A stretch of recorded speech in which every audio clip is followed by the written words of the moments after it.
Your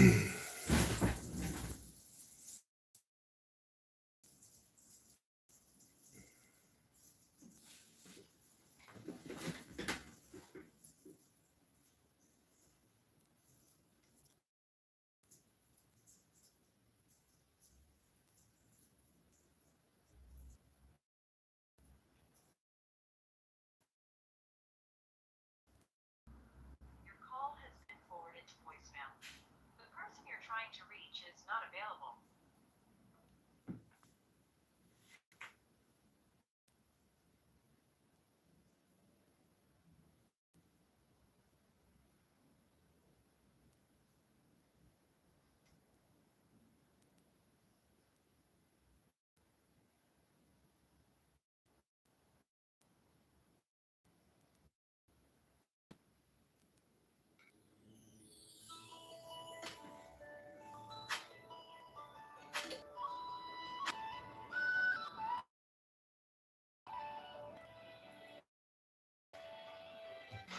This large Taiwan the very United States and China. Today, the ROC, known as Taiwan, remains a steadfast friend and partner in democracy and human rights. Today's flag is carried by the members from the Veterans Affairs Council, ROC, Taiwan.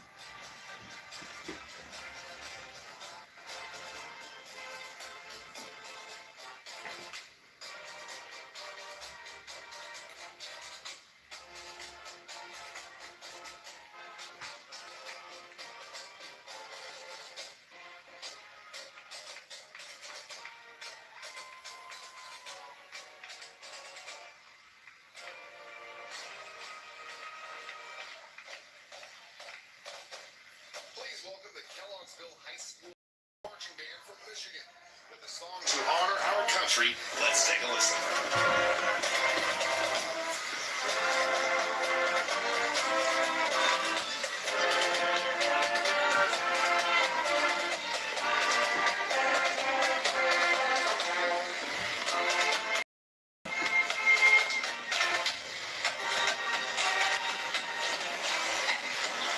The 2026 National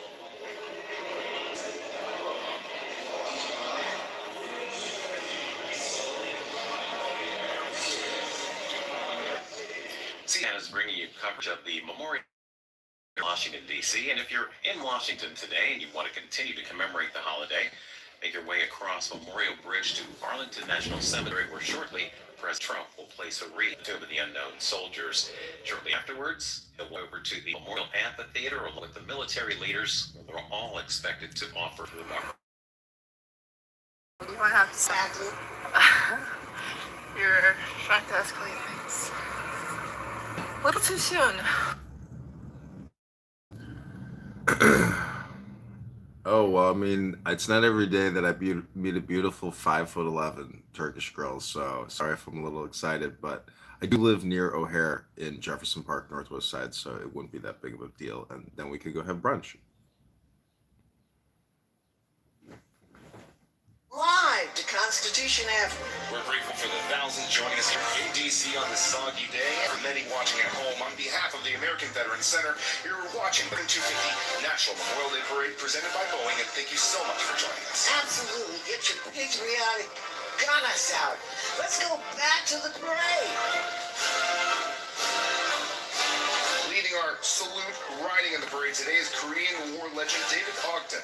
He's joined by Robin Hutton, author of the best-selling book Sergeant Reckless, America's War Horse. I love Sergeant Reckless. Commendations. Bought the Korean War for $250 from the Korean stable guy so he could buy a leg for his sister-in-law. Did 50. Just, can you imagine that?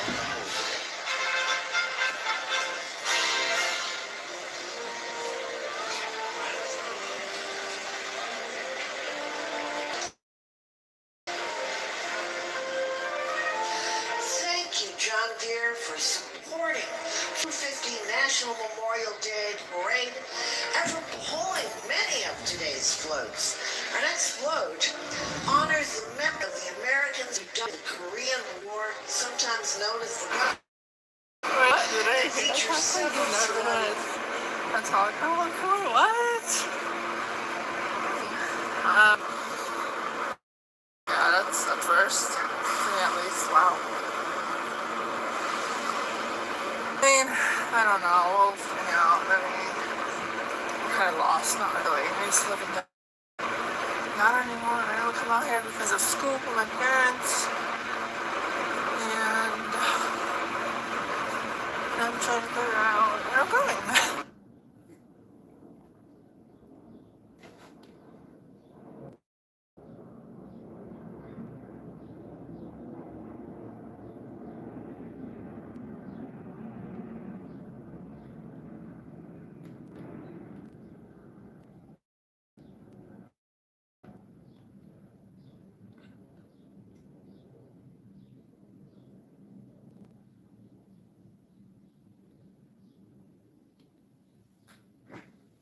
Veterans joining all in honor of who sacrificed in Korea. Well, we're not forgetting joined by active duty military chaplains. This year's float is dedicated to the memory of Father Engel Kapan, Army captain and Catholic priest. Father Kapan was captured while saving soldiers on the battlefield in November 1950.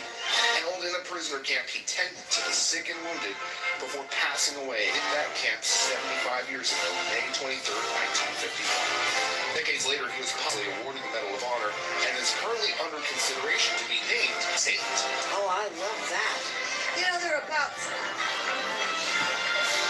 He's gonna be a saint! 400 Wow! veterans who are alive today with an average age of the tender age of 95 years old. In 2022, a new wall of remembrance was dedicated at the Korean War Memorial on the National Mall, including the names of 43,000 service members, KIA, killed in the war.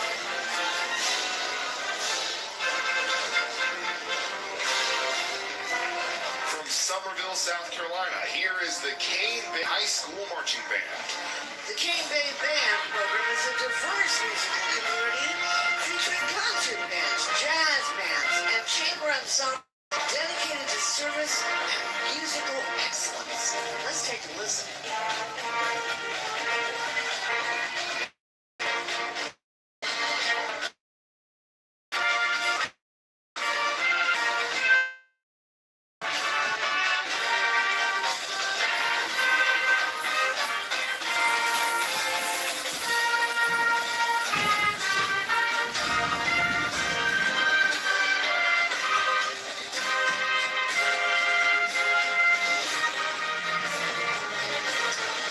Our next float features very special guest veterans of the war in Vietnam. The names of more than 58,000 fallen Americans are engraved on that Vietnam Veterans Memorial Wall on the National Mall.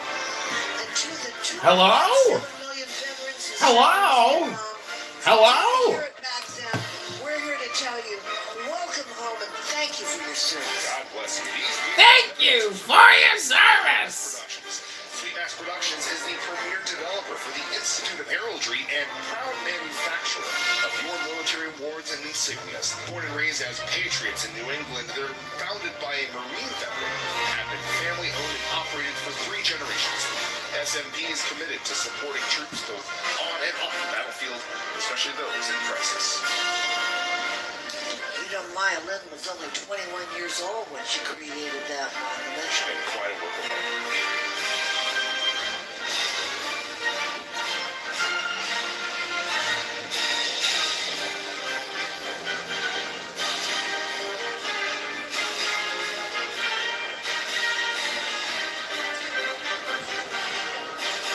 Making their way down Constitution Avenue, proudly representing Northern Michigan, is Kingsley High School and JROTC Band, brought to you today by Music Celebrations International. The program has a strong commitment and enthusiasm for service and is noted for its academic achievements. They're proud to honor the service and sacrifice of veterans while inspiring the next generation of leaders. Let's welcome Kingsley.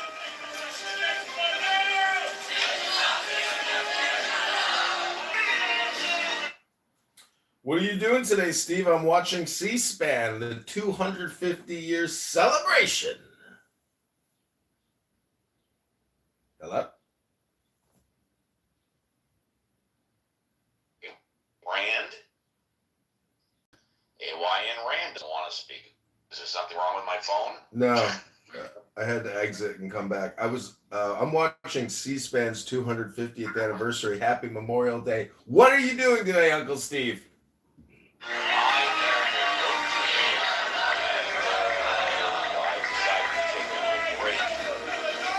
Next we welcome Ozzy's. Just open up a pop-up room. That's what I'm doing. So do you know the etymology of the word atheist? Yeah, probably not as good as I do. Why don't you tell us? Oh, I haven't looked it up yet, but I think it's kind of ironic how a non-believer in the word atheist. You see what I'm saying? Like if you say it slowly, it's atheist. So how I'm gonna look it up. Let me just look it up because Yeah, of course, absolutely. don't you think it's ironic that the word atheist is the word for a non-believer? I do not. But you get what I'm saying, that the word a is the introductory to the theist, so you have atheist. I do get what you're saying, and in fact, let me piggyback on that. Can you think of any other word that means a non-believer in something else? Yeah, probably like a renunciant. There's probably a couple different words. So it says that the word atheist comes from ancient Greek roots and entered modern European languages in the 1500s. Yep. Etymology. Term derives from ancient Greek adjective atheos, meaning godless, without God, denying the gods, or impious. Yeah, I get where you're coming from. In other words, correct me if I'm wrong, but what you're suggesting is wouldn't it be better to call it non-theist rather than atheist? Is that the road you're going down? Yeah. I thought so. Yeah, can't argue with that. I'm not aware of another word which refers to a non-believer or something else. Hypothetically, Santa Claus, because there's really no descriptive word that says I believe in Santa Claus. That's why I was asking you. How about this one? How about another word that refers to a believer in anything? Anything. Altruism? I don't think so. Altruism doesn't refer to a specific topic, does it, or does it? Altruism, it's versus egoism. So it's non-egoism, which is sacrificing self and others for others. Yeah, but who doesn't? But who doesn't believe in ego? We all know ego exists. So, for an ego would be kind of stupid, wouldn't it? No, that's not true. Alan Watts says the biggest ego trip going is thinking you have an ego. You can't touch it, you can't taste it. It does just like the. You think you got gay rights? Unfortunately, that's a concept, just like the God. So Okay, go ahead. we have a problem with people forcing concepts down our throats. And let's hit the nail on the head before we go down another pathway. Can you think of any other word that refers to non-believer of anything specific? just a denier. I don't know. I mean, I could look up the words for you. Oh, you know what? I have to do a text. JCC, this is done. You are about to do something. JC, I'm modding you up. Can you run the room for like 5 minutes minimum there, bro? Yeah, I'm coming, but yeah. 5 minutes. 5 minutes. I'll be back. Who said altruism is the meaning of everything? Me. Define what. If I look at the word, and I were to make up my definition, it would be that all things are true. And Okay, great. So you made up. yeah, thank you. That's really good. Okay. No, I don't think it's okay, but if you think it's okay, it's up to you. Good for you. Mm. You get this nowhere. Means benefit of all or what good for all, something like that. Oh, kind of seems pretty close to what I said. No, it's not a. We got a 250-year celebration happening live. Who's here? Can I get us to check on my photo for 1 second? Yeah, I see it. What do you think? Let me actually look at it. I'd like to check out his photo. Damn. Can you wait to put John Kitover in place for tape, please? So, John, I have a 250 celebration in the Iron Rand house. That's where I am. I'm in Dr. Steve's atheism house, and I'm trying to. Yeah, fuck Dr. Fuck. By the way, thank you all. I was supposed to send it next a half hour ago. I forgot. Yeah, fuck him. I'm in this room. That's where I'm at.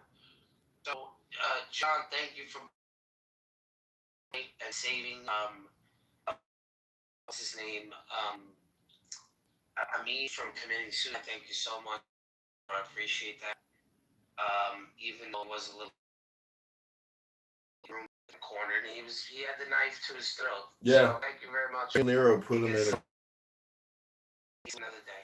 Just want to say something about the word atheism. It says that the word was rarely, if ever, a self-description in antiquity. If you were alive in the 1500s, you wouldn't be calling yourself an atheist. It was mostly used as an accusation to accuse something without God. Yeah, I was going to say very quickly, fair enough, since I we still do have another single word specific refer to denial of believing a particular topic. Still have not thought of one current word. Is that correct? Besides atheist. Is that correct? Correct. Okay. I would share in Islamic history the word mulhid was. Oh my God, you're in English again? Someone who Yeah. Oh my God, love is But the fucking original garbage, meaning man. is, These fucking people are horrible. is equal to deviant. Also, It's They not- just want, bro. They just want. It's nihilism is the word you're looking for, Steve. Or skepticism. Nihilism means a lack of belief of exactly what. nothing, Lebowski. It says active rejection or denial, life, morality, knowledge are seen meaningless. Oh, sorry. It's just meaning that nothing has inherent meaning. Meaning is abided by the nihilism. Here is it's active rejection. So JC,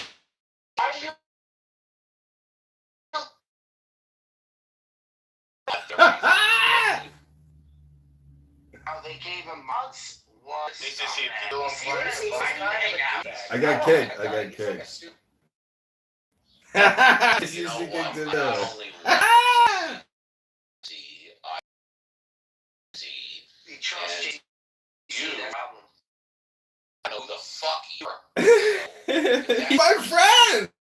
To say to me, Hello. I could give a rat's ass what you think. Just quickly. Wants to touch base. Says That's lack the of reason why belief you in have God, it. those who God, those that I did ask the question, is there any other word in the English language that refers to a lack of belief, a disbelief, for not believing in has been able to come up with that?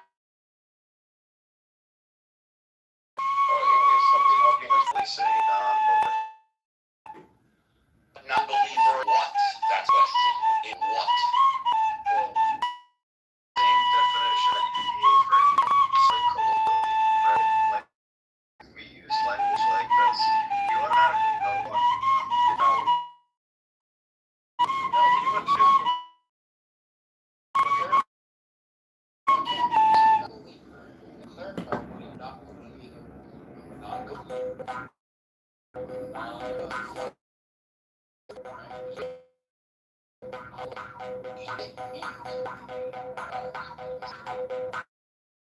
Yes, and what Jason said, Oh. non-believer can be used.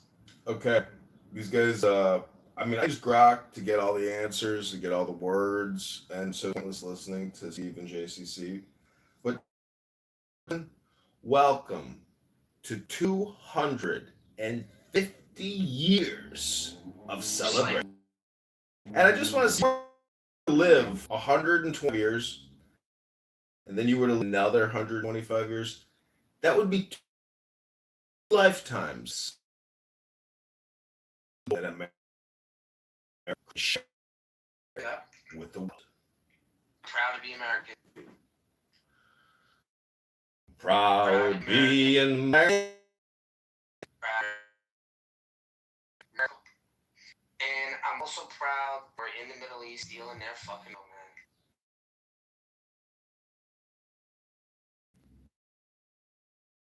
Really happy about that. I'm really happy about leading people.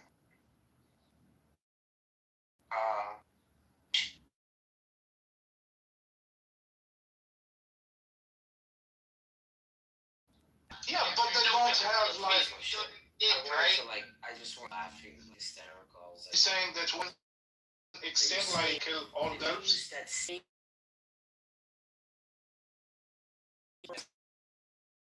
Yeah, he can state like chips, things like doing properly. He can do that. He can still have the form. The J ones are still there. Yeah, And they should have those. I think his point And is they're like justifying that simple Muslims about it. Like how does that make sense? What do you think? I'm gonna think. They said. Yeah. Super good that Sully kept getting back to. You're right. That was definitely just something else. Check out my photo. The J ones, yeah. Any photo. The J ones, all that shit. Is he looking at Judaism now? No, it's making Oh, I kind of look like he's looking at Judaism as his future. Putting on the person, it's like Andrew Tate's putting on the persona of a rabbi. Yeah. It feels like Feels like a winner. Dun, dun, it's dun, like Judaism. I love it. dun, dun, dun.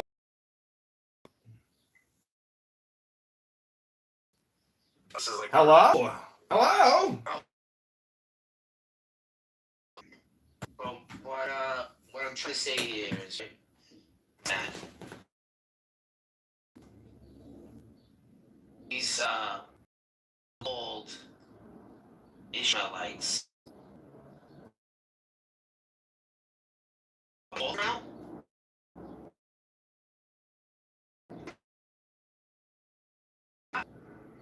Is it? No, the yes. Donkey. Let me go to verse. It says here, Genesis 16:12, about Ishmael. He shall be a wild donkey. Check. And everyone against him, and he shall dwell over against all of his brethren. Ishmael is a donkey of a man. Love that they defend that. You just call them Ishmaelites.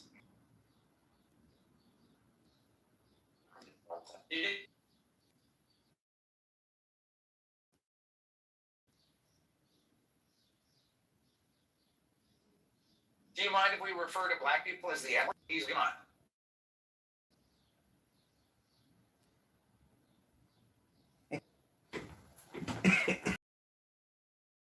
you know, make it 50 years. Hello? Hello, everybody. What if instead of saying "oh," you could say "home"? Hello.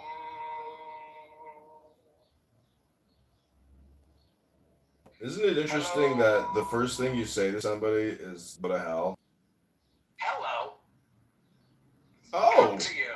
oh, hell! Hell. Oh, so nice to meet you. What is your name? Hello. Damnation to you and hell. Hell to Don't do you. that. I was gonna, instead of Andrew, take George Floyd. I'm not sure if that would be problematic.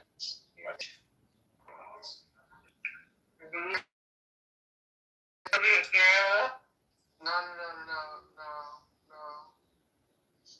no. Hey, everybody! I came. I don't think that was a quick one. To you. They thought, fuck this guy. Just kick him. Wasn't that funny when JCC booted you and then I was like, wow, what a jerk. And then I got booted. And you guys compelled to say, I don't know who the fuck you are. I don't give a rat's ass.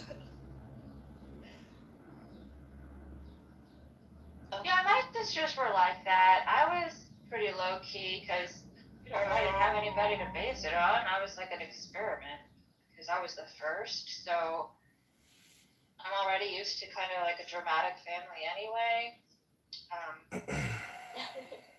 But I mean, it's just, there's nothing you can do. Maybe she just needs to bite it. There's nothing you can do. It's like, okay, you're going through that. Cool. Here's a journal because I got to go do things. Let me. Hello? Man who knows nothing is.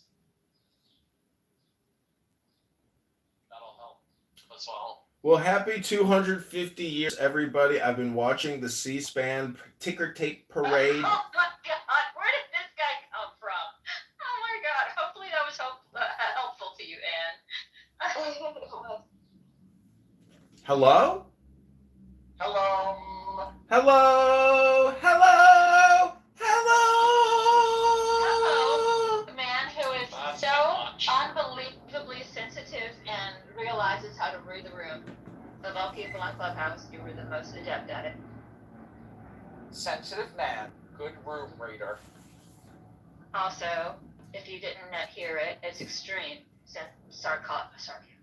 You're welcome. You see, when somebody says it's sarcasm, that's when you know it's projection. Is it though? Is it? Maybe it could be that You can't be you sarcastic. see the projection and thus you're holding it under saying, look at it. No, I mean, the thing is, when I hear projection, I mean, take that in a minute. It may be a little truth again. I know that's when you say take it in, give it a minute, you're really telling yourself, you know what? I should take it in and give it a minute. That's projection again. I do. It's all projection. You take it in.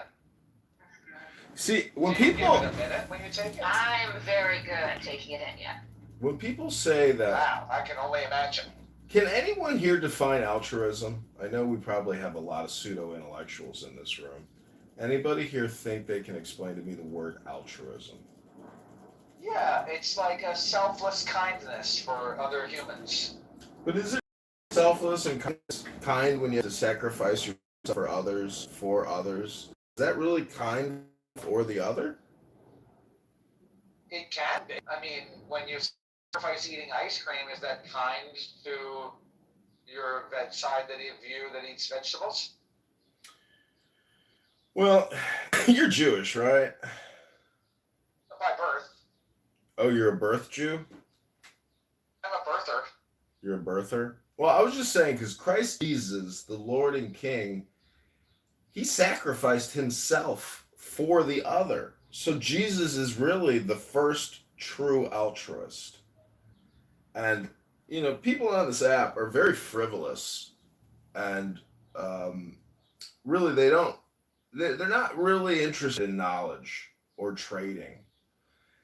And those are the bedrocks of society. So this app lives outside of what you would call polite, traditional society. This is something new.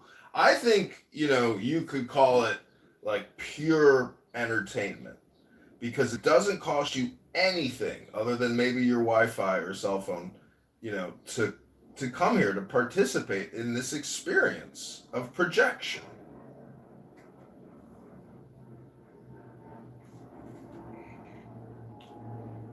Well, you probably think that this app is all about dopamine. But of course, I would be projecting onto you when I said that. Well, I'm drinking an espresso, and Well, so what you're saying is that I'm drinking, so you're projecting. I am drinking an espresso, but I'm drinking an espresso. but I am not an espresso. I am a man. And as Kristen said, it's an attack. But I thought you were. oh, you thought that was She said she's thinking in. able to listen unobstructed to countless people day in and day out waste all of their precious little time.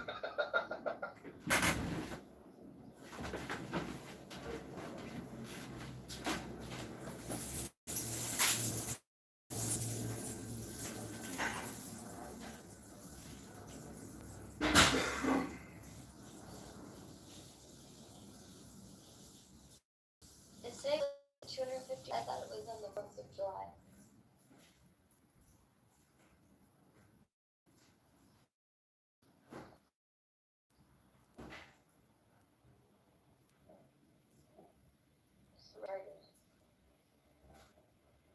No, you're not.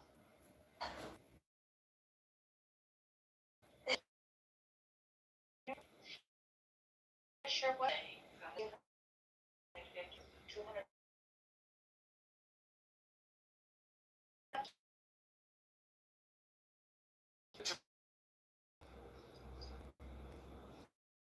When did Memorial Day begin?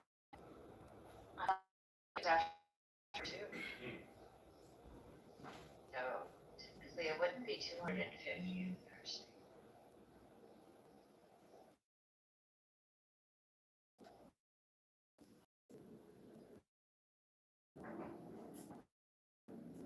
And it says the 250th.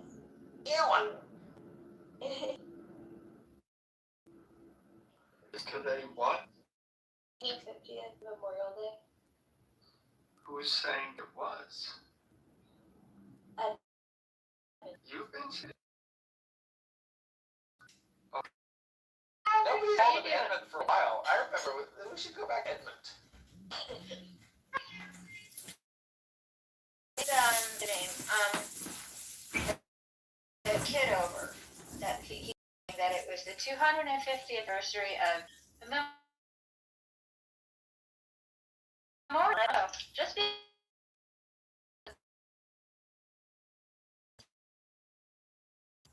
I don't know when exactly. Has no one bothered? I've never heard of that. What is Google? I've been hearing a lot about it. But Is it an AI? I'm Is busy. it an I'm AI actually company? quite busy right now. I'm in fact if you're going to time.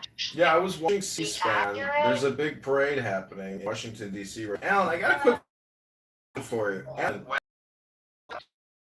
Years old, so no, it's about 200. Thank you, Alex. But no.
a second. Sometimes Hello?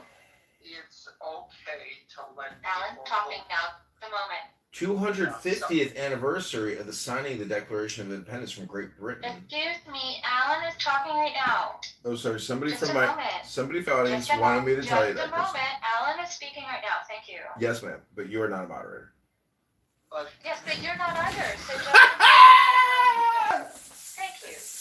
and I was almost done, just wondering. Sometimes it's okay to let people believe what they want to believe. Now, in the case of someone who says, I'm a trans woman, no, not so much. But believing that Memorial Day has been a tradition that's gone on for hundreds of years, that's kind of a harmless one. This is the 250th year of America. So you were right about that. Mm-hmm. It's not celebrated until the 4th of July. It's true. Alan, has a woman ever in your life told you, I love the way you sound? Oh, he's still mad. I know what it is, Alan. He's still mad at me because I mentioned that his girlfriend found a room full of cameras following, and that's super. Hello? He's a little sore. Oh! That's entirely accurate. I believe that she found the room full of cameras so much as she found the YouTube channel full of videos. And then she said, I'm sorry, but I could never introduce you to my parents. No. I'm sorry, but you're too insane. I'm sorry. I met You got a nice tuchus, but you're too nutty for life. I met a chick. Sir, have a good night. I met a chick who's a comedian, and she has a YouTube channel with 15,000 videos, and she's like a very successful YouTube creator. And she looked at my YouTube. She's like, "Yeah, I could never date you and introduce you to my parents." Well, I've had similar experience. Hello? first of all, let me just say, I don't think John is ever, and don't take this as a challenge, John, but I don't think John has ever done or said anything to me that would warrant me mocking the way a girlfriend broke up with him. Because if, in fact, a woman broke up with him over the reasons were just stated, I would think that would be rather hurtful. So I would think it would be based on what he said so far to mock that up. Even if it wasn't a young girl ever complained about the way I see to that I will answer no, because usually they love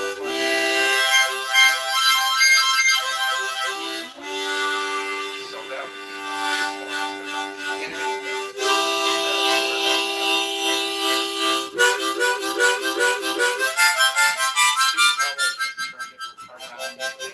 himself both morally superior to all of you, yet at the same time responded with a base and sexually charged joke. I'm rather proud of that. Yeah, how do you view values? Okay. How do you view values in like a dating arrangement? Because a lot of women will say to me, "I need to know your politics before we go out on a date," which is really telling me what are your values. So, in the game of my values are more superior to your values, isn't that just the red flag you're looking for? You know, from a supposed partner, as opposed to like some vacuum consumer creature, you know, from the third layer of hell. Hello? I think it's for me, first of all, dating is a lot. It used to be, do I like this person? Do I like you? Nowadays, we have 17 rules. I didn't mean to interrupt, but can I ask you as a groomer, can I ask you a groomer question?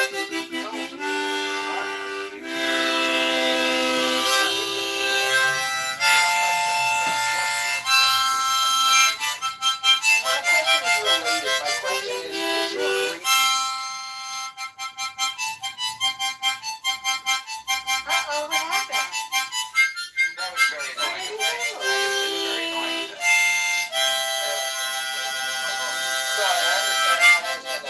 annoying for me to take the floor and then leave. I hit the wrong button. Oops, did you? Very annoying. But I was just going to ask you, Alan, don't you think that boomers were more comfortable canceling each other out politically? Like you could have a husband and wife. Oh, I vote red, she votes blue. We cancel each other out. That's almost like a boomer thing. And nowadays, millennials and generations younger than that, it's like John goes out on a date and they're like, what's your politics? Like it used to be like for people who are 50, 60, 70 years old, like who gives a shit? Like I like this person. Yeah. Like Alan was saying, like I like this person, I get along with them. Who cares if we have different politics? Can we build a life? Hello? Who gives a fuck, you know? Right. Hello? Let me read Hello? it a different way. Whether you're compatible with someone depends on a whole host of variables, of which political viewpoints is only one. Right. When a person places, and now here's the thing, if you're going out with a woman, the first thing she says, well, I need to know your political viewpoints, etc. What it's telling you is she's giving you information that she is hypersensitive to political viewpoints.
I've already got saltwater but yes, it does get worse. All right, listen.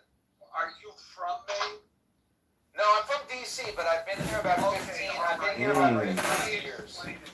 I know you're from Mass. Okay, let me explain. Thank you for the what we invite. do on the- I don't know if they do it in Maine, but we do it in Massachusetts. I would very much like Let's to do say that. two lanes are merging. I'm not going to look at you.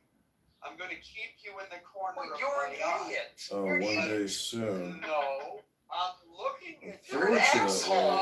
At the moment, But let me because finish. I have been I've got you debanked. in the corner of my eye, but I'm psyching you out by making you think I'm not looking at you, so you My blink apartment first. has my Oh, yeah, life you're savings. insane. Yeah, We no, you know what we call you guys? massholes, I know. Massholes. Yes, And yes. Alan, are you familiar with the term that I sometimes talk to people about, which is called the Boston block?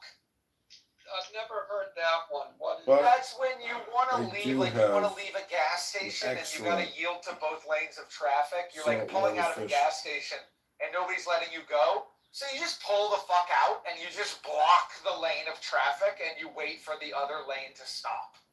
Oh, you Oh, should see, do people it. do that all the time.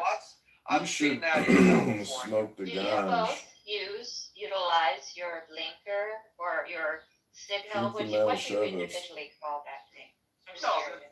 So it's called the blinker, but it's officially called the turn signal. But But people people like say Alan blinker? would say blinker. Blinker, yeah. I'm just curious Thanks because for it the is chance interesting to have some regionally what they service. call it. Okay, thanks, fine. Okay, continue. Yeah, it's a blinker. I used my blinker to go to the Packy. Do you when I guys was use it? making a left. Oh, You know, thanks for my the friend, I remember thanks for the offer of fun and joy. that my driving instructor in Everyone high listen. school told me to do said, look, if you gotta He get. said, do the block? Oh my God, what a psycho. Inch out. Thank you for the invite. I would very much like to experience that one day soon. Unfortunately, at the moment, because I have been debanged. Just block him. Oh So my traveling God. could be Now, risky unless I get robbed, but I do have traffic, an no, excellent sort but of fish book inching out for to make Thursday. a You should right. smoke the ganj. But inching out to get visibility, yes, but doing the Boston block, no. And now, excuse me, I've got to go and teach a driving lesson. I'll enjoy Oh, that enjoy. one day soon. Do you really? I don't know, but That would be funny. But Thank Does you for the anybody while invite. I driving would very much at a like to experience that stoplight, one day there's soon. 2 lanes, you make Fortunately, your at the left, moment, you because go I have been to debanged, the nearest lane or the one to the right. no, you're supposed to go to so the traveling nearest could be lane. risky. You're Let's Yeah, supposed I to do go- that. Nobody does that. Excellent. no? No. Oh my goodness. And you're always supposed to drive on the right side of the lane, if you understand what I mean. Mhm. Yeah. Saltwater no. fish book. Is that in New York? No. Yeah. I live in Pennsylvania, though. Oh, Drink the Right now. Manischewitz and try chanting I've some never Shabbos. been to Thanks for Pennsylvania, the but phone I've joke. never Maybe one day soon. stayed there for any extended period of time. So I don't know how they drive. Are you in New York? Who, me? Yeah. No, I'm in California. Oh, see, I never knew where. So I never what? No, I just didn't know where you were. I don't usually ask people where they are, so I just never knew. But since you guys are on the subject, I just wanted to know where you were. Yeah. But John, if you're still there, yeah, I mean, it's a red flag. You know, because, no, it is, because it's like, and on one hand, I can understand it. On the other hand, well, I can understand it because it's whipped up now to where especially for someone on the left, if you Hello? don't agree on my position Hello? on transgender, Hello? then you're Hello? people, they're committing suicide, they're being targeted, Hello? et cetera. Oh, all the things. Okay. Yeah, right. And it's like, and it's like, I don't want to be with someone who I consider to be a murderer. My goodness, that's so extreme. Yeah, which is, aside from whether or not that is actually true, while it is understandable, political disagreements were never framed in the light of if you disagree with me, you're killing people. Yeah, that's very true. So are you experiencing that on the regular? Me? Yeah. No, I'm married.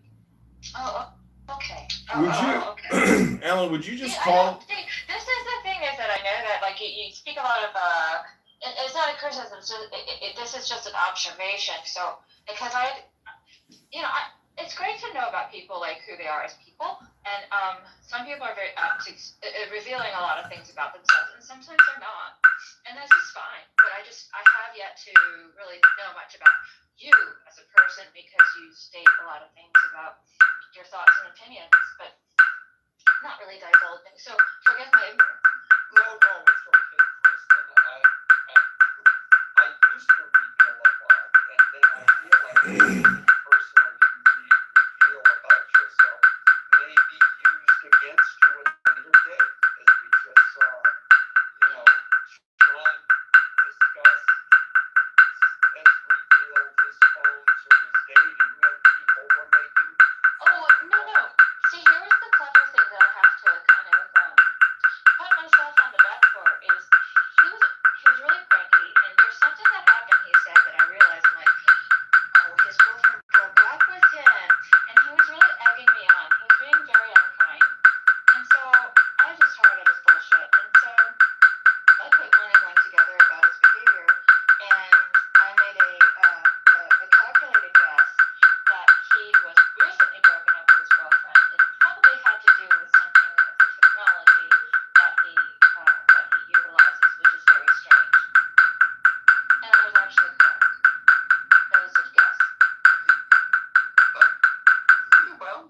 Well, I just want to. He didn't have to confirm or deny, but he had to. Hello? On the other hand, Hello? John, I bet you met a girl who like looked at your phone setup and said, "Oh my God, this is great." Exactly. Well, it's all about the way you frame it. So, like, if I actually start bringing in guests to do like podcast interviews, it just makes it more credible to make it more professional. So, I think the critique of what I'm doing is that it's rather unprofessional, not that it's stupid, but I'm using the technology and the platforms in the way that it's intended to be used, which is, for communication. But again, I just think the critique of my work is maybe it's less than professional, which I think is fine because it's actually a comedy show. And guess who's on it? You. Yeah, and I put myself out there, and I definitely am comfortable with my vulnerability. And I'm also willing that if somebody wants to use it as a weapon, then go ahead and do so. Just be prepared for the backlash that happens. Yeah. Well, John, the only thing I would say to you is presentation matters. Now, I have two friends, and one of them, they both were in the same business. They brought a client. The first one brought a client into his studio, and his studio was an absolute chaotic mess.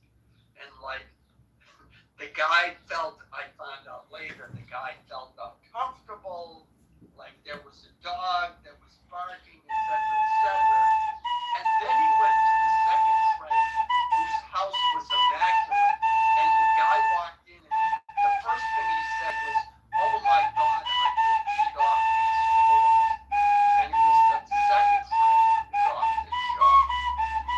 So while it may be comedy, people these kinds of cues, and in your studio or your setup to this chaotic, yes, Mr. Global, you have your phone set up and left behind. It looks perfect. It wouldn't necessarily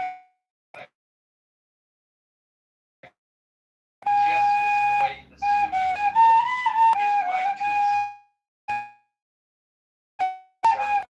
how well they did their job. But these things still matter. So if you're Richard yeah, or rearranging, making things look a little bit more, etc. So that, he doesn't, when he that is important.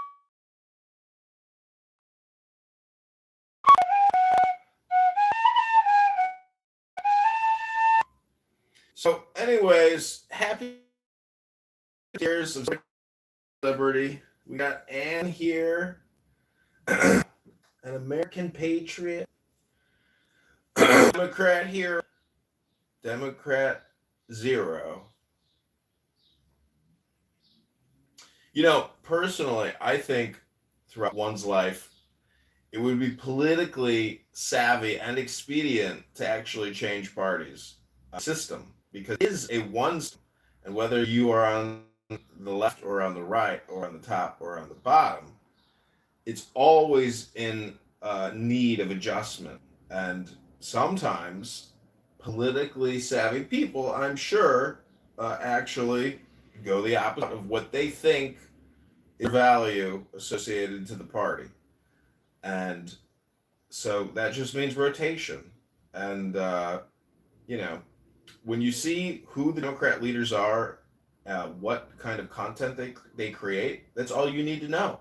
Whenever you just mass produce children into content, you are what they are fighting against. They are always projecting onto Donald Trump and maggots their own actual true interior feelings and desires.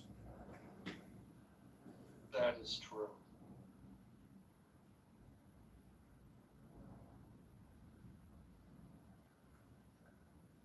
So if that's so true, why isn't it more obvious to the millions, hundreds of millions of impressions and views of people who just consume the content of the left, liberal, intellectual, woke, LGBTQ, CRT, BLM, Well, I'm just curious, since you DEI? and I don't really get along very well, and I just wonder why you sent me a friend request on Instagram. Don't you just want to leave me alone? Hate to burst your little bubble there, Kristen, but I have no idea who you are. And if I added Yeah, but you do, and it's been twice. well, it's just like your opinion. And I don't know who you I mean, you are. must have people working for you that do things for you. Is that what's going on? No, what I do is I pick up my phone agnostically. And I don't really know which phone I'm even on because I have 100 phones. And what I do sometimes is when a platform like Instagram auto suggests someone to follow, sometimes I just sit there and I go 1, 2, 3, 4, 5, 6, 7, 8, 9, 10, 1, 2, 3, 4, 5, and I do about 30 Oh, ads. okay, cool. Well, Yeah. I was just Does wondering that because explain? it Great. definitely is Thank double you. method. So happy You're to not have very this nice little to me, chat but then with you. want to be my friend on Instagram, so it's kind of weird. Oh, that's okay. No, it isn't, Kristen. You've never heard of the boy dipping the girl's hair in the inkwell because he secretly likes her?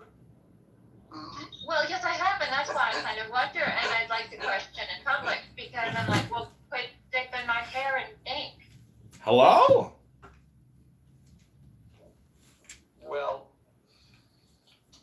his motivations, I don't know, but I did want to say, John, the reason why people aren't onto this is because I'm assuming your IQ is over 100, and I'll assume it's even over 110. Hello? And you have to have a certain IQ Hello? in order to understand the statement that you just made about projecting their own feelings onto others. It not only requires a higher IQ, but it also involves an understanding of psychology, projection, how people think and work, and how people operate emotionally, etc. And if you're wanting to discuss this with people, then you need to package it so that the average intelligence in the U.S. is 98. So you need to package it. You can try to package it. 98 percentile. You can try to package it, but it's really just a question of, like you said, IQ, but it's really whether or not the person is willing to consider a new concept. And that concept is that all communication is hypnosis. And for some people they get that, some people reject that, and then they're basically incapable of resolving the paradox because they are so rationally programmed to think linearly, I guess. Well, look, here's the other part of it. People, generally speaking, people's minds are only changed by trusted friends in real life. That's psychological truth number one. Psychological truth number two, which is the Democrats have figured this out. That's why they want CRT and all of that other race theory and gender stuff taught in kindergarten.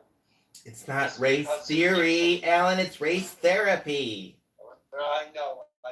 Because they know if you teach it to a child, the child just assumes it's true, and that it's now part of their like the better way to put it is the Jesuits said, give me a child before the age of Christ, and I'll have a soldier for Christ. No, give me a child before the age of 5, and I'll have a soldier for Christ for life.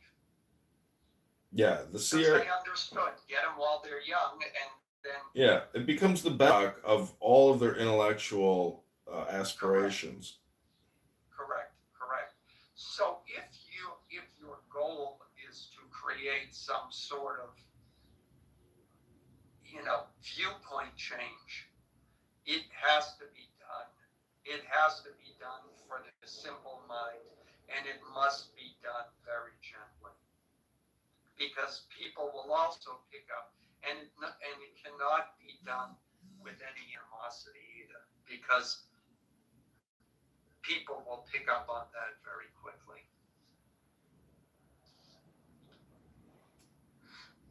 Now, I will say I went thing. Just, I mean, if that's the view, straighten out the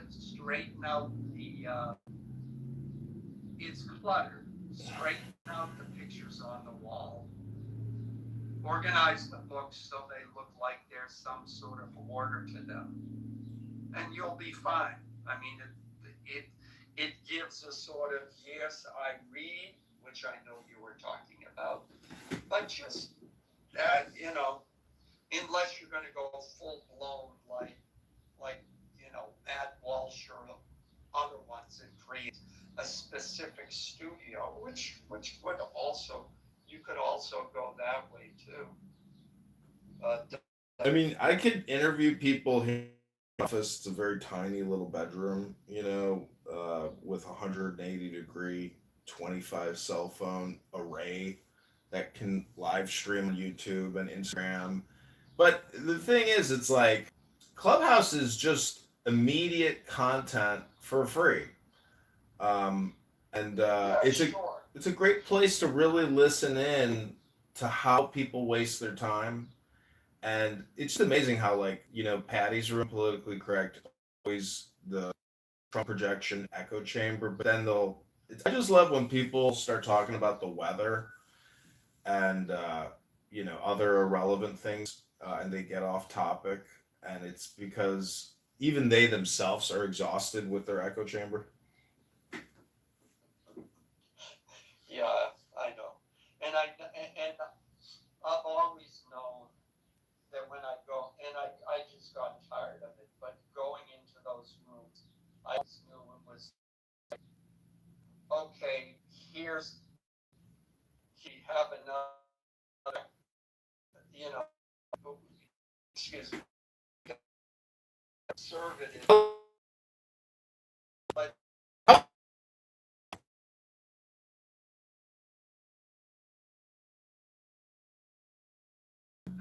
yeah, I got tired of being the white guy they attack, especially since Douglas is the one who took over that room. He's just insufferable and an absolute liar. Yeah, he's a real snake. Well, I think the military should get involved, and he will then. Oh, I've got an article this. And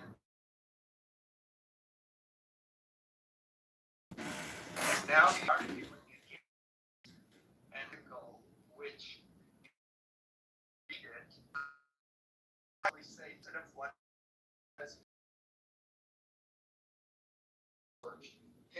time for whatever, and now you're arguing with some writer in newsroom actually arguing with him. So, but I went in and he had the whole room agreeing with him. Left lazy that there should all of the left talking. They were agreeing. We're all. Well, I just think that the observation that, Jason Music, Black Knees. Jesus Christ. He used to be a nice guy and he turned into an absolute asshole. Yeah, that's You're gonna say. that. See, part of it's from a game perspective is not to like go down these people's hole. It's like the game for me is just bring them being horribly obnoxious, angry, mean, nasty people like Jason, and I think that's my like revenge and roast you know, where I see, because I know like even a lot of people who stuff, it's not like for them. I mean, I'm doing this for me because I hate some of the people here. And when I can mock them and record them and embarrass or make somebody and demean them by calling them a low IQ, ignorant piece of trash, and you know they are, and you know that all the shit that they project onto Trump is actually how fascist and crazy they would be if they were the ones in power, but easy to ever attempt to even try to get into power because they're on this stupid fucking app running their stupid fucking mouth. So I just love trying to like uh, let people know. Just tap them on the shoulder and just walk on by and say, "Hey, I'm listening." And it's a little bit like they're talking in a forest and nobody's listening. And like I'm that guy who can come by and be like, "Hey, you're wasting all your time." Yeah, yeah. Well,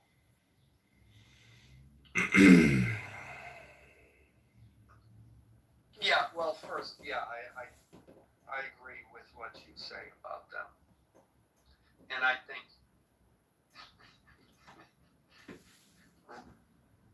really there's very few people on this app that I could say I actively dislike. And most people, like even I don't know if you were in the room, like even Ray, yeah, he has like said some really vile things to me. But I don't dislike the guy. And then last we ended up talking about, we got on to boxing and we were talking about that, and we ended up talking about movies and how boxing was portrayed in movies and which Sylvester Hello? movie was better. Oh. Hello? Yeah, people's personalities are vast and their interests are vast. And so you can actually connect with anybody eventually. But I'm just saying from like the opportunity cost observational perspective, when you see how much time I have multiple recording studios, we have 15 phones pointed towards one stupid phone.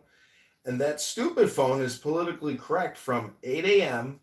to generally 8 p.m. Like they are on there all day the fucking long. And Goat can go for an 8-hour session.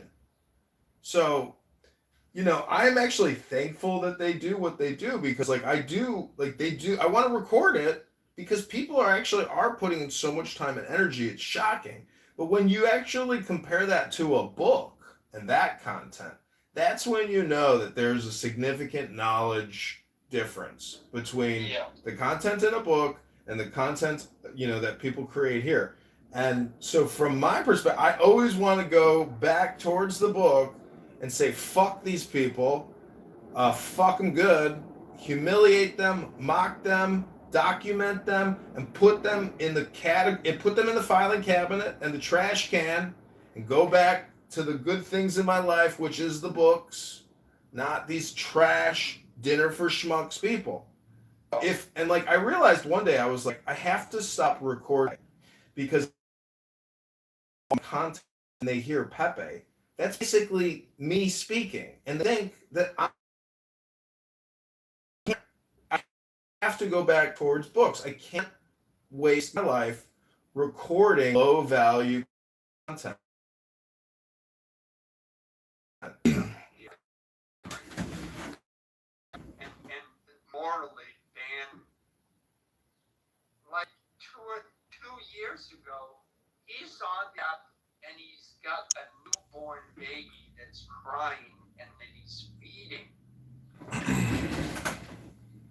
while he's on the app. So that newborn is now 3 or 4 years old. 2, 3, yeah. If he's at home, he should be a parent to that kid. Period. He should not be on this app. It's really a failure as a parent. Well, I'm not here to judge.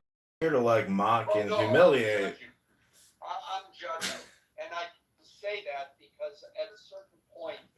Hello? Yeah. Hello? I realized it was very simple. I was not setting a good example for my kid if he sees me yelling into a telephone all day long. So Yeah. I left the app, and that was it. If It you was were, only as he got older, and now, you know, he's out of the house, etc., etc. He's more mature as a person that I came back to the app. well, if your child observes you reading a book and you happen to have, a social audio conference call app open recording your book so other people might enjoy it, well, that's exercising knowledge. But if, Yeah. But at the same time, now I've just given him a directive. I told him, get off the phone and start reading again. So he started reading again. hello? Because he was, Hello? Hello? Summer break. And he was on the computer and on the phone all day long. Unless I'm like, we gotta go here. Hello? Hello? So Yeah, but what I'm saying is don't you just can say, use get your off the computer. you can use your phone with a book. That's the joy. That's the joy, is merging the modern addiction with the old, database, because books are just databases. And so if you read a book out loud and you invest 15 minutes a day to 45 minutes a day to maybe 2 hours a day to maybe 4 hours a day reading out loud, that experience integrates the knowledge at a much higher level than reading silently. Because when you read silently, you're jumping and thinking about other things. But when you record it, you can listen to the replay, and then really get deeper integration and do more contemplation. Because even John Locke said, it's not what you read, it's really how you're processing it, integrating it, etc. So, Well, congratulations, John. You're the second person I've met a book. in my life who said that. And I say that because one semester, I forget, either I ate something or I drank something, and my stomach was nauseous or whatever it was, I couldn't sleep.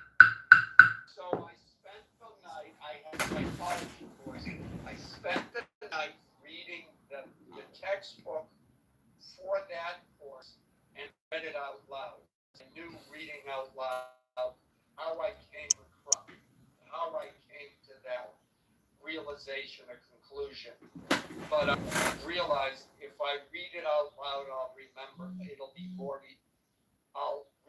it more easily. So No, I that's read exactly the how I entire. feel. I have to read it out loud for me to comprehend it. Yeah.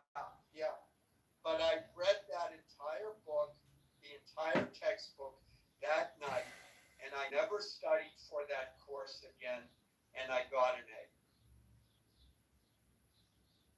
Just from that one night. Yeah, I always tell people studying to pass the bar exam or the LSAT to dedicate some time to recording complicated material and then listening to yourself reading it. And it just amazes me. It's like, people don't know how to actually express their First Amendment right, meaning that because people don't want identity attached to their online content, um, people are living in fear of actually creating and using their brain to improve their brain. And then we're like, well, no shit. But this is the problem with our education system, is that we really have we've neutered people's ability to truly learn, because we silo everything, we privatize everything. We don't allow people to actually express their creative research because of the identity privacy concerns. But yet, the whole thing is completely monitored, stored, in order to deliver future advertisements to you. So, I'm just saying that me, as someone who creates a lot of content, I just wish other people had the courage, the values of the moral strength to actually record themselves being intelligent and creating knowledge and reading books and educating themselves and educating others. Because stupid people like Bima, who's not necessarily stupid, and I like her and she's a sweetheart, but individuals like Bima, who would push back on what I'm saying, they believe that if you, I've heard Bima say this 3 days ago now, and I was still shocked. She said, if you are not actively trying to deconstruct structural racism on a daily basis, you are the problem. And so my response to that is, oh well, I read books, so I'm not part of the problem. But just to read books, I don't, I know that there is no structural racism problem, but we have an ideological problem. So that's why I say, like, I don't even want to spend time debating or conversating. I just want to get back into the books, because then when I get back into the debating and the conversating and I'm armed even better to emotionally and intellectually engage people who are actually very emotionally unstable, intellectually tentative. Hello? Yeah, yeah. Well, first of all, it's a good strategy. Second of all, Bima is actually, I think she's well read, because a couple of weeks ago, she started wrap all of these titles of books. Now, granted, they were what one might categorize as self-/psychology books. They were all books that I knew of. So to me, that indicated, okay, she's done some reading, and certainly she has her perspective. The mistake, well, lots of people make, was the idea that everybody has different interests, and dare I say it, racial issues are not everybody's cup of tea, or breaking down systemic racism is not everybody's cup of tea. And there are people who have different interests about different aspects of life, and they get to focus on At the those. moment, because I'm And someone else tell me, yeah, but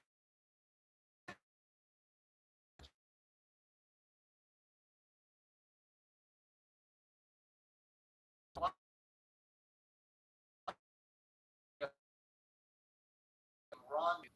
Again, they're projecting their own values onto other people, and it's just, what's right or wrong is a disconnect with reality. I mean, some people like hockey.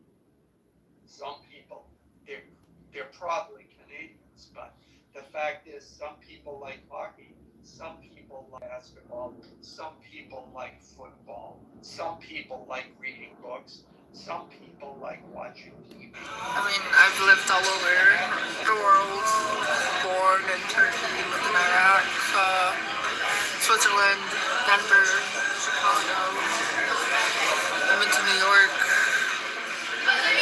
all over California. I'm actually going back next week.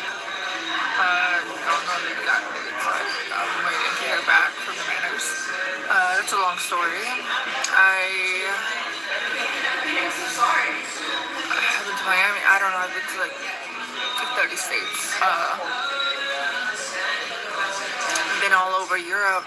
I've got 3 passports. 3? 4? 4. 4 passports. I don't know. I'm tired. I've got a headache. What are you doing? Also, what book? What is your favorite book? I'm a nerd. I love reading. I have over 600 books. I'll have to show you when I get home, or that must have to give me my number, but we shall see.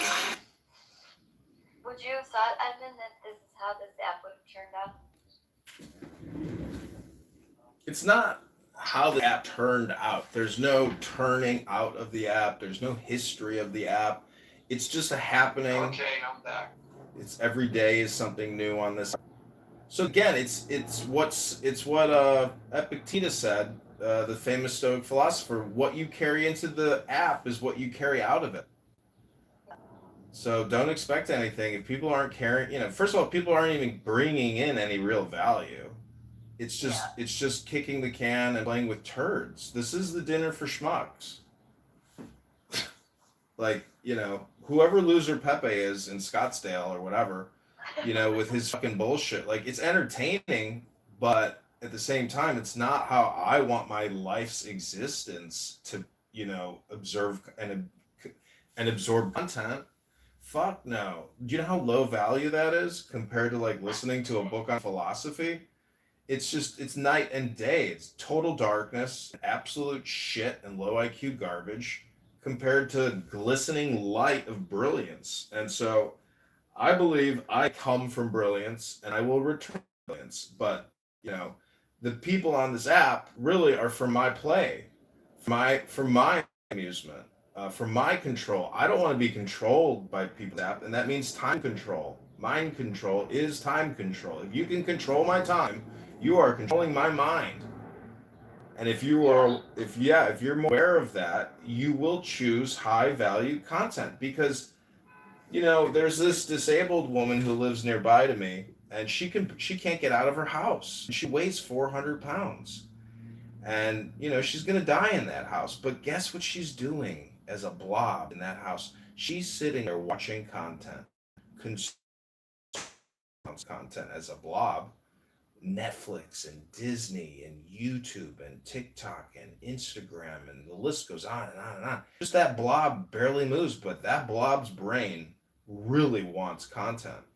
And so, you and I are no different. And we use this app to fill space, and the second after second after second. You only have 2.5 billion seconds to live. That's the average lifespan. So every second counts. And what you listen to and what you look at and what you hear and what you say, it all adds up. Why do you think people go to college? They're going to college to get conditioned, to be suggested to engage in content, to come out of there as a much higher level IQ, EQ. It's all self-improvement, self-development, self-help, psychological development, training. And no one is anything until you've been challenged and have had great difficulty. So, you are just who you are. You are also who your enemies are. Do you actually really have any enemies? Do you actually test the freedom of speech? How do you experiment with the freedom of speech? That's the big thing, is every single second is technically an experiment, and how you are, this app is basically an experiment setup. Every single room is just like a laboratory experiment, especially if there's replays, and then you can go back and analyze how people are engaging and what the community participation is. For example, Monica, I think, spent 3 hours the other day talking about the black guy in the park in Manhattan who gave the dog treat to the dumb Karen and took the dog off the leash. And Monica wanted to play the devil's advocate of the woman against the guy. And it's like, over the course of 3 hours, emotional experiences, so many illogically stupid observations. But then when you look at it as a total, you're like, this is so fucking stupid. You dumb, stupid bitch. Play a fucking audiobook for 3 hours. Don't fucking talk about some fucking black guy from 5 years ago in Central Park, you fucking moron. Play a fucking audiobook sometime. Hello?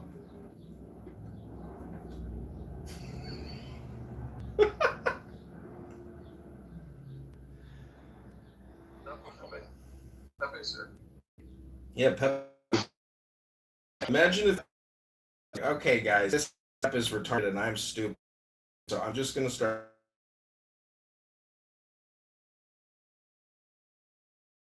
Great, because that's the thing, is nobody is gaining any knowledge from listening to Pepe. So, and Pepe is gaining no knowledge himself. Like, think of this as a college classroom.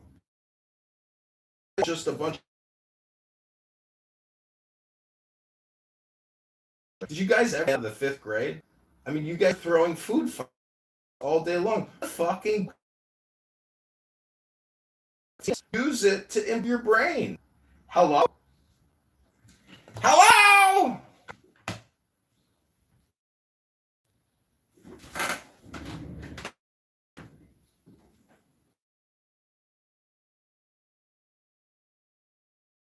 My favorite book is The Tao Te Ching, or The Book of Changes by Lao Tzu.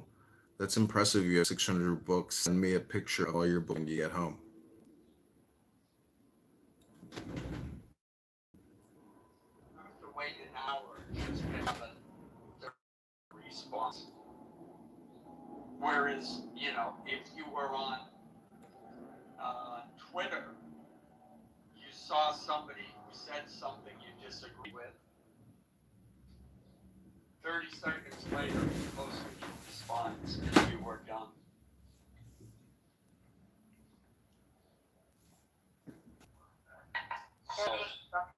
What we used to do to our order.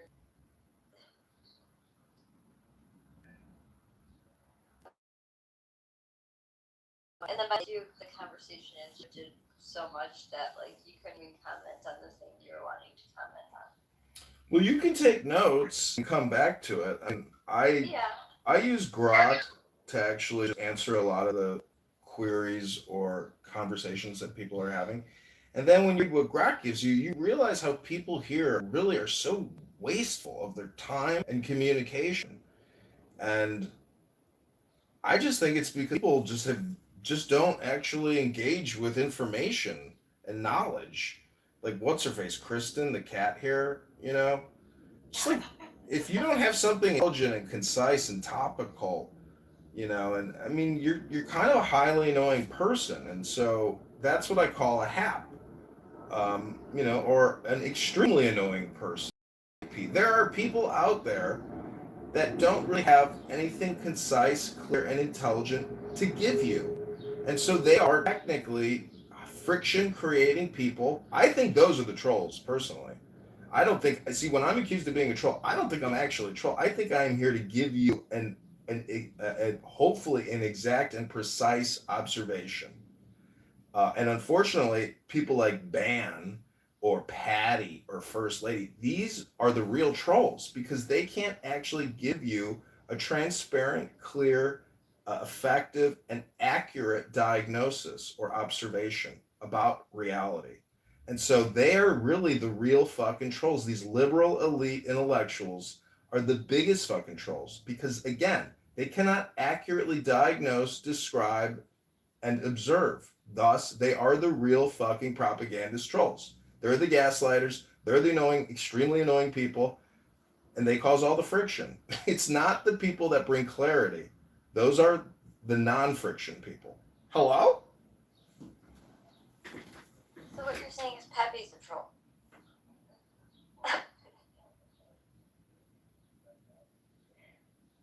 I mean, I oftentimes, I don't do it as much anymore because this app's too small and there's nobody, everybody will know if I'm trolling and nobody's going to get triggered because they all know who I am. So it's like, why I put on that show.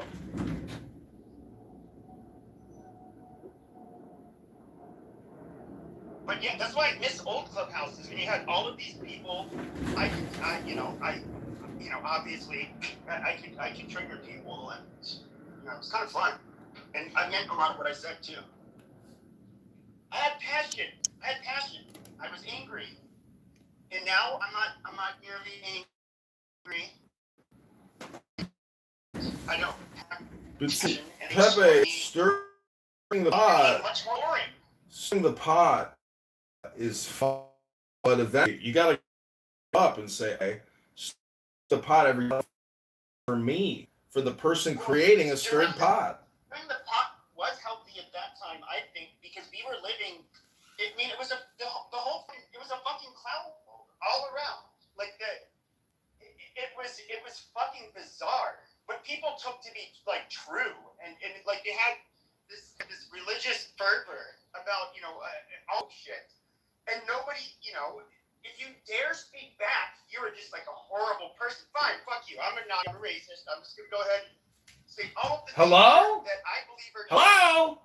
And Hello? But now it's kind of like that woke all that woke shit largely died off. People got sick of it. You have a Republican in power now. People have largely gotten black fatigue. So the whole BLM shit died off.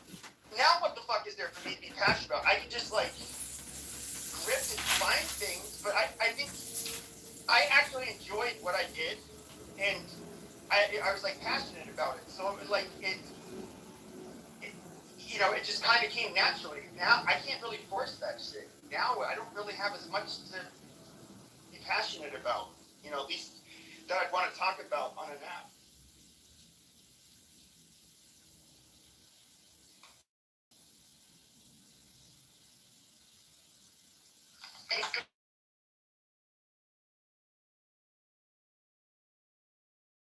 We do. Because there's nowhere else for us to go. And I don't like to just sit in the audience and look at anybody else's rooms but theirs. Because it's just garbage. It's just garbage. And I like to hear Joe talk, obviously. He's good content. And he helps people learn and understand things. But I just, besides, can you name any other room besides Beaver and Matt's rooms that are good? You know.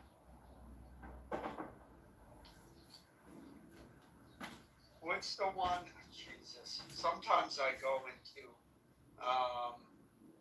what's the guy's name? Intellectual gangbanging. Oh yeah, he hasn't been on here in a while. I know. He really but I go in there because, first of all, I guess he likes me. Second of all, he's made clear, look, don't say any overtly dumb racist shit and you're good. And then he will say, let's hear from the white guy.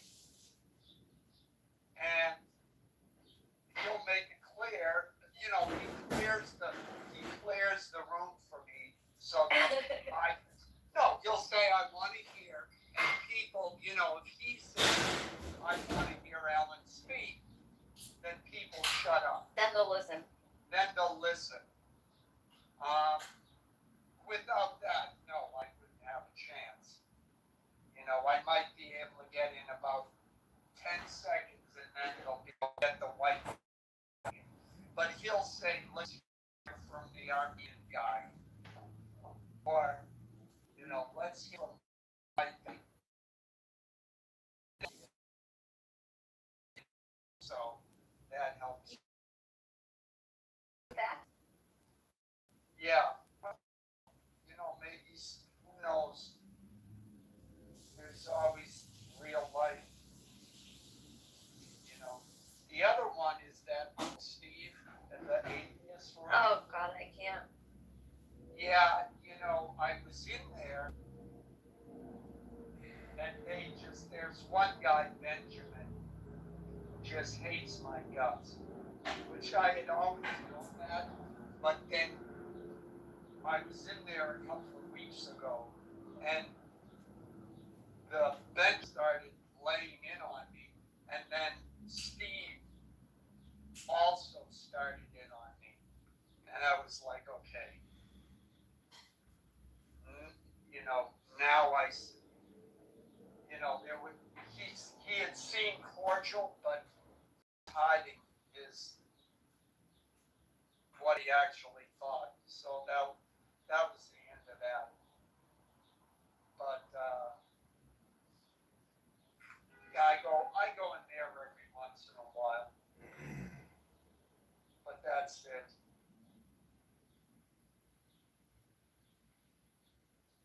Yeah, I mean, there was a lot more content. But hey, we were all stuck in our homes. Yeah, that's true. I still cannot believe that conservative atheist died. He died? Yeah. How did he die? He had cancer. Was it a recent diagnosis and short life, or Yeah, it was like had it all along? no, it was like short. He did get the vaccine and stuff, and the boosters, and yeah, he died. Gosh, I want to say it was like almost 2 years now. Oh well. Can you believe that? Well, people. Hello? Hello? Hello? I didn't know that.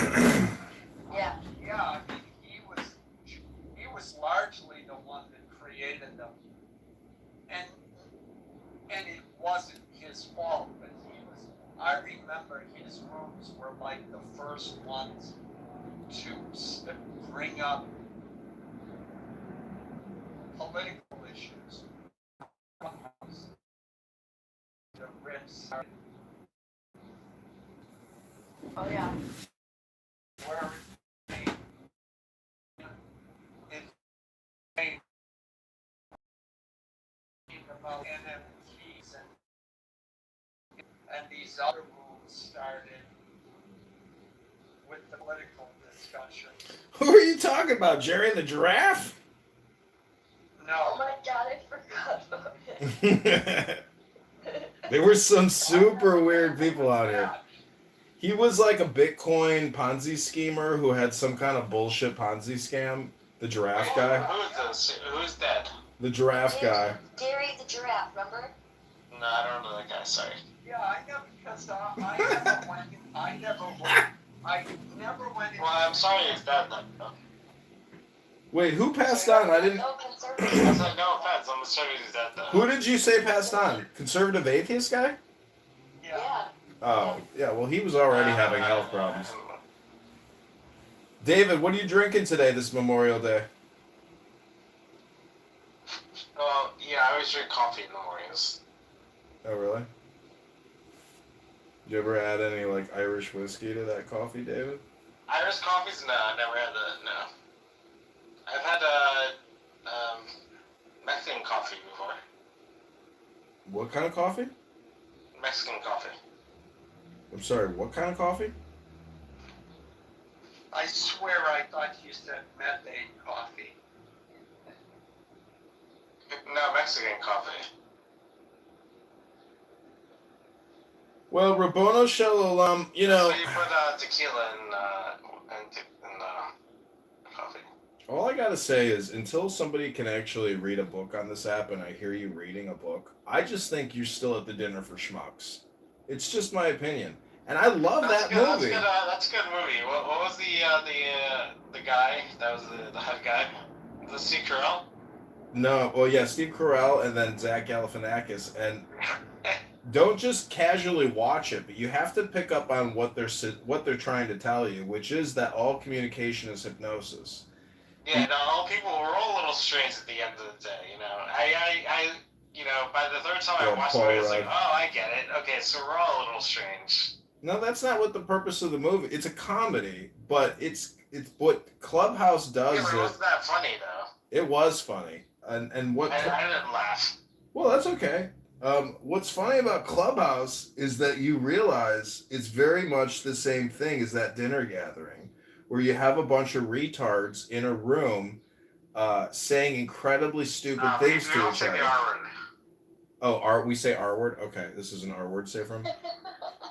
So anyways, just watch the movie Dinner for Schmucks and you will laugh because you will realize it's the same happening on Clubhouse, but they made it into a movie, and the stuff about hypnosis and mind control in Dinner for Schmucks is hilarious because this app is a little bit like mind control because of the time control component. Every second you listen to me, I'm technically controlling your mind. And so trolling and controlling are interrelated, and there's just a lot of character actors here. I feel like Brad Stauffenberger, the Viking warrior, is a little bit of a performative actor. And that's because the other day I heard him say he parachuted into a pond, a high altitude jump, and then when he landed in the pond, he took with the biggest alligator in the world. And I was like, that sounds a little performative to me. Maybe that didn't really happen. Alligator with his bare hands, don't forget. Oh, I forgot about that part. After he took the selfie, he grabbed the alligator by its throat and then started rotating with it until he killed it, and then ate barbecued alligator for dinner with a tribe of indigenous naked women. So anyways, I'm just saying that when people get on their soapbox and they say the most incredible things about lifestyle, that to me was that was the first thing I noticed about invite on this app. I was like, great. I was like, well, let me invest in a company. So I gave him a plan to invest in business All these people aren't saying that they own, and like some aliens and don't got shit. And well, anyways, what I'm trying to say is, when people make claims about lifestyle, like David doesn't really make wild claims about his lifestyle. I've heard David is well off, but he doesn't talk about it because the truth is he can barely get a sentence off without sounding like an R word. So even if you're rich and you can fly first class and you've got palatial estates all around the world and you don't really have to worry about anything anymore because you can live just fine off a 6% interest and you're pulling down tens of millions of dollars a year. That's a hell of a lifestyle. But they wouldn't be on a social audio chat app talking to you or me. They would be creating security layers to get away from people like you and me. Hello? Yeah, shout out to the R words.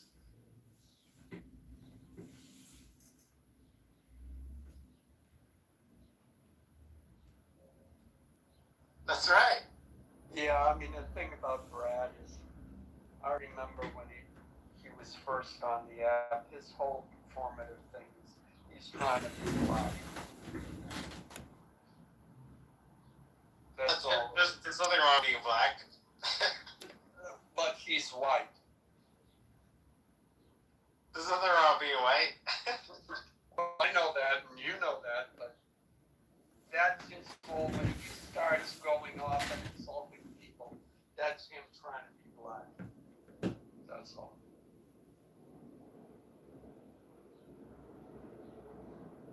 Well, either way, I mean, I just look at it as performative art in the same way that. See, the thing, I sided with Pepe and Monica not because of the woke CRT BLM DEI nonsense. It was really about what the African Americans on this app were saying with regards to death threats and making horrible, profane, vulgar statements. That's what really made me angry, and then sided and even partnered with Monica to basically say, hey, okay, we have an extreme, profane, vulgar, illegal type of communication that is shocking. I had never heard people say make death threats on a verbal public social audio platform. Like imagine on Facebook, like if people were allowed to, anyways, I'm just saying it was shocking. And so it's like almost comical, but at the same time, in terms of like who is right and wrong, the people who do not make these horrible profane statements are always going to be in the right versus your wrong, illegal, vulgar, profane death threat. So I'm just saying, that seems to be kind of walled off a little bit. Like there is a network and a clique of people here that block and don't want to necessarily hear that, but it's still there. And you could go to any trench room right now, any ghetto room right now. Cray, I'm sure, has one open right now. And there are just so many ghetto rooms on this app that, from a recording perspective, black content and the Jerry Springer Show are like synonymous. I mean, that's the community. That's the culture. That is the content of the culture. And that is sad. But it's really not that different from other types of rooms. Like, the people in this small clique, it's basically comedy, more comedy. I guess it's all comedy, technically. All communication is comedy because these profane ghetto trench rooms. Wow. You don't say the G word. Can you say the T word, trench? Are you overly sensitive, David? I mean, I went to Penn, so we try not to say certain words. Well, I'm just saying there are so many ghetto trench rooms that it's shocking, but it's not really that shocking because technically I think African Americans really love to chat, and in terms of like being a blabberina or a yapper, they love it, and I get it. But again, if you can't go back to a book as being the basis of our communication, we have essentially run the full gamut of stupidity in this country. And the concern about an AI god, I'm not really concerned about it, because if we could make people come into compliance, like has anybody seen Raised by Wolves, the HBO series about the? I've seen Raising Arizona. Does that count? Maybe it's basically the same show. Anyways, I'm just saying that the future is actually very exciting, because the future economy is capitalism. It is not social redistribution communism. It is actually capitalism. And eventually, see, this is why the Bitcoiners and these liberators think that, they're onto something, but they're not. The truth is, America can create a whole new financial platform if we want to. It's just a question of our will. Want the 3 seashells. Well, she was a lot hotter in that movie, wasn't she? I think that's when Sandra Bullock was at her pinnacle of Hollywood hotness. Yes, no? Yeah, she was cool, even though she didn't know what was going on. What is that haircut called? A bob haircut? Anyways, Alan here is a professional. He's worked in Hollywood for 40 years. Docs. And he's produced some of the biggest and most successful music and movie production. Alan, what? Do you ever win an Academy Award? No, that's not. Alan, do you ever win an Academy Award? No. That's not me. And I've never professed. My friend won a Tony. Alan, aren't you? I thought you were actually Phil Spector this whole time. Isn't that actually who you are? Sorry, wait, what did he do? Is he the one that was convicted of, or allegedly? Yeah. Okay. Yeah. He was super successful. He was super successful because he knew how to record. He produced all the big acts. They all came to him because he put out the best product. Like your boy Weinstein. They say that Phil Spector's Christmas album is the greatest Christmas album that has ever and ever will be produced. Nothing ever will top a Phil Spector Christmas. Was the best Christmas album. No, it's actually considered to be the best Christmas album of all time. It's Phil Spector's Christmas. Nat King Cole. Yeah, but Phil Spector was the chief producer, director, engineer, distributor. Like, it was his business. He was the creator and produced all these talents. Cultivated. I don't think he's good. I know him. Yeah. You're young. You're young, David. Phil was big in the 60s and the 70s and the 80s. He had a big career when people actually made money and lived like moguls and made money from selling CDs or 2 million records. Nowadays, Spotify, etc., you're making 2 cents a record. Back in the day, you could make 2, 3, 4, 6, 7, 10 bucks. The Rolling Stones would make 100 million a year selling records. Back then, that's like making $1 billion. I mean, economics of the industry are completely inverted, and you have to be so much more sophisticated to make money in media communication, movies, etc. Look at the Paramount Skydance deal. Do you know how much the attorneys made on the Skydance deal for 4 days worth of work? They made $100 million. Nice. On that M&A. And, here we are picking our toes in Poughkeepsie here on Clownhouse. I've been to Poughkeepsie. I remember I was, we have like a bunch of records and shit like that, and like even like VHSs like in our archive. I remember like my nephew, who was like, I don't know, like very young, like in the teens. He was like, "Can I have these CDs and record players?" I was like, I remember my father, his grandfather, saying, "Okay, you can have it." I didn't realize like these young kids like want these these records and CDs and VHS and shit like that. Good thing we kept it, I guess. I didn't keep it. My parents did. Well, it's all content. I mean, downstairs in my living room, I have thousands and thousands of DVDs and CD-ROMs and What makes music you save it? CDs. I don't know. I'm like saving them because I bought, storage for them. So they're all sitting in nice, cases, but I don't actually have the whole build out of all the cases. I threw all that shit out. I just kept all the discs. But it's all just, content to also be re-explored. That's why in 2026 there is no new content.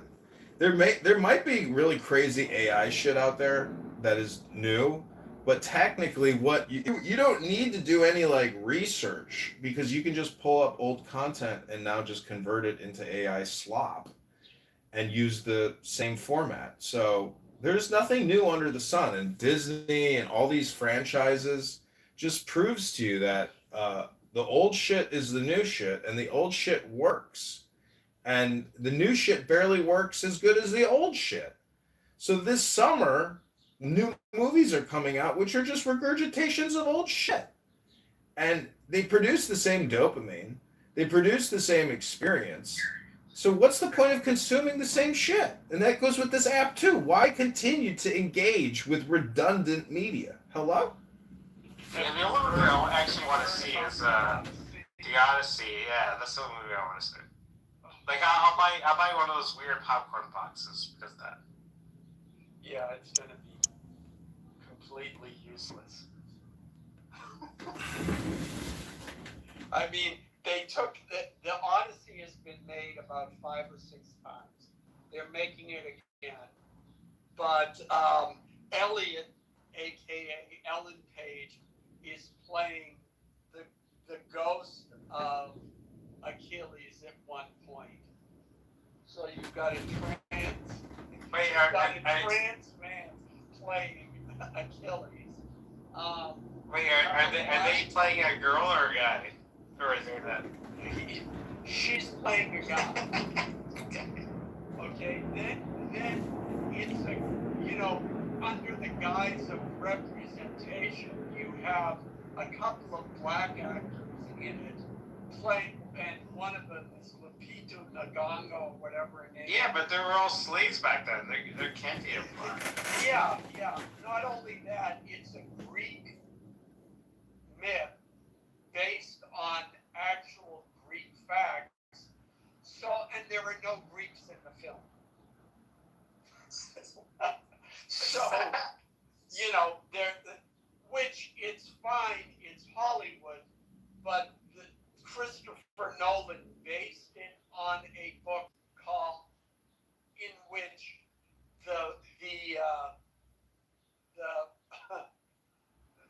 the Odyssey is reimagined to have black people in it. That's like the Wiz when they reimagined the Wiz. But see, in the Wiz, everybody was black, right? So we say, okay, this is the Wizard of Oz, but we're going to redo it with the R&B, and we're going to do it with a black cast. That isn't what they're doing. They're doing this Greek story and claiming that it's accurate, that Helen could have been black, or that there were black people in Greek society, in the ruling classes, etc., etc. And all it is, it's just race swapping. It's another excuse to create content that people will go, like you said, oh, I want to go see it. Yeah, you'll go, but I think what'll happen, Christopher Nolan is a very, he's made a lot of money for the studios. It'll do well the first weekend, and then it'll dry off. It'll drop off drastically. I liked him in Inception. Yeah.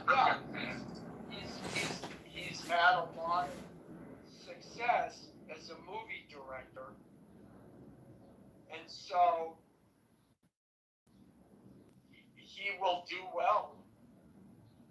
But the fact is, you can't win an Academy Award unless you meet the Academy's guidelines for representation. And so, yeah, if you're making a great drama, well, everybody's white. You can't have that. So they have to insert. Yeah, I remember when they changed the rules for the Oscars and they said in order to be nominated, you have to be a certain percent black or gay. And I remember thinking right away, I was like, okay, so you want gay people to come out to say, oh, I'm gay, I'm in the movie? That makes no sense. Yeah, on top of that, you know what they do? They say they'll have a character who's black and gay, so that they get 2 for 1. So, like, if you watch the movie, aside from Will Smith, there's one character, he fits that. And then I can't tell you the number of TV shows I've seen, they've got the gay black character. Well, some would say, like, Will Smith is gay. Allegedly. Well, yeah, but his character isn't gay. So you either have. He's kind of gay. Well, yeah. Well, we know he is, but the point is, it's either or. You can have a straight character played by an openly gay actor, and then you'll be okay. Or you have to have the gay character. As long as there's some quote representation, then you fulfilled the rules. And the thing is there always is because they'll say, well, if you've got no representation in front of the camera, then you make up for that by who you hire behind the camera. So if you have a movie that's all about white people, then you have to have all black people behind the camera to balance it out. Or you have to ask them, it's like, yeah, we'd love to hire you. Are you gay?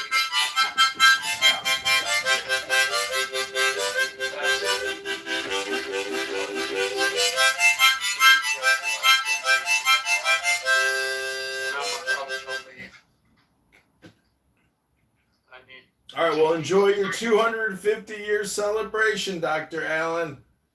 All right. Well, one of the issues that people project what they would do if they were in power. Yeah. Yeah, that is absolutely true. So. But that's the beautiful thing. They're not in power, and they never will be in power because they're here essentially creating fake projection power. And that's one of the reasons why they're here, because, this is where it got them. And I'm not saying that's projection. I'm just saying if you're aware of the projection, it kind of nullifies it. But, there's a saying that a sage never criticizes anyone.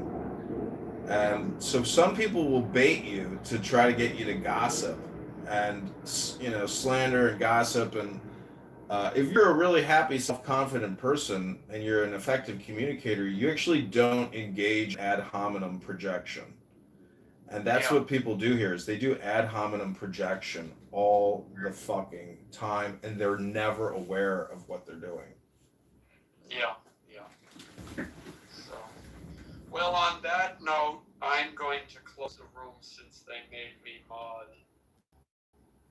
And I guess I'm going to go eat. So, I will, David. Let me see your whole Yeah, that shit is high key, not low key. Gotcha. Let me see this. Turn around. Alright, so back to the conversation we're having. Jill, And take your ass back to the, because ain't nobody asked you She to gotta be a motherfucking bitch. right. What the hell? I didn't need your motherfucking help. What the hell is that? Are you okay? Baby. Bitch, are you okay?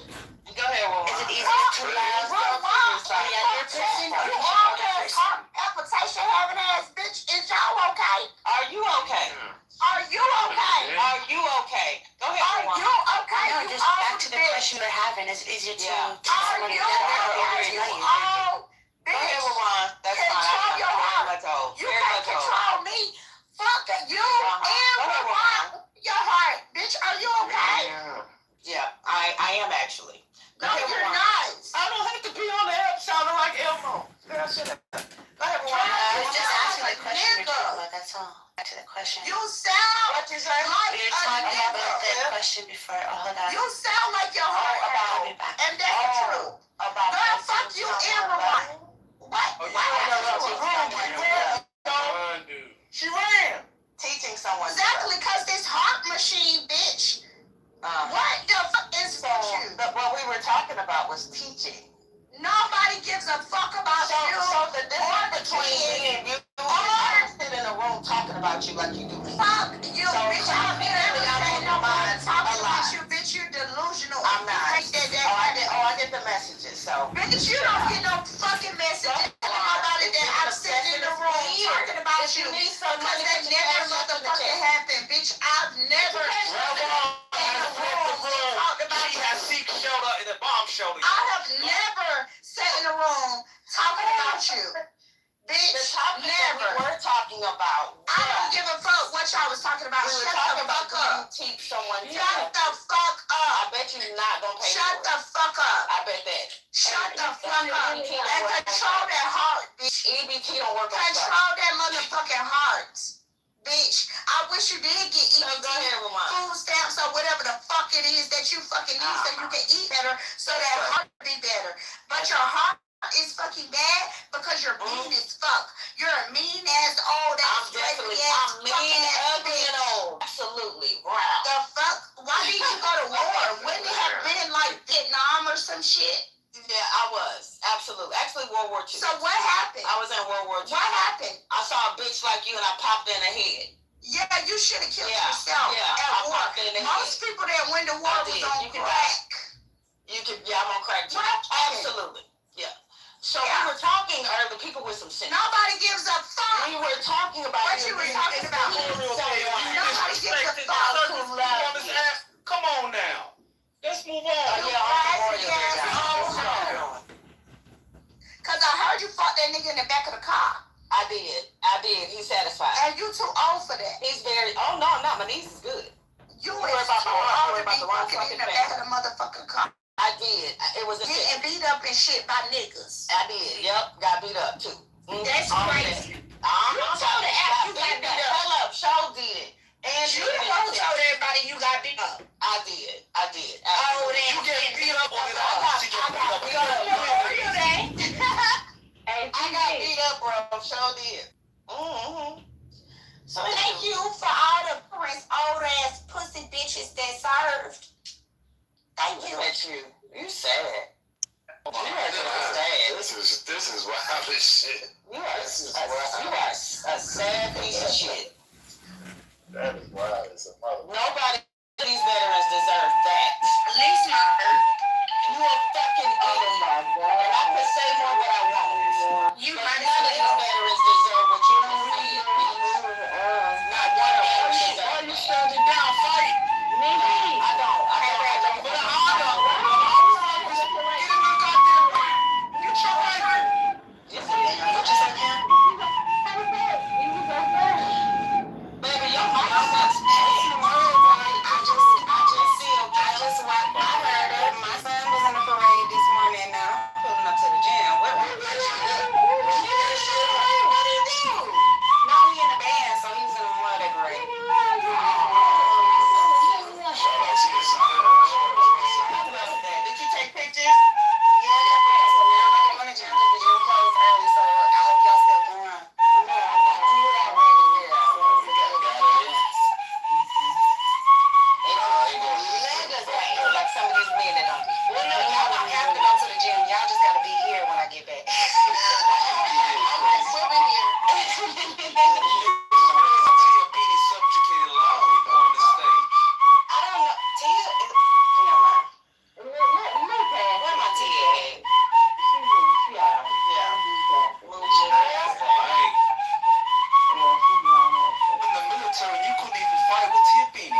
No, you were.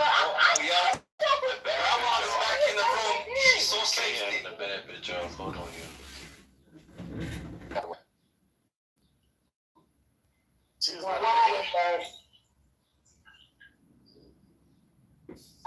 is how y'all know this nigga ain't never been on there with his daughter as a child. He doesn't even know like proper parent etiquette when they're on a road trip with their children. Like, look how he talks. That bitch said she was at a lounge the other night. Take that girl on a family trip. She's older now. He was a child. Yes. I ain't got no she been on like 8. I took her like 8. Things that you didn't travel with your daughter as a child. I done took her on 8 trips. No, I refuse to believe that. Like, okay, I don't give a fuck what you believe. You don't believe in your life. Nasty. You don't believe in that little ass nigga that you married. You don't believe in. You didn't believe that you could finish college. You didn't believe that you could pay your own time. You didn't believe in nothing. You didn't believe in nothing. I want y'all to remember that. That's been 3 minutes. You didn't believe it. You didn't have a total ass child that you got. That's been 3 minutes ago. She was talking about how he don't understand people being on 10. Less than 3 minutes ago. Because we're on a trip with our children. I don't know what you have. I never asked you that. It's so unnecessary.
You don't have in-house nothing because you're a sad, miserable little drunk man. Be a nicer person.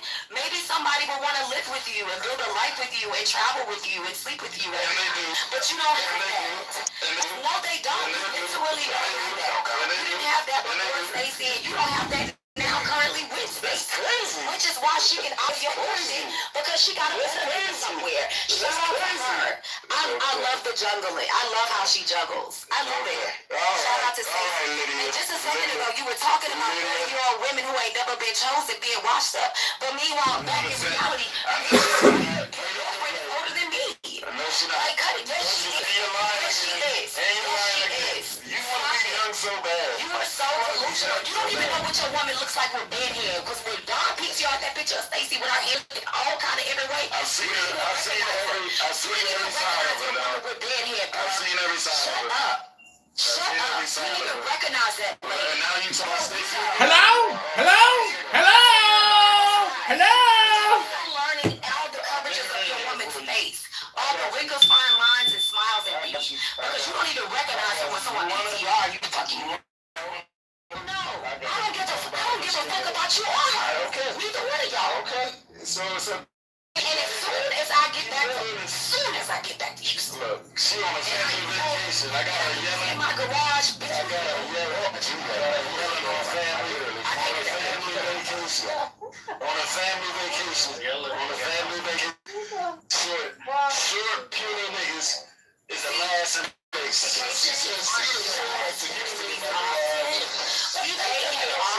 That's what a life is. Like, you get to vacate often. This is regular for my children. They are they have status at 11 years old. Stop playing with me, nigga. My kids are used to it. All right? They were born into it. A vacation ain't special to them. They think it's Tuesday. Actually,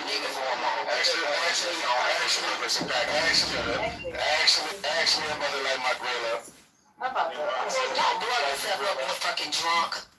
Yeah, like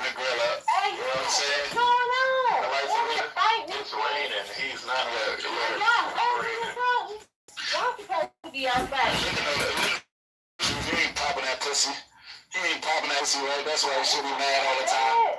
Sound good to me. Worry about it. Yeah, we know, right? That's all you need to know. I ain't left him, buddy. He doing exactly what he need to do because I ain't left him.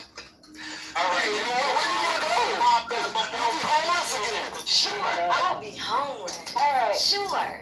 Absolutely, I'll be destitute. Totally. Shoot,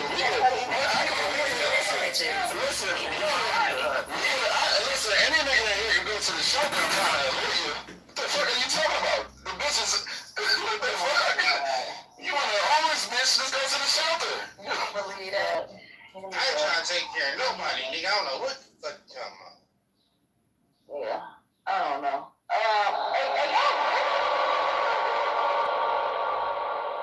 That is the end of your clip. The floor's back open.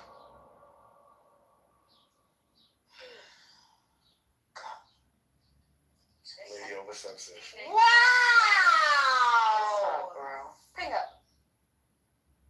Because you arguing with Lydia, just talk about don't talk about Darius. And same thing, Lydia, you arguing with Darius started first. right. Why the fuck Darius do I started get first. mentioned? But y'all gotta put y'all styles now. That ain't right. And it always be the ones. I fuck with them, dang. I keep you one. Darius started first. No problem. When it's my turn, I don't want to hear shit. When I take it to hell, I don't want to hear shit. I don't want to hear nobody pick me in no private rooms trying to say, oh, you went too far. I don't want to hear shit. Well, these motherfuckers might as well buckle up for We ain't yet spoken. Gonna be a good work week.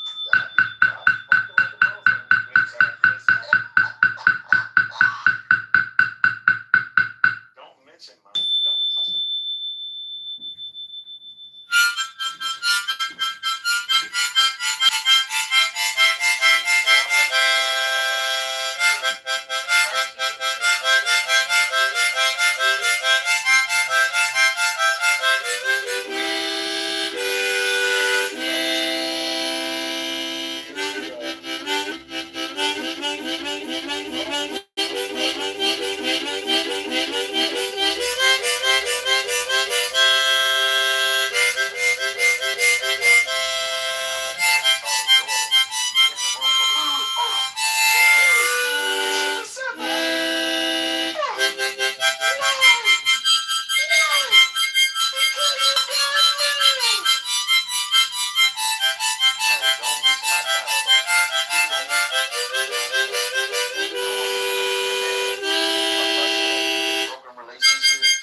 Who's the guy? Hello?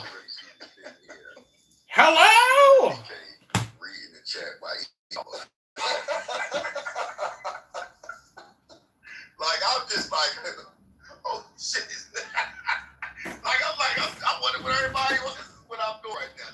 Throw that out there. That's what BK does. He be eating chicken wings. I told y'all the day I saw him do it.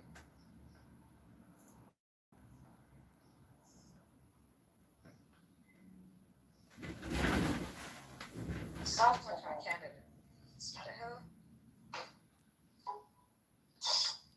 Go back to the fucking store. This is some bullshit. Stacy, what up?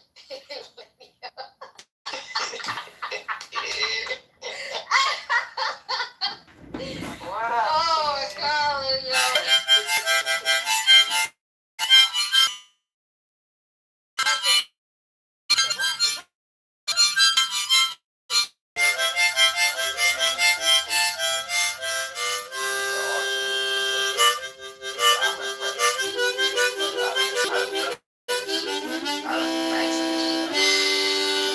Family. It is a C harmonica.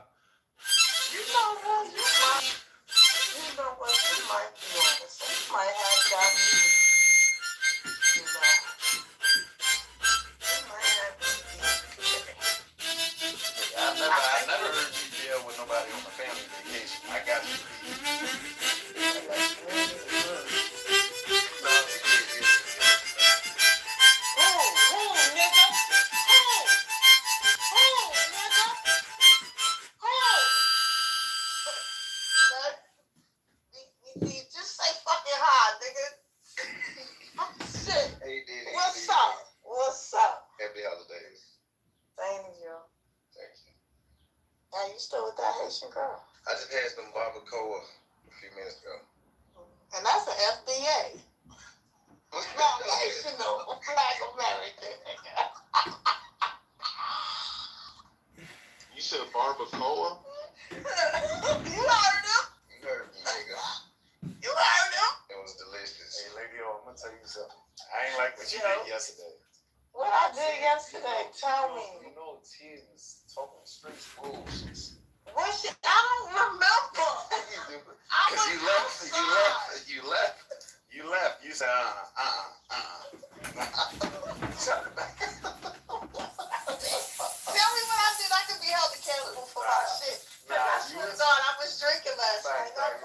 You was being a girl's girl. They don't appreciate Lady O being a girl's girl. What happened last night? Did I come in and tell a story about the nigga that was watching his man's pocket? Who? In the spot?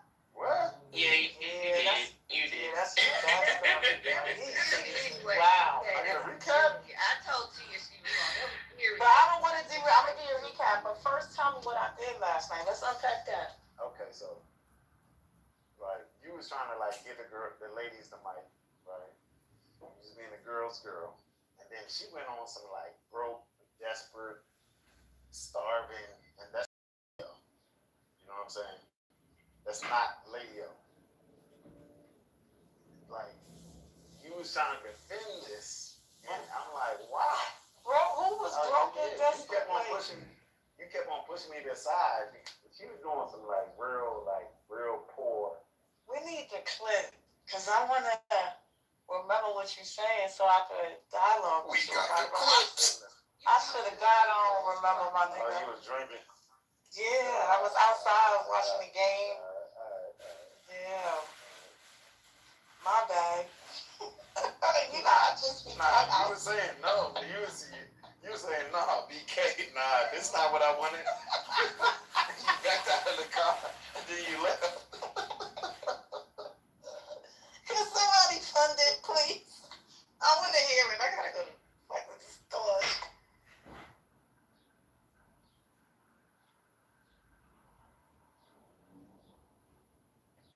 The goo was there. Was the goo there?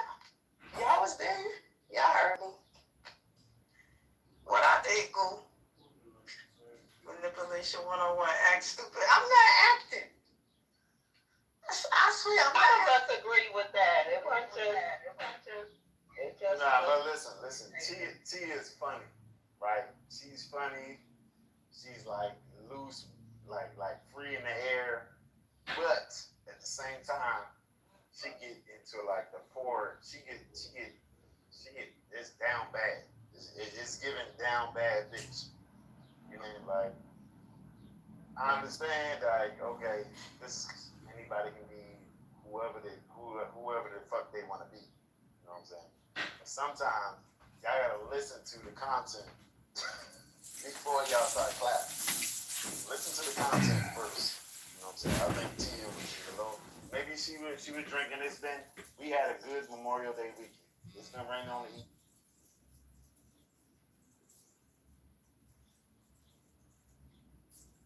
Who write the stories, they are the ones who study the old literature and rewrite the stories and turn them into modern poetry. Oh, the songbirds. Through the internet, a couple of them. But it is a real thing. I know that. Have you seen that before? It's a dad. Beneath it. Wait, what? So for these picture that says Trump 2028, it's actually $20.28 per gallon. Oh, I just clicked on it. That's funny. Hi, Patty. Hi, Tia Andrea. I just wanted to quickly mention something about the tariffs and how it's destroying our country and our economy. I'm very upset about the tariffs still, and I think with regards to China, Trump's very close relationship with China, and the Strait of Hormuz opening, I'm just worried that these tariffs are still going to harm our economy. and the tariffs were a terrible idea, and I can't stop thinking about the tariffs. And every night when I go to sleep, I think about the tariffs. And when I wake up in the morning, every morning when I have my morning coffee and I John, make a bowel movement, I always think about the tariffs. And when I have my John, lunch in the afternoon, I think about the tariffs. When I have dinner John. and a nice glass of Pinot Noir, I think about the tariffs. I can't stop thinking about the tariffs and talking about the tariffs. Tariffs! You alright, John? You cool, John? Mr. Kitover?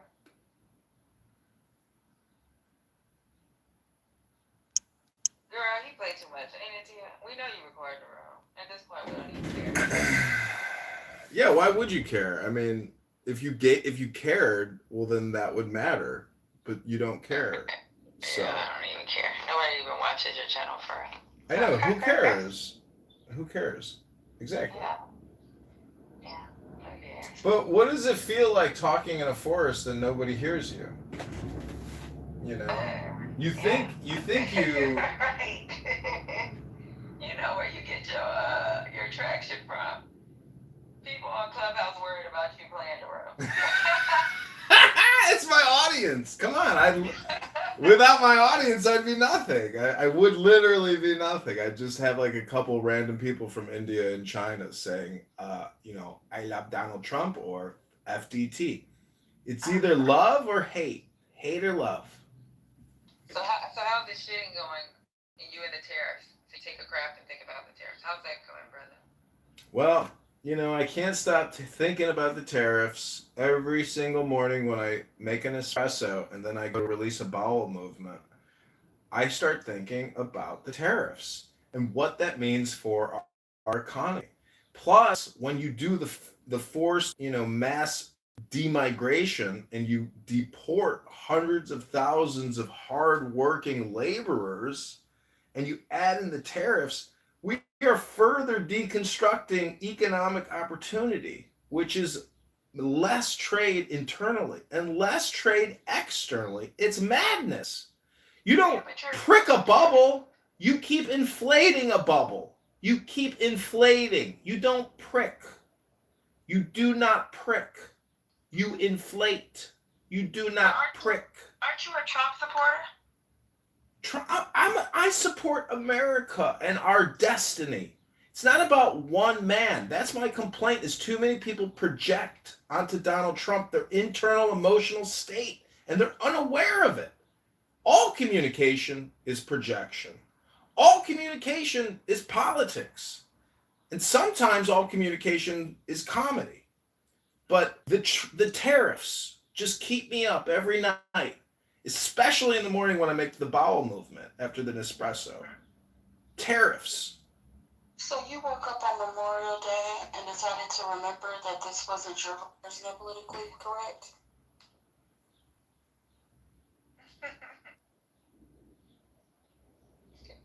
Lady, you know who this is, right? This is John. I told John, we don't care anymore. Nobody's really watching it. Except for people on Clubhouse. We'll see one or two people and be like, is that me? Is that lady? Is that us checking if people? Oh. I just don't understand why. And so explain to us why you record the room sign. Well, John. I've kind of given up because, as you said, my only audience is people from Clubhouse checking to see if I'm recording you. But Anon does open up the opportunity to record, but it's still just not like a very good recording because I'm filming cell phone to cell phone. Some people have perfected screen recording virtually, and there are other people recording your room, not just me. But you're on YouTube, but you'll never find it because it's not like labeled to, some way that you could find it. You just can't find it. And nobody watches it. So it's really just like a labor of love and an artistic endeavor, which requires work and time and effort and value. So it is what it is, but it's not commercially successful. And that's okay. I mean, I enjoy doing what I do, to me, it's like, how do I continue to optimize my productivity? And unfortunately, people don't like what I do, but to me, Like, if there was ever an actual franchise or some type of way to earn and monetize and distribute, like, you ladies could have a YouTube channel, for God's sakes. You would be a valued YouTube publisher. I don't understand why you don't do it. You think that we don't know that? Some people have different lives than the lives that you live. Yeah. And maybe for purposes unbeknown to a lot of people, we don't. Like, has that ever crossed anybody's mind? Of course, but my argument is that you're here anyways. But my argument is, if I'm not going to do it for myself, why would I want somebody else to take my voice? Hello? Try to monopolize You angry? off of my voice. I'm happy. Leave me alone. You angry? I didn't give you. I'm happy. Because I'm. Leave me alone. So you taking somebody's picture, you taking somebody's voice, and monopolizing on it at the risk that something could happen to me.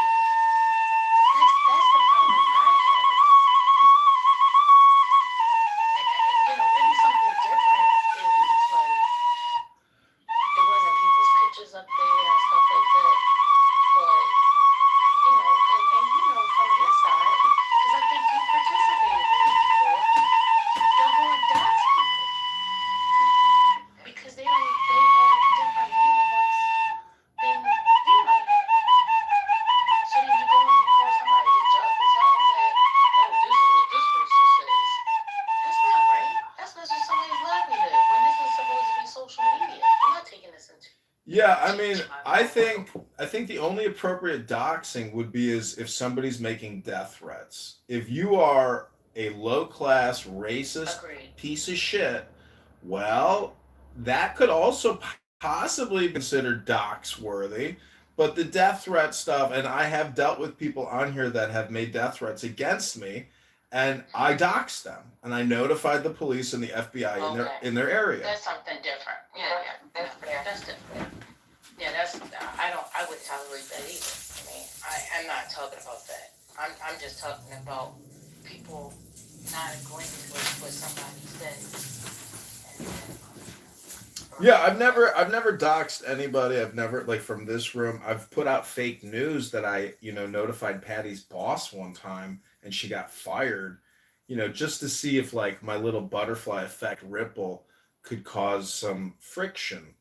And I think it worked, but it wasn't true. It was fake news. Nah, it didn't work. Right? Wait a minute, you did what now? Why would you do that? Why would you even play like that? You did that for what now? I don't know. I was in a room one time and I was just like talking about your room, and we were talking about your room, and I said, yeah, I notified Patty's boss and I doxed her and she's going to get terminated because she's on here 40 hours a week instead of working. And they were like, you did that? And I was like, yeah, I did that. She's gone. By Friday, she'll be terminated. And they were all like, oh my God, I can't believe you did that. And I was like, yep, I'm sick of that room. But it wasn't true. I was just playing with them. Honestly, I didn't care. Because somebody. Did you put my name in it? You said my name too? No, you just said me. So. Yeah, it was me. It was me effing with that. But no, I didn't mention First Lady because Patty necessarily a name. But Oh, you talking about that's not a real name to you? Yeah, I mean, I don't know who you are, but Ban carries this room. The GOAT, Isaiah, whoever he is, he carries this room. His monologue, and his energy is what really makes this show possible. Without Ban, ladies, I hate to tell you, you would not have a show. You would not have a show without Ban.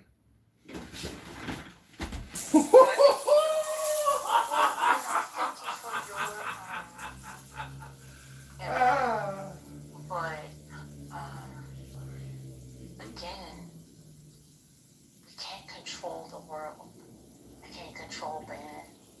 Or he wants to stay, whether he wants to leave, whether he wants to come, whether he wants to go. And nobody can replicate him. He is his own person, which is a beautiful thing. So, but at the end of the day, when you say carry this show, that was never the point of this particular space when it was created. It wasn't about a show.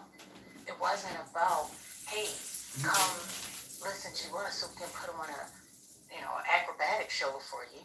No, it was to bring news. Yep. So we actually been doing this room for over a year with just females. Did you know that? You've been recording our rooms. I think you came around back in September, lady, right? September, October. Yeah, around that time. Yeah. Maybe even November.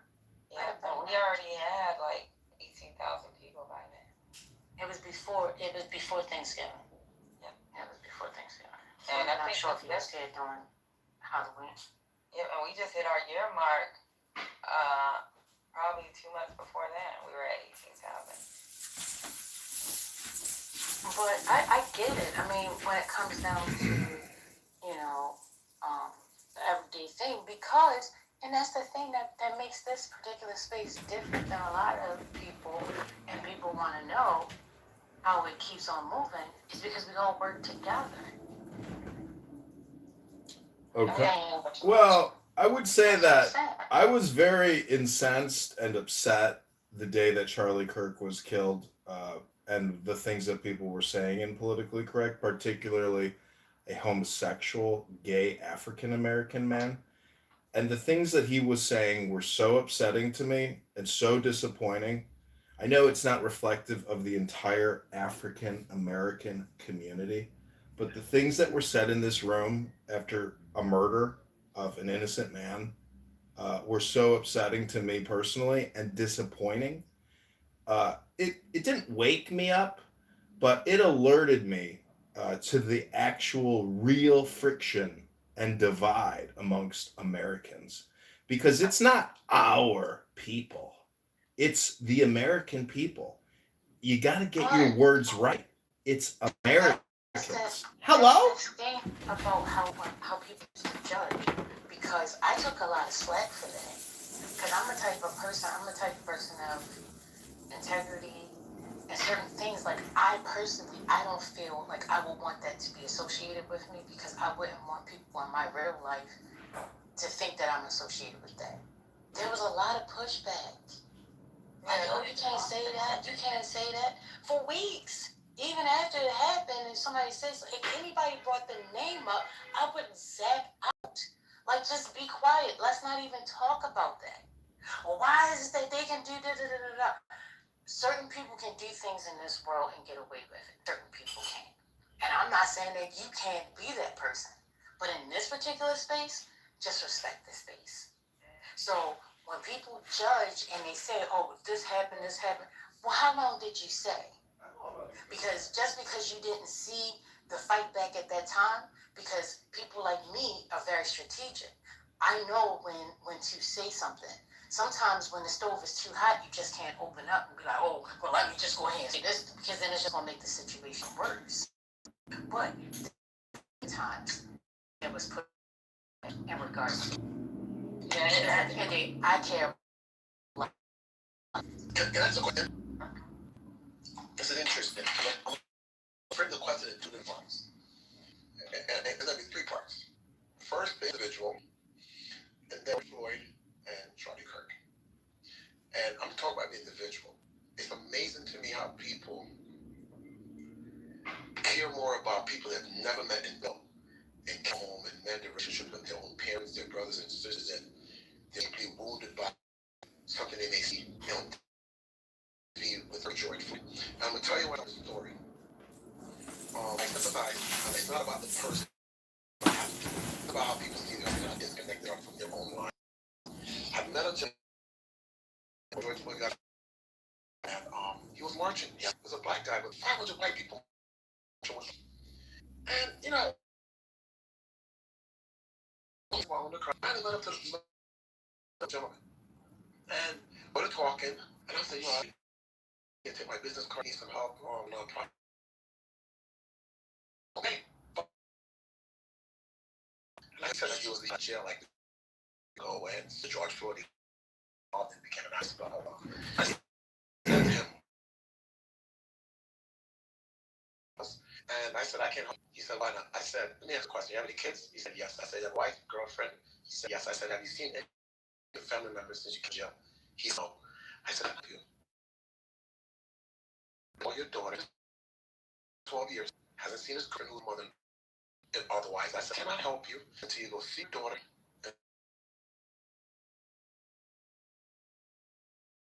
and march at his family and not. Now, that settled for a minute. A couple of weeks later, the guy came back in 2 weeks. 2 weeks later, he called me. And he was giving me a crown because I messed him up.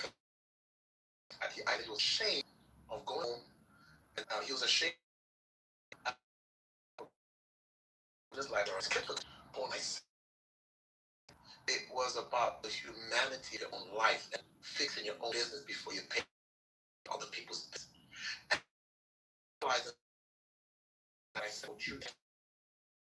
A stranger said it to him in a way where it was so impactful that he wanted to call me back, and I helped him in a situation and everything else. But the reason why I'm mentioning that because when I hear people talk about people, George Floyd and Charlie Kirk, Hello? and all these great people, it's great to admire great people that's doing great things or have sacrificed their lives to resonate in your life. But what all that is demonstrating to you is where in your life are you dealing with the living people that you're not taking responsibility for forgiving yourself, forgiving your mom and your pop for doing your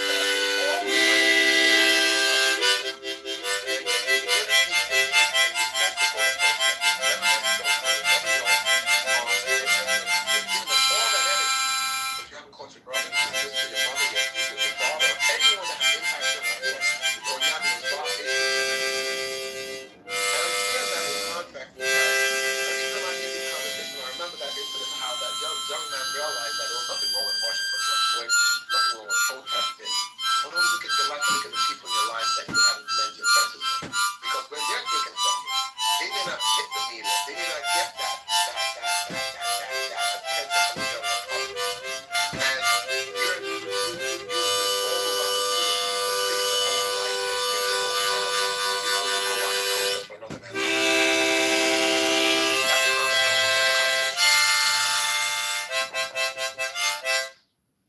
Well, you know, I like that story that you just told, and it's amazing that that happened to you, that you were able to help rectify that man's mind. And I would just, that I guess my critique and complaint about the way that people communicate on this app is that it's not really a very good exchange of knowledge. Plus, there's also time duration, so we can't transfer large amounts of information to each other. That's what books are for. And so I'm just saying, I understand this is entertainment and social activity, but you can come on here and read a book for 10 minutes. 10 minutes. One true sentence is better than a million illogical, ridiculous, woke, liberal, intellectual sentences. So to me, the book club is really the future, and it is the best now, the best experience you can have, which is in poetry is a very quick remedy to a lot of the social ills we have. I mean, Fix It here talked to a guy who had a communication failure. So we have a failure to communicate knowledge, intelligence, wisdom, value in a short amount of time. And that's because a lot of people want to be entertaining. Like, I think Ban is actually very entertaining. But I question the opportunity cost even for him to come on this app when you have a career and a family and a car to go wax in the garage, to come on here and be a pseudo intellectual, false, fake, not a real intellectual. Real intellectuals are academic. They actually will just read a book to you as if you're in a classroom. They won't necessarily always do the same shtick. That's the put down shtick.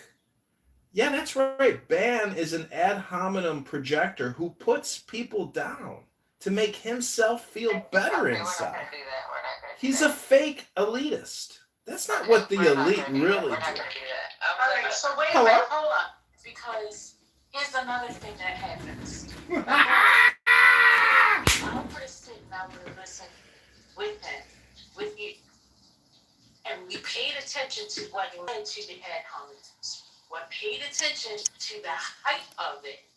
We would see that a lot of times he is not the aggressor. He's the responder. You see? But a lot of times people don't want to pay attention to it because they get caught up in the emotion and the film that's happening at the moment. But they forgot how we got there. And with recordings, you can go back, you can actually listen and actually judge. But most times people don't actually go back and listen to get there, to really understand. And that's one of the experiences that we were doing last night. So I hear what you're saying. Yeah, a lot of people come on this app, you know, you coming in, you making your suggestions, you got a chance to speak, right? We allow you to speak and tell us what you think is the future of this app. But not everybody thinks alike. And you are entitled to your opinion. The thing is, don't make that work for yourself. You don't have a place here, because we're not friends, to come and tell somebody what they should be doing and how they can be successful. You go and you create that for yourself. Doesn't that make sense? It makes sense to me.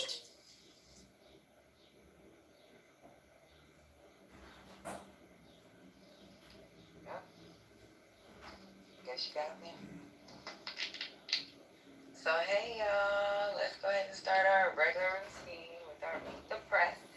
Y'all know how it goes. It's 24 hours old. If there's any updates, we can work on the update. We don't go straight through it. We try our best to like do breaks in between. And hey, P. Will, I saw you say hi. I just didn't get a chance to play you back. All right, I'm going to be at the shampoo my hair. Today's not Meet the Press. I'm sorry. It's what? It's we play. Oh, God. We're not doing Meet the Press anymore on Monday. We're doing.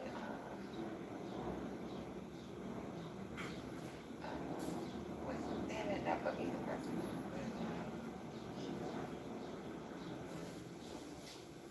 Damn it! Give me a second, y'all. What's the nation? Was that the one we're doing? Damn it! I'm sorry, y'all. Can I ask a question? What is the percentage of women in the U.S. Army? Why? Because the president is a coward, so there's women that's actually fighting for just dodging dodging the war when he got his drafted. What do you mean? Just let it go through. Okay. Well, let me go ahead and start Meet the Press, y'all. Let's see who's on Meet the Press today. Says this week, or not Meet the Press, Face the Nation. This week on Face the Nation, let's see. Talking about President Trump says a peace deal with Iran has been largely negotiated. Yeah, well, they have no choice. It's not Venezuela. But he dodged a war back in the day. He did. He got drafted, and then he got, so safe from the beginning. He doesn't care. So let me explain what's going on in Face the Nations on this one.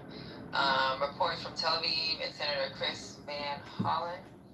This is the possible deal. Medal of Honor recipients, retired Lieutenant Colonel William Stevenson and retired Command Sergeant Major Matthew Williams are going to be on there. So let's see what they're talking about. Hello? Hello? Hello? Iran told him, they say, we don't want to deal with you. We want Obama to deal with you. We want to make a deal with Obama. Okay, that's fine. Let me start Meet the Press first. Not Meet the Press, but I'm taking Face the Nation. appear to be nearing a peace agreement with Iran. We'll have the latest. Sources familiar with the talks tell CBS News that the latest proposal to end the war, which is now in its 13th week, includes a process to reopen the Strait of Hormuz, the unfreezing of some Iranian assets held in foreign banks, and a continuation of negotiations over Iran's nuclear program. We'll talk to the president's top economic advisor, Kevin Hassett, about the impact of the war on the economy. And we'll take a closer look at the outrage on both sides of the aisle this week over the creation of a $1.8 billion anti-weaponization payout fund. Maryland Democratic Senator Kristen Holland will be with us. We'll also hear from a bipartisan duo working to fight anti-Semitism in politics. New York Republican Mike Waller and New Jersey Democrat Johnny Gottheimer. Plus, as the World Health Organization warns that Ebola is spreading rapidly in the Democratic Republic of the Congo, we'll talk to Dr. Deborah Brooks. And finally, a special Memorial Day conference with 2 Medal of Honor recipients by of service. Oh, I'm offering to buy you a punch and host you. Oh, that's so generous. I don't want to go!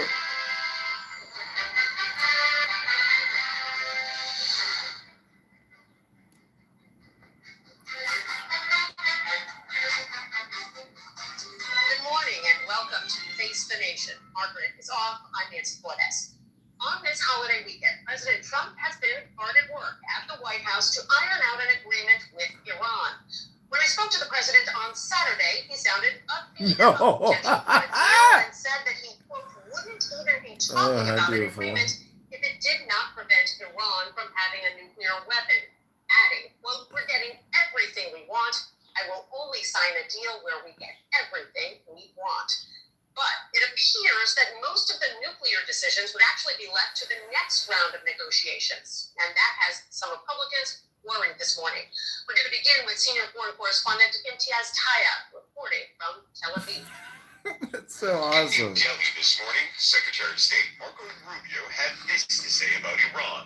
I'll leave it to the president to make further announcements on it. Suffice it to say that some progress has been made. On Saturday, President Trump held a conference call with leaders of several Arab and Muslim countries, including Saudi Arabia, Qatar, Egypt, Turkey, the UAE, and Pakistan. In a Truth Social post afterwards, the president said an agreement has largely been negotiated, subject to finalization between the United States of America and the Islamic Republic of Iran. Pakistan's Army Chief Asim Munir, who's been acting as lead mediator, was in Tehran at the time, where he met with Iranian leaders as part of attempts to narrow the remaining gaps in Washington. At a media briefing, Iran's foreign ministry spokesman Asma Baghai said over the past week, the process has moved towards reducing the points of disagreement, but there are still issues that need to be discussed through the mediators. Those points of disagreement include the fate of the Strait of Hormuz, Iran's frozen assets in foreign banks, and its nuclear program, which includes a large stockpile of nearly bomb-grade highly enriched uranium, which the president says is his red line. And after his calls with Muslim and Arab leaders last night, President Trump also spoke to Israel's Prime Minister Benjamin Netanyahu. Now, a senior Israeli political source has told CBS News the PM made it clear to the president that Israel would retain the right to take action against what it sees as threats, including in Lebanon, adding that reports the potential agreement between the U.S. and Iran would also see an end to the war there. Imtiaz Taya, thank you so much. Some key Republican senators have already weighed in on the early reports about the contours of a possible deal. Senate Armed Services Chair Roger Wicker said putting off nuclear discussions for later would, quote, be a disaster, and that everything accomplished by Operation Epic Fury would be for naught. Senator Ted Cruz of Texas said if the result of all that is to be an Iranian regime now receiving billions of dollars being able to enrich uranium and develop nuclear weapons, then that outcome would be a disastrous mistake. We turn now to Maryland Democratic Senator Chris Van Hollen. Senator, thank you so much for being with me. That's a good It's good to be with you, Nancy. So I want to stress that all of this is still evolving. We're getting slightly different takes on the terms of the deal from the Iranians. What do you think of what you've heard so far? Well, Nancy, this war against Iran has been blunder from the very start. The president should have stuck to his campaign pledge of keeping us out of war and focused on bringing down prices. He's done just the opposite. Prices are going up, interest rates are going up, and we're mired in this war in Iran. And when you're digging a hole, you should stop digging. That this agreement sounds like. It sounds like we will go back to opening the Strait of Hormuz, which of course was open before the war started. I will say, however, it looks like Iran will retain more control over those straits. We also know Iran has an even more hardline regime in place now, and we're talking about releasing some of Iran's frozen assets. So, look, my view is, as I said, stop digging. I want to ask you about something that stirred up a lot of controversy on both sides of the aisle on Capitol Hill this week, the DOJ's new anti-weaponization fund. Nearly $1.8 billion set aside for people who say they were treated unfairly by the federal government. You've been calling it a political slush fund. You are trying to force Republicans to take a vote on placing guardrails around that fund. What kind of guardrails are you talking about? Hello? Well, Nancy, first we should get rid of this slush fund. $1.8 billion of taxpayer money. But I have been proposing amendments to prohibit, for example, people who rioted on January 6th and assaulted police officers from being eligible for the fund. People who've been convicted of child molestation, they should not be eligible for the fund. Members of Congress should not be eligible for the fund. And I would hope all Republicans, including Republican candidates, should come out strongly against this slush fund, which the president has set up for these purposes. You pushed the acting attorney general this week on that question of whether people who attacked police officers would be eligible for the fund. I asked the president about that this week as well. He did not say that those people would be ineligible. Senate Republicans were very angry about this, and they really gave it to the acting attorney general behind closed doors this week for trying to get it fund in Congress. Would that even work? Well, Nancy, I think most Republicans are more upset about the fact that this interrupted their effort to pass this reconciliation bill with another $70 billion of taxpayer funds for ICE. I think that's what upset them the most. And they decided to leave town because they didn't want to have to vote on these amendments that I've proposed and others have proposed. So we'll see how this all turns out. We should get rid of this political slush fund altogether. And we will insist on having these votes when we get back. I've been told by a senior administration official that there are now some urgent efforts underway to address the concerns that Republicans have raised about this fund. But they continue to insist they've got the right to do this, and that in fact, they already have the ability to make these payouts, and if anything, they're making the process more transparent by coming up with rules, by appointing commissioners, and all the rest. What do you think of that argument?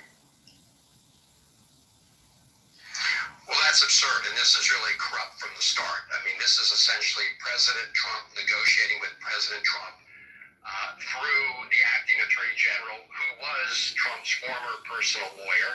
They set it up so they have complete control over the 5 members of this commission that can be selected. President Trump can fire any of them whenever he wants. And so this is completely under their control, the slush fund, and they've not committed, Nancy, to being completely transparent. The acting attorney general refused to say that they would disclose the names of all the people who received these taxpayer funds. So let's be clear, this is a corrupt deal, and in the process, the president, of course, got a complete get out of jail free card with respect to any taxes that he has due and owing, another corrupt part of this deal. I want to ask you about a case that you've been heavily involved in, and there was a big development this week. A judge threw out the federal human smuggling charges against Kilmar Abrego Garcia of your home state, Maryland. You visited him in El Salvador after he was wrongfully deported to that country, placed in the Supermax prison at Cicote. The judge said that DOJ's prosecution of him was vindictive, and DOJ now says it plans to appeal. Have you spoken to him or his family, how are they feeling about this decision? Nancy, I have spoken to him and his wife, Jennifer, and they're, of course, pleased that the court system have applied the law. This was absolutely a vindictive prosecution. The judge called it essentially an abuse of power because the Trump administration brought these new charges against him because he decided to exercise his due process and constitutional rights. They had admitted that they had wrongfully disappeared him to El Salvador, and he contested that. And of course, he is now back. They're still trying to deport him, but he filed his claims under the Constitution. And so this case is not about Gilmar Abrego Garcia alone. This is really about the rights of each and every one of us. And when the Trump administration decided to vindictively prosecute him for that, they were further threatening the rights of all of us. We've got about a minute left, but I want to ask you about this election autopsy that was finally released by the Democratic National Committee this week. Do you feel like you got any answers from that autopsy on why the Democrats lost in 2024? And do you believe that the head of the DNC should resign this? Well, Nancy, this is a very shoddy piece of work. It's an elite piece of understanding. And Mark Lupton,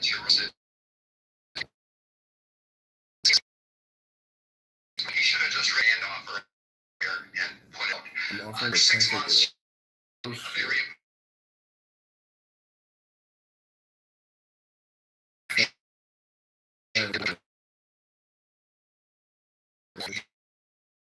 should not track to the pre. I know we What I've said from the it was a. It takes 90 seconds for this NASA-engineered AC cool down your room. It's smaller than a toaster. the American people. They fixed it. We Go on mute, Press. We'll talk about it after he's done with his segment, okay? understand their financial and economic pain and their daily struggles, and that we're going to do something about it. We're going to fight for them, and we're going to fight against the special interests, very powerful special interests who try to stack the deck against them. Senator Chris Van Hollen Allen, thank you so much for joining us. Okay, any comments? Now you can comment, Jay Fresh. I mean, she won. Elon Musk, he did it, you know. I mean, his ex-girl, was it like last week when she admitted, she didn't know how to, check the system? It's not nothing, you know. But everything is happening is for a reason, you know. But That's the reason why the one got to talk to you. We don't know. Okay, can I speak? Me understanding how America works, you know. America controls the world, and then they're afraid of losing that power. But they start losing from the beginning, from the dollarization, you know. Right now, I'm from South Sudan. I mean, over there we use dollar. We don't even care about country money. America controls two oil companies, which is Iran. When Iran stopped that, so dollar about dropped. You might not have no value, but Donald Trump is just fucking up everything. He thought he was gonna go through the plan that the way it's ran. It just backfired because people are just giving up in America, and then we understand this 8 billion people. We have more people. Sometimes it's evil. People have to die just for other people to eat, kind of stuff, you know. I don't think we gave up in America, Jay Fresh. We might be met with the situation we're in, but I don't think Americans have given up. I don't think people have to die. I can't even shampoo my hair in peace. Was that on the clip? Well, I mean, we love Obama. On the clip. We love Obama. TJ, I'm sorry, what'd you say? That was not on the clip. I was wondering the same thing. Because I was sitting here and I'm like, wait a minute. I'm going to stop shampooing my hair right now. And I'm going to get out and I'm going to ask this question with dripping wet hair. Was that what the clip was about? That was not what the clip was about.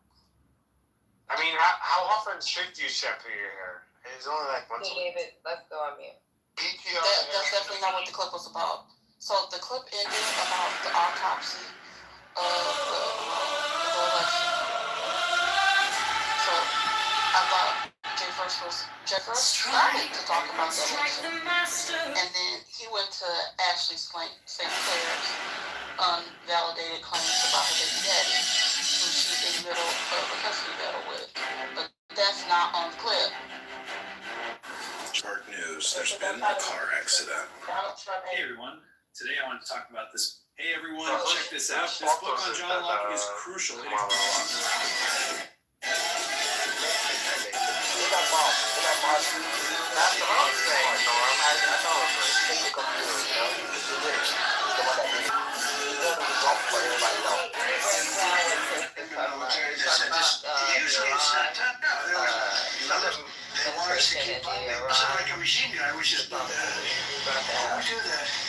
He criticized the slush fund.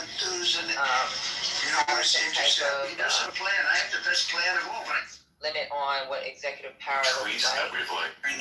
Something got brought up briefly about his visit to Venezuela.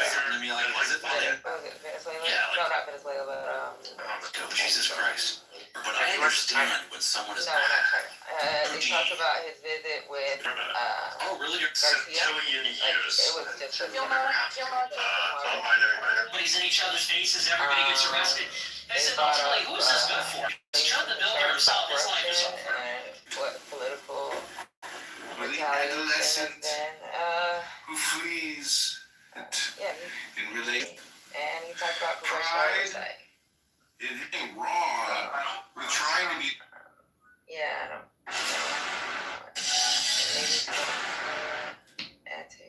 Yeah, so why are these Democrats like padding the report anyway? They're saying like it's not worth it, or it doesn't say anything useful. Well, do you know what the argument is? What are they saying? Well, AOC said it doesn't say anything useful, basically. So Okay. Well, it was a breakdown on what was going on. Yeah, I mean, I listened. Did you want feedback on the Meet the Press clip you just played? No, that wasn't Meet the Press. That was actually Face the Nation. But yes, Oh, that's Face what the we were Nation. trying to. So when we do know this, you've been recording rooms long enough. When we do the news, we do, or you probably come out because of copyright infringement. But when we do the news piece, what happens is we do breaks so we can talk about the news or the piece. Because everybody on here has ADHD, and you play something too long, they fall asleep or they run away. You don't want to hear the entire news clip. So we're playing it piece by piece so we can break it down if there's any updates. And that just brought up what he spoke about. Hey, Dad, happy Memorial Day. Yes, I am fine. Farron called me and text messaged me, and he said, hey, if you want to fly out to Seattle and go to the river, and we will host you, we will pay for you. So that was a very nice offer of them, but I told them I have to decline because, I have too many things going on here, and it's important for me to be focused and centered here in Chicago, where my life and assets are, and not go, hang out at our river. So just telling you, everything is well. I hope you get this voice note message. You can always send me a voice note message. Hope you're well. Have a great day. And tell Patty I said hello. Take care. Bye. They're using the word slush. So first of all, help me understand how you're saying that it's not a slush fund. Okay, you're talking about the monies from the IRS or something else? Sorry. There's no monies from the IRS. Okay, then we're talking about two different things. Sorry. Listen. The definition of a slush fund is that it's used for illicit purposes. So we don't know if it's going to be used for illicit purposes because it hasn't been used yet. Then you can't call it a slush fund. Right, but the reason why they are quote unquote calling it a slush fund is because of how the money has moved from the DOJ into a private account, into another account where there is no true oversight. Yeah, there's a lot of So it has not been monies used that for are not illicit those. purposes. So they're doing that purposely to make it look like it's criminal, but it isn't. Correct. Yeah, there's no evidence of any criminal activities. So With all due respect, I wouldn't use the term I just said that. I just said that. Okay. Patty, Nothing yet. Patty, the equivalent is fiduciary and then escrow. You know, lawyers do this type of bullshit, and the problem really is that we have a legal industrial complex, and really the thing is, this money is just going to transfer to the lawyers that are representing J6ers and other people that the Trump administration is aware of, that feels that they have been slighted by the legal judicial system. If you are a strong Democrat and you are a proud liberal, well, you know, lawfare and the legal industrial complex is actually to your favor, because most judges tend to be very liberal and Democrat. The bigger problem. Oh, Hindustan Zindabad, Mujidi ki jai, Gao Mutbi or Rajike Mahdi Salo. Yo, I mean, killing is killing. They ignorant this ignorant, disrespecting. But it's not about the judges.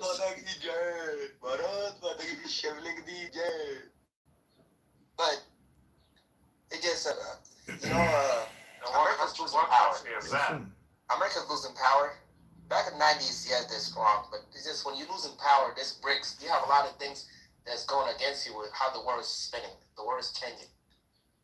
You don't accept it. You think that's on topic? That's not your topic, but it get back to the same topic, the same thing all over again. It's gonna get. Well, who's doing worse, America or Europe? I would venture to guess Europe. Well, we have a whole world. All right, so now we're going down a rabbit hole. Let's come back. David, you were saying it's not a slush fund. The guy down in has told me that it's illegal, but I'm just going by what's been reported, and that's what they've been calling it. So when somebody says it's not, I'm sorry. I got it. I am saying they're doing it purposely. Okay, but what else did you call it, David? Every jury. That was the settlement Trump's IRS thing resulted in the slush fund. It sounded like you thought you were about different things, but I think you guys were talking about the same thing. No. So the settlement from. Do that money have value in it? You could just print it all day. Let's just take a break for a second. No, the settlement from the IRS to me was they could not investigate him for his past when it comes to his tax filings. That was the settlement. Now this DOJ thing, which already existed, where there was funding appropriated from Congress in case there was like someone sued the government because of some kind of like false imprisonment, something that the government did to hurt them, harm them. That's what that funding was for.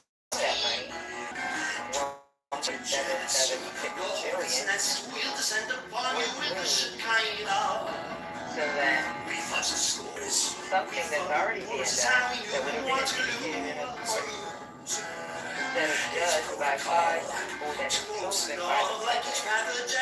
That is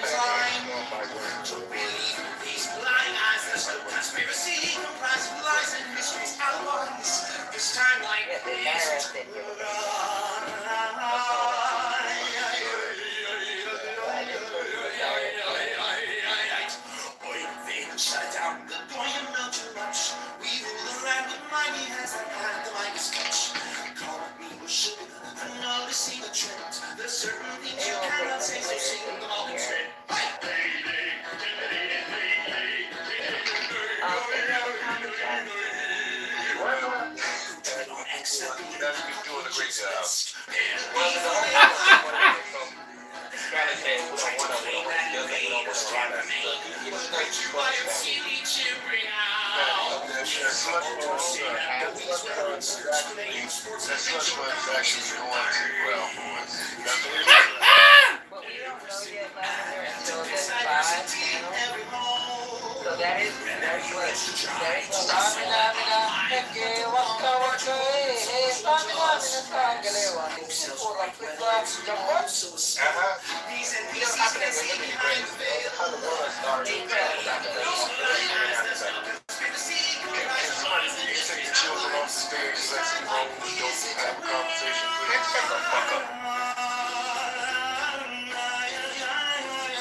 Jay I Fresh. have limits, and you have already exhausted limits. Please, for the last time. When you're on this app, talk to me. Yeah, you're gonna get dropped, Jay Fresh. You can listen to Indigo, and then you can put in the chat, and then we'll bring you up as needed. There's a lot of rooms, so I have to go. I have to go speak to other people. Okay, babe. Please Well, do have that, a good baby. day. That would be great. That's fine. That's fine. Go to the I other rooms appreciate and that. speak to them. I think they want to see you. Goodbye. I appreciate it. Patty, you have open invitation on here, Patty. You have the invitations locked down. I think anybody can come up. Oh yeah. We're okay. We know. We got it. Hey, Patty, is this your first room? I think so. Oh, okay. I wasn't sure. So, can I mention something about that? What was mentioned in the Face the Nation? Okay, 45 seconds. Don't go too far, John. Okay, so Trump, had a presser a day and a half ago. El Normo and I were actually there at the White House because we launched the Jewish News Network. And we were there to witness Trump talk about the future peace negotiation with Iran. And all I got to say is I'm very optimistic about the future. And I unfortunately think a lot of elite liberal intellectual Democrats are very pessimistic and even nihilistic. And I think as Americans, we have to look towards wisdom and knowledge and trade as our future. That will always be our future of prosperity and abundance. I am complete. Thank you for letting me speak. And God bless you all this beautiful Memorial Day. I hope everybody here has the best Clubhouse day they've ever had in these 5 years of friction and conflict. But now, hopefully, we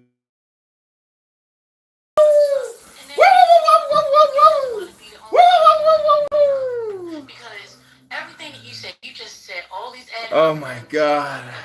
That was beautiful. That was the best speech I think I've ever made. Go to mayorkitover.com.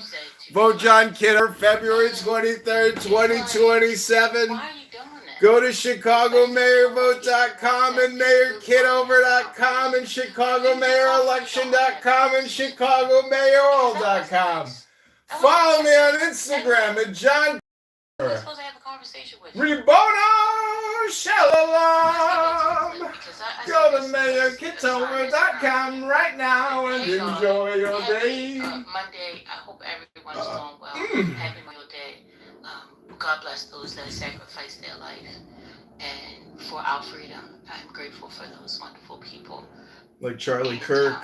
Charlie Kirk was one of those. Charlie Kirk is the Patriot of the Year. Charlie Kirk. Speaking while I'm speaking, sir.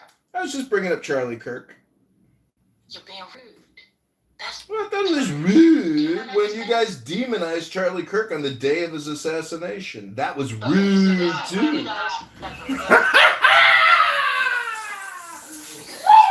becoming oil, and I'm going to always be water, okay? And I don't need your oil in my water. I really truly don't. So why don't you just go ahead and find yourself a new spot for today? Because I'm not doing it with you. I don't know why you're trying to get a rile of people. We already had that discussion.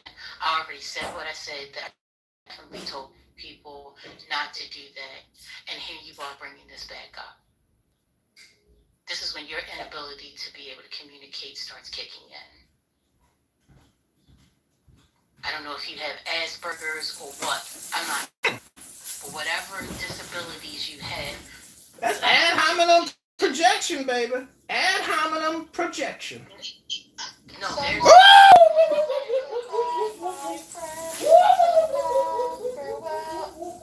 Nancy, I appreciate it.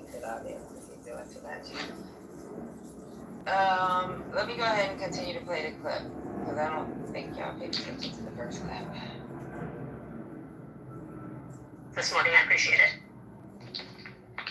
And we'll be right back.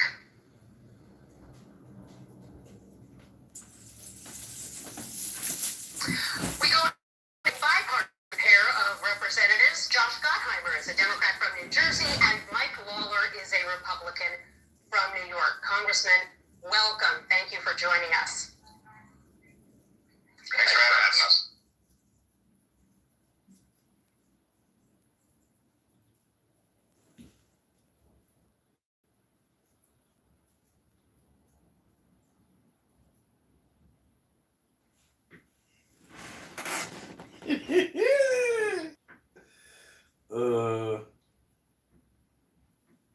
It's talented.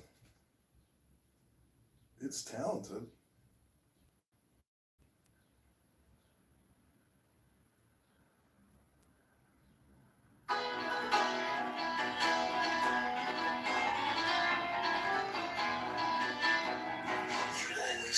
It's talented.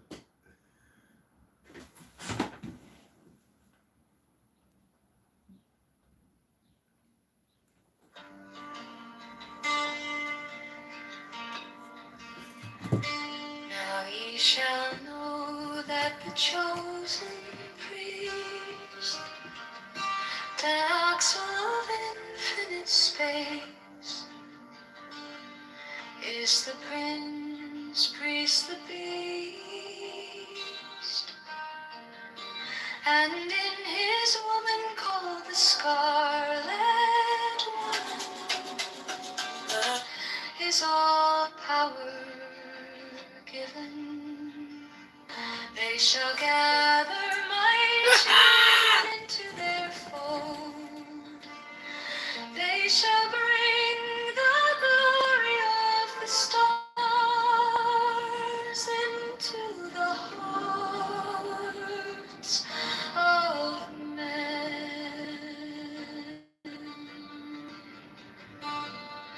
16 is ever a sun and she a moon, but to him is the winged secret flame, and to her the stooping starlight. But ye are not so chosen. 18 burn upon their brows, O splendorous serpent. 19, O azure-lidded woman, bend upon them. 20, the key of the rituals is in the secret word which I have given unto him.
Now ye shall know that the chosen priest, my soul of infinite space, is the prince, priest, the beast.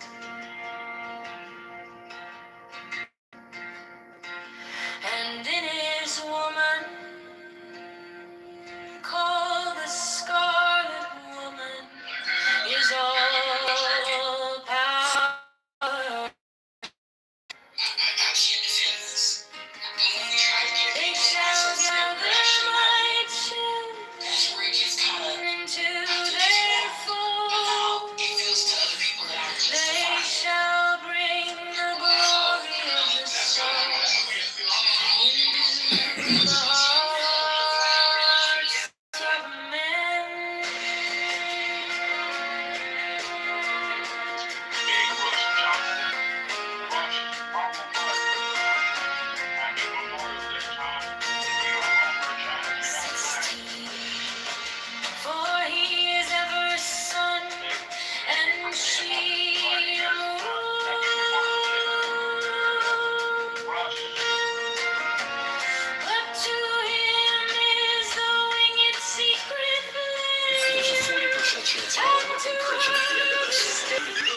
just redeemed yourself, Rush. You just redeemed yourself, Rush. That was that was all. That was worth it. That was worth it. Worth it. That was worth it. Real talk though, happy Memorial Day. God bless you and your family. Rabbanu Shalom. Today's a beautiful day. And just peace, love, and prosperity to all. Just gotta be optimistic. I'm very optimistic. Regardless of the TDS and everything going on, like why would it be against my country, you know? It's kind of how I look at it. But yeah, happy Memorial Day.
The key of the rituals and the secret word which I have given unto him.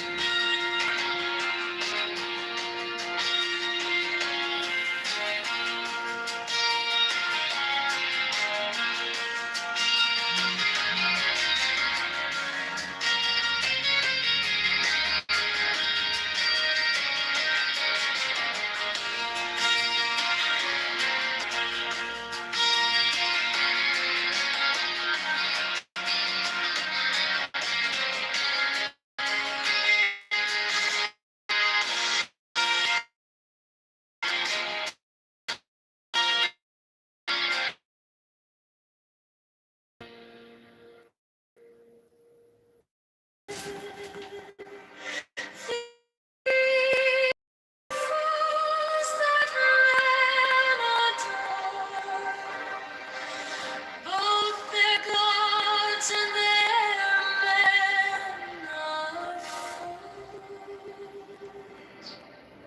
12 come forth, O children, under the stars and take your fill of love. 13, I am above you and in you. My ecstasy is in yours. My joy is to see your joy. 14 of the gem, splendor of the witch, she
These are fools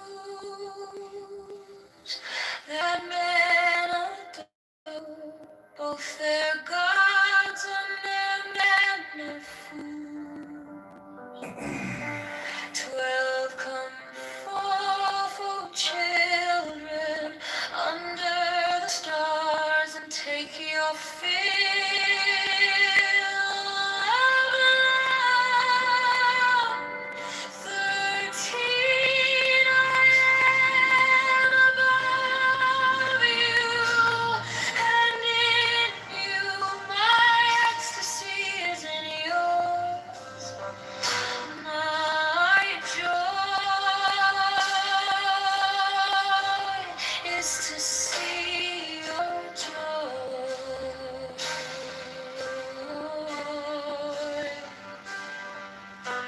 14 above, the gemmed azure is the naked splendor of Nubis. She bends in ecstasy to kiss the secret ardors of Hades. The winged globe, the starry blue, are mine, awaketh not sweet. My joy is to see your joy.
My joy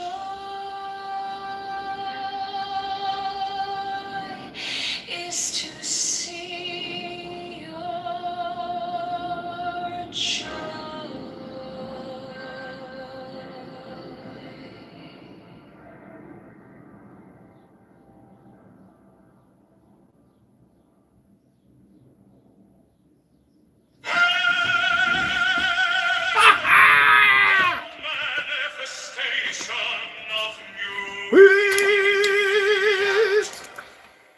The unfailing of the company of heaven.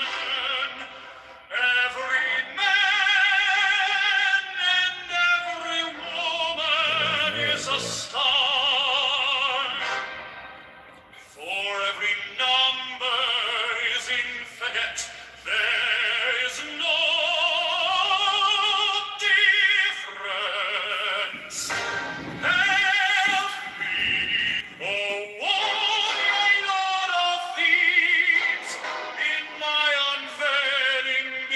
the children of men.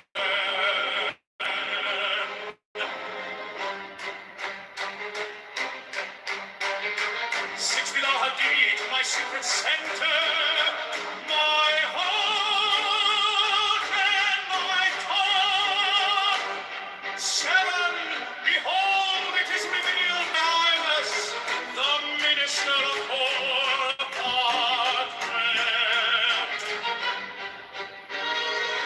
8, the clouds is in the cool, not the cool in the clouds.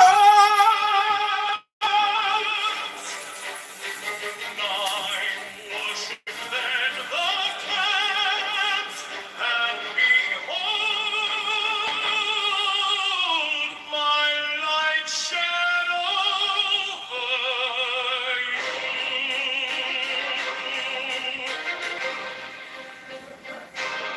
10, let my servants be few and secret. They shall rule the many and the known.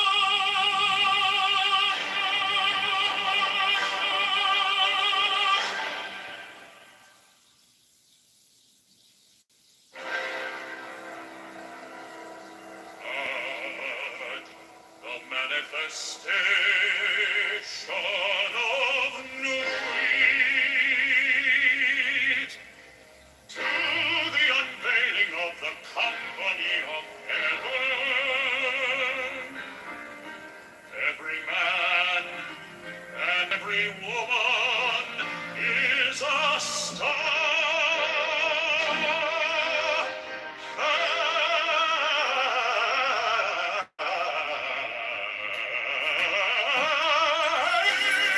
Every number is infinite. There is no difference. 5, help me, O warrior lord of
soul.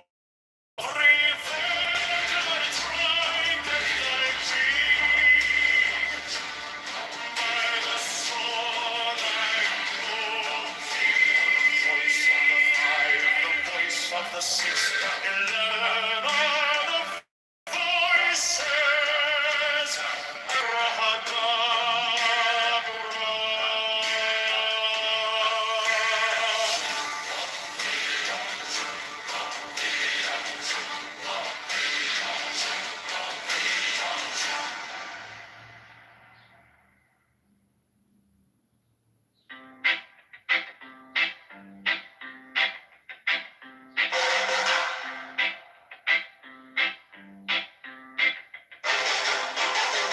Mine is the head of the man, and my insight is keen as the hawks by my head I invoked it.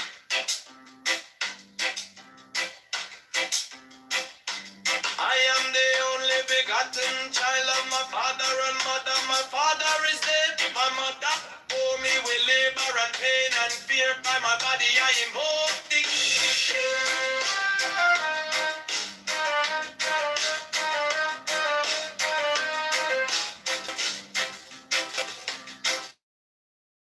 About me nine, the diamonds are ready, it's white and by rightness I invoke.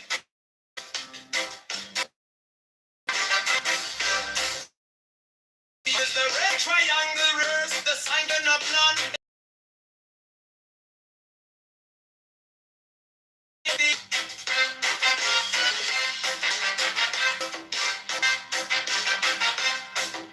Free mine is the garment of white, sown with gold. Provided by my robe and gold.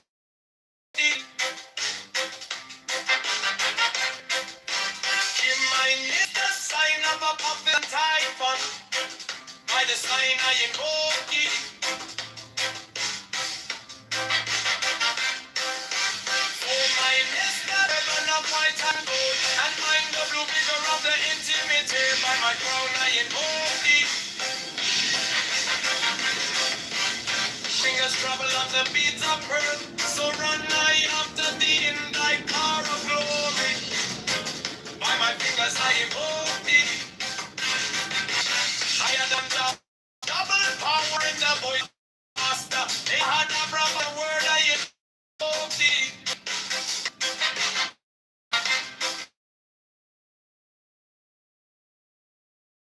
About to invoke thee.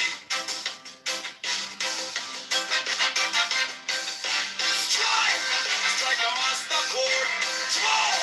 Draw the flaming sword. Child and conquering Lord. Alright. Jump. By the I invoke thee.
child of my mother and my father's dead.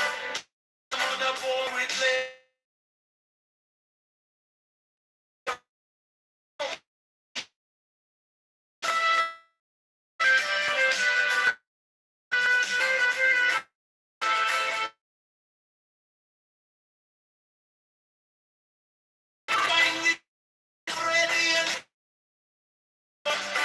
By the brightness I invoke thee.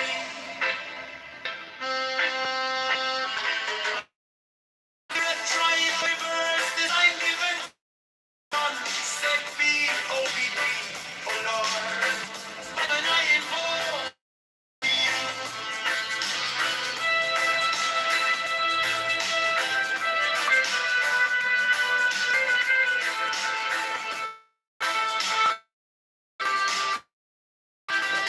I need a garment of white soul with gold. The flashing of my time will by my robe I invoke. Mine is the sign of a prophet and typhoon. By the side I invoke thee.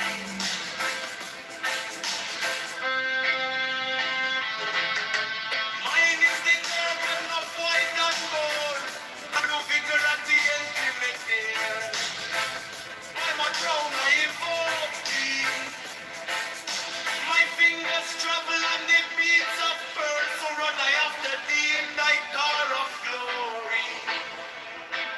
By my fingers I invoke thee. For they're the wonderful power in the voice of the Master. Abraham, by the word I invoke. Hey, mine heart is on blue waves of music in the song that I made a bold to invoke thee.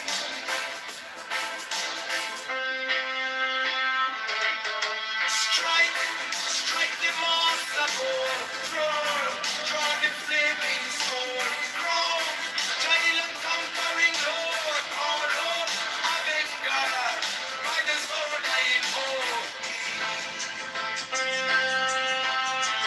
In my hand is thy sword of revenge, let it strike, and I believe, by the sword I invoke. The voice of the fight, the voice of the six, 11 of the voices. Abra.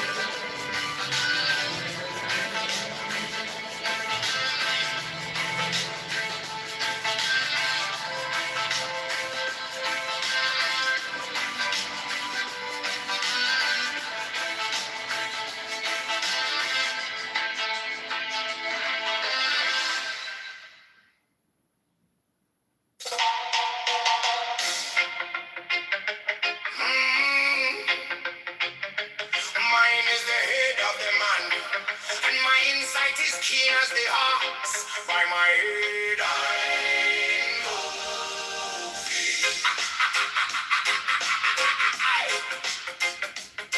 I am the only begotten child of my father and mother. My father is dead. My mother bore me with labor and pain and fear. By my body I invoke thee. About me shine the diamonds of radiance, white and pure by the brightness. I invoke thee. Mine is the red triangle reverse this time. Even of none save it be of thee. Oh Lord, by the layman I invoke thee. Mine is the garment of white, so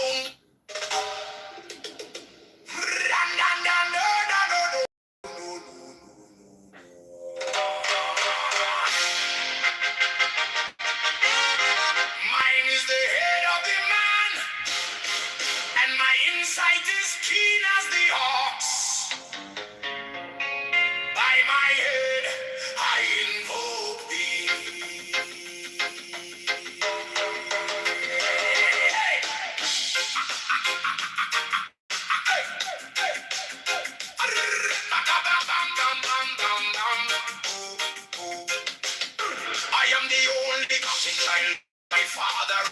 My father is dead. My poor neighbor and about me shine diamonds of radiant pure. Thy goodness, I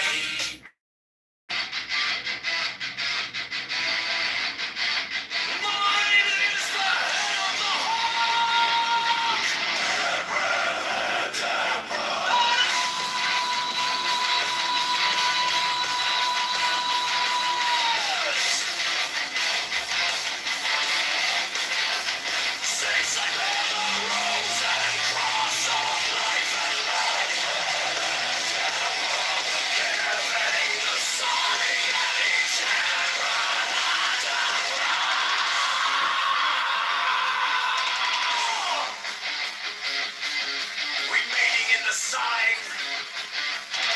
The invocation concludes. Therefore I say unto thee, come thou forth and dwell in me, so that every spirit, whether of the firmament, or of the ether, or of the earth, or under the earth, on dry land, or in the air, of whirling air, or of rushing fire,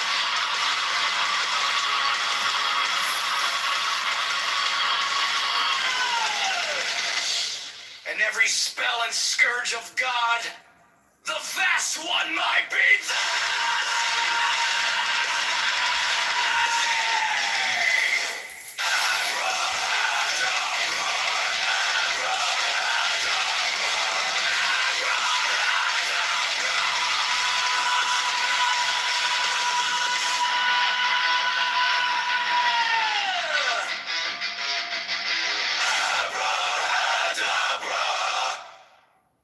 mine is the head of the hawk, Abrahadabra!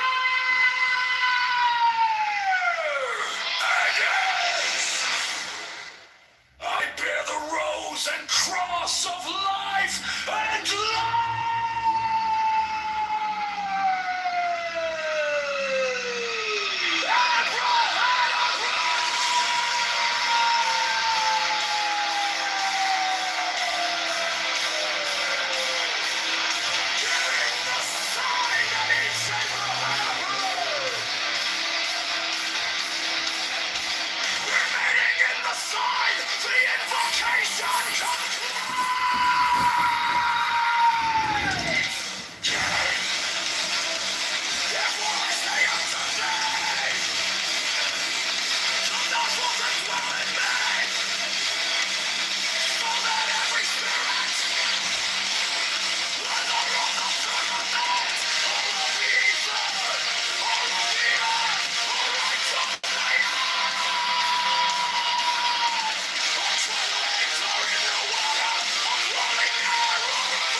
remaining in the sign, the invocation concludes.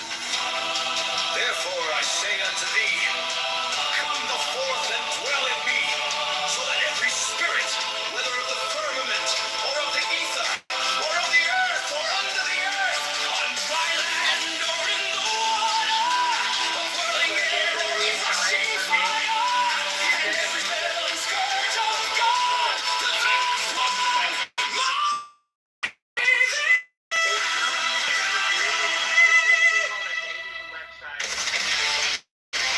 mine is the head of the hawk, Abracadabra, and ends. 6, I bear the rose and cross of life and light.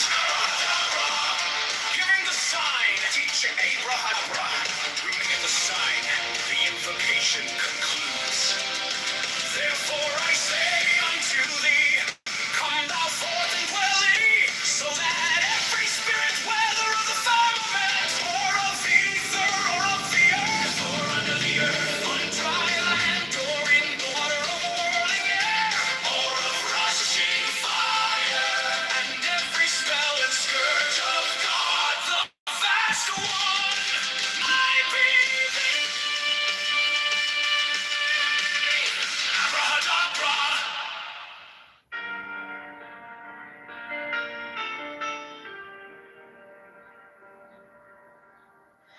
You came like dawn in my hands, soft but strong then. Patty, the equivalency is just fiduciary and then escrow. You know, the lawyers do this type of bullshit, and the problem really is that we have a legal industrial complex, and really the thing is, this money is just going to transfer to the lawyers that are representing J6ers and other people that the Trump administration is aware of, that feels that they have been slighted by the legal judicial system. If you are a strong Democrat and you are a proud liberal, well, you know, lawfare and the legal industrial complex is actually to your favor, because most judges tend to be very liberal and Democrat. The bigger problem.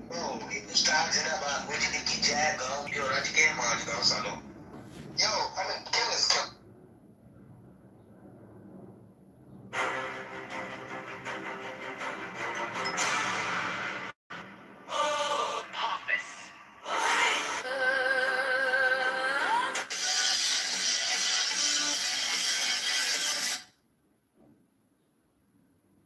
So it's a. Please don't scroll. Please don't scroll. I'm just trying to be.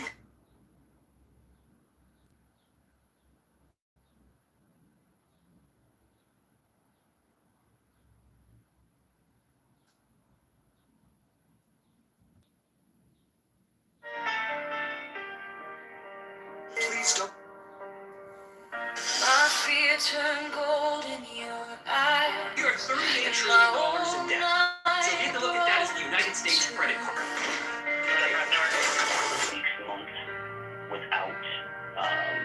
I was lost in the noise, now I'm learning how to stay close to your quiet light.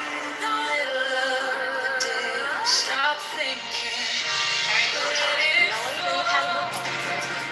Take the deepest breath of them all. Hold it.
dust of who I was.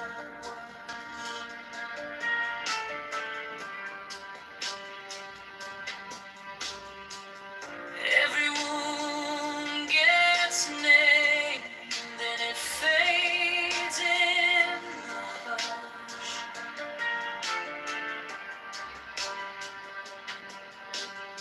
I don't need 1,000 signs when your name is in my chest. One breath, one brave step, and the rest can be blessed. Stop thinking, let it fall. Take the deepest breath of them all. Don't run from the feeling. One more second.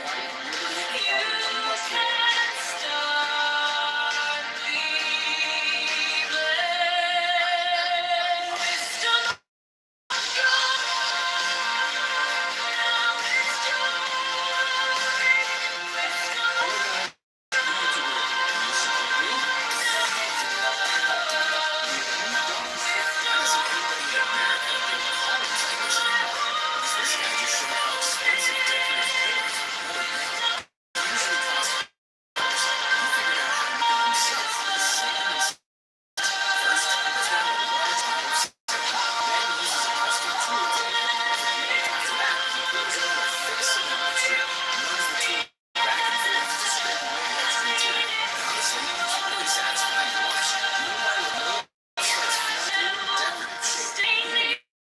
if I break, pull me through. Teach my hands to release. Like I cannot hold with you. Breathe in your holy calm. Storm in my head. Placed on wisdom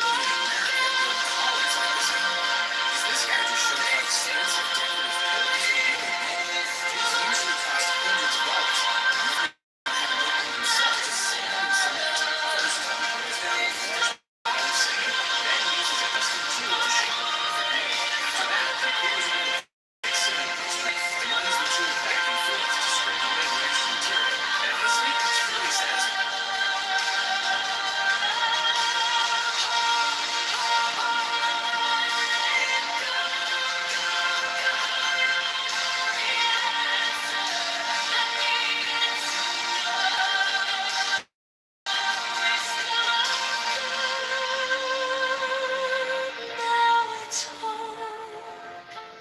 Wisdom of God, I'm yours alone.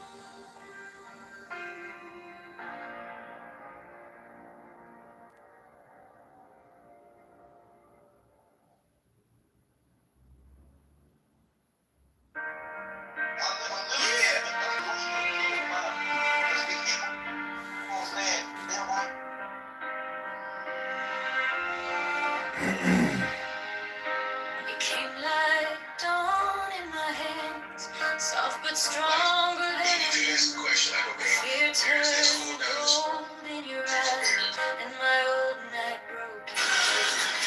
I was lost in the noise.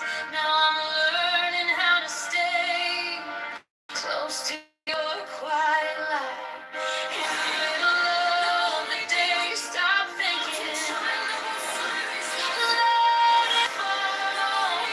Take the deepest breath. Hold them all.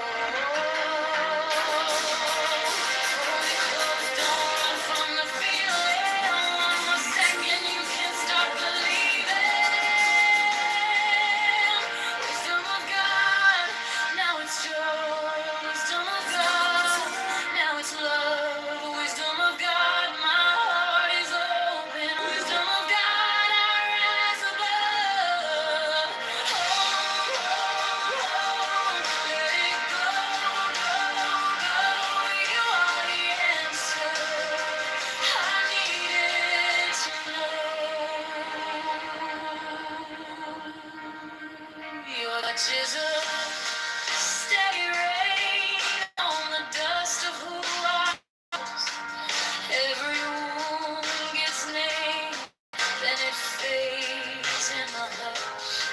I don't need 1,000 signs when your name is in my chest. One deep breath, one brave step, and the rest can be blessed. Stop thinking, let it fall. Take the deepest breath of them all. Hold it close, don't run from the feeling. One more second, you can't stop believing. Wisdom of God, now it's joy. Wisdom of God, now it's love. Wisdom of God, wisdom of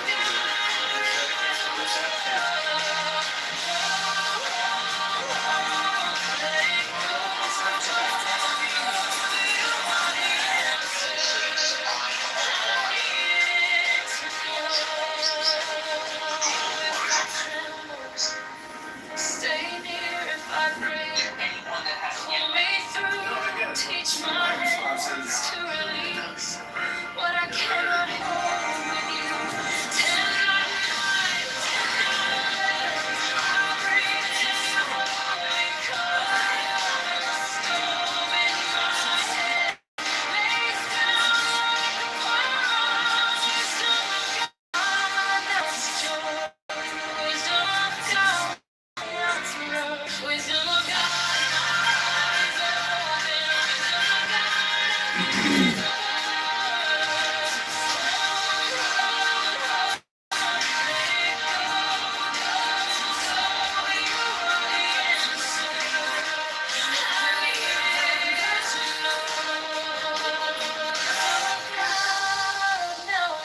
of Wisdom of God, I'm yours. Get away, big man. Walk away. Just walk away, bro. Walk away. It's cool, bro. Walk away. It's a girl.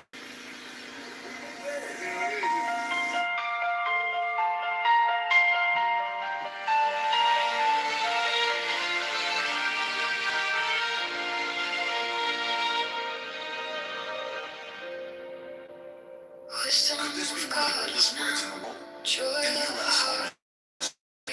That's because this method survives only in a few old bakeries in China. Every morning, the baker boils about 100 eggs. Then mixes yeast, milk powder, and whole milk until smooth. Adds the eggs and heaps of flour and beans. The dough starts sticky but becomes golden and elastic after repeated pressing. Next comes the stretching and folding the dough repeatedly until it forms a thin, nearly transparent membrane. The key to its softness. The dough is divided and placed into butter mounds. Then it goes into the oven, letting it rise one last time. Just as years ago, the air fills with the scented eggs and milk. When the lid lifts, the bread is golden, soft, and delicate. Not sweet like modern pastries. Could this be one of the oldest? Wisdom of God is now joy, love, heart, and you found me in the quiet with my hands still shaking. I was carrying the hurt like a name I couldn't drop. Then you touched my troubles, and the whole room stopped. Stop thinking, and your problems take the deepest breath of air. Hold for 10, not 11, 10, not 9. Stay.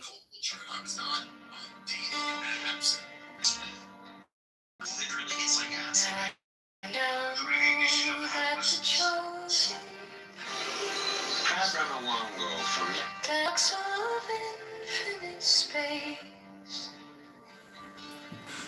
Is the prince, priest, the beast.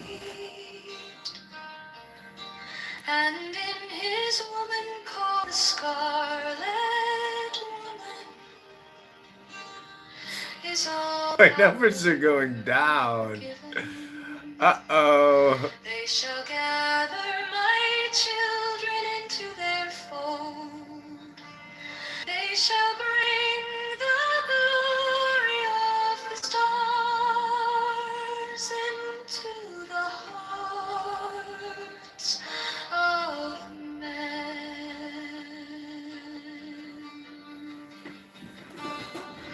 16, for he is ever a son, and she a moon. But to him is the winged secret flame, and to her the stooping starlight. But ye are not so chosen. 18 burn upon their brows, O splendorous serpent. 19, oh azure living woman, bend upon them. 20, the key of the rituals is in secret word which I have given unto him.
Now ye shall know that the chosen priest, as soul of infinite space, is the prince priest, the beast. And in his woman, called the Scarlet Woman, is all power given. They shall gather my children to their fold. They shall bring the glory of the stars into the hearts of men.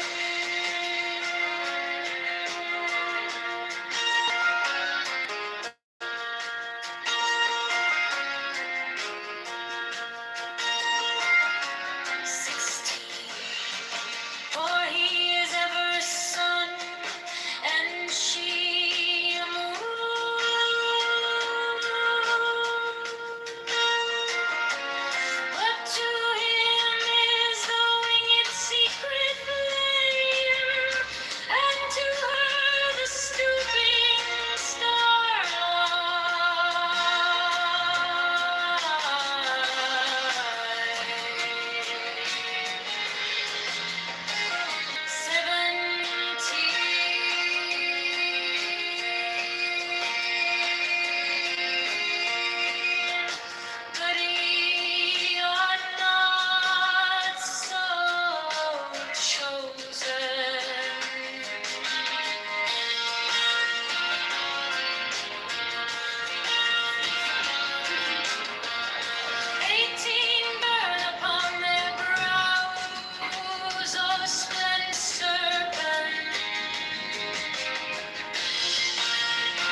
20.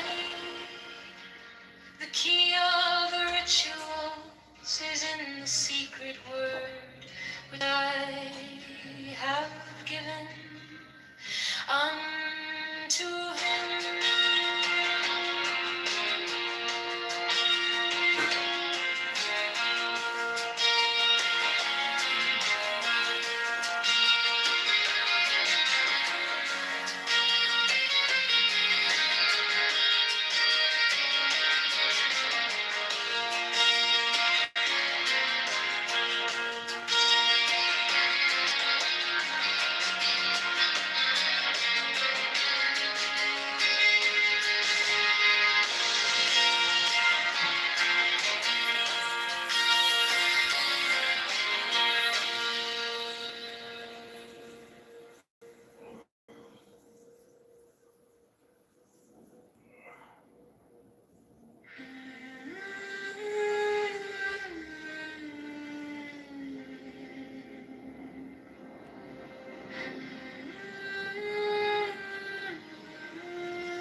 These are fools that men adore, both their gods and their men are fools. 12 come forth, O children, under the stars and take your fill of love. 13, I am above you and in you, my ecstasy is in yours. My joy is to see your joy. 14, of the gem colors, the naked splendor of the wit. She bends in ecstasy to kiss the secret orders of the starry blue are mine, O Enk of Nakhon.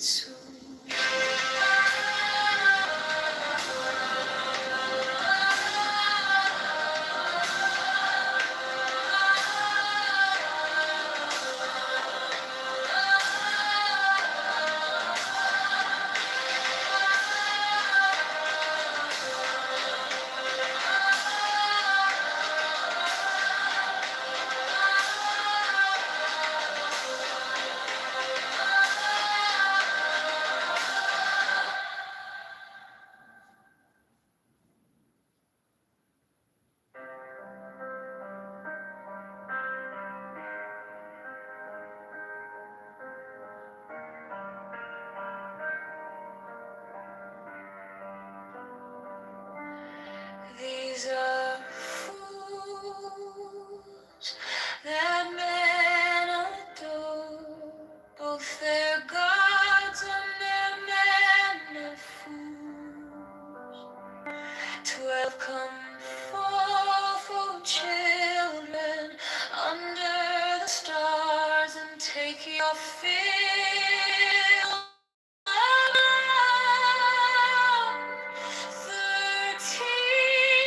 I am above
to see your joy.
Fourteen above, the gemmed azure is the naked splendor of new air.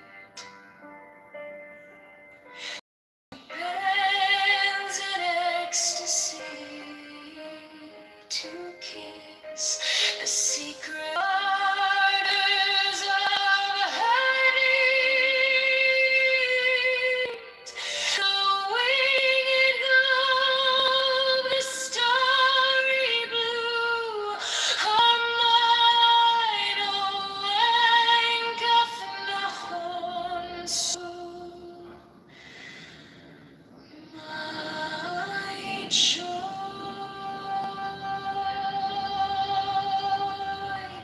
is to see your joy.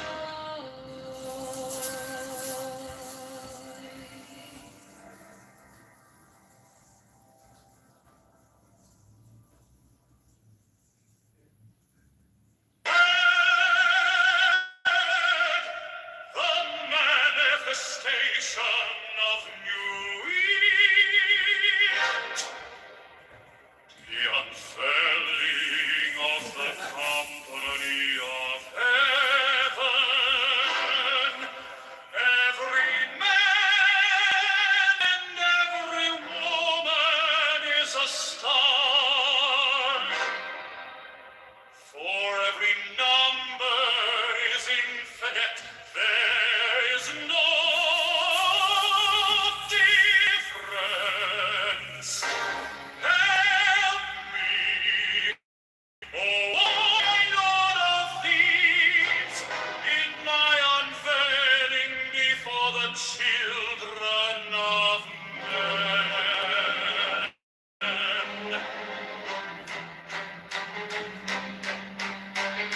6 feet off a deep, my secret center, my heart and my tongue. 7, behold, it is revealed, my Iris, the minister of poor apartment. 8, the cubs is in the moon. Not the poo in the cups. 9, worship then the plants, and behold my light shed over you.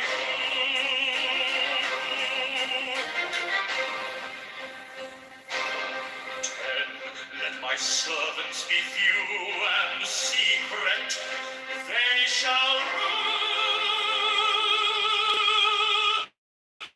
many, and the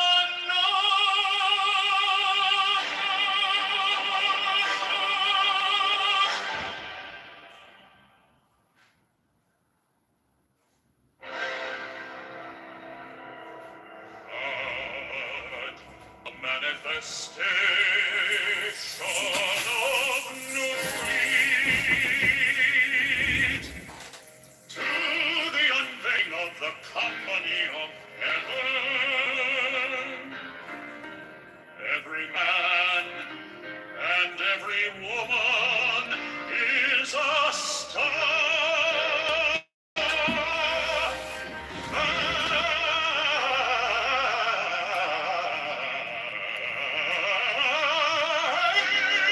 Every number is infinite. There is no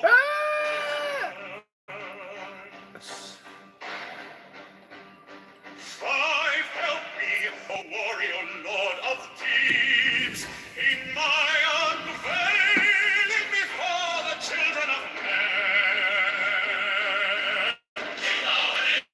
My secret centers, my heart and my thoughts. Seven, behold, it is revealed by I was the maker of heart.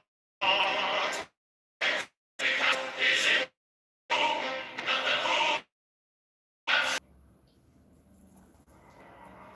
mine is the head of man, and my insight is keen as the hawk's.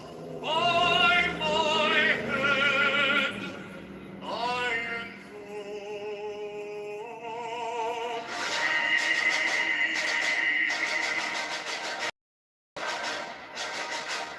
I am the only child of my father and mother. My father is dead.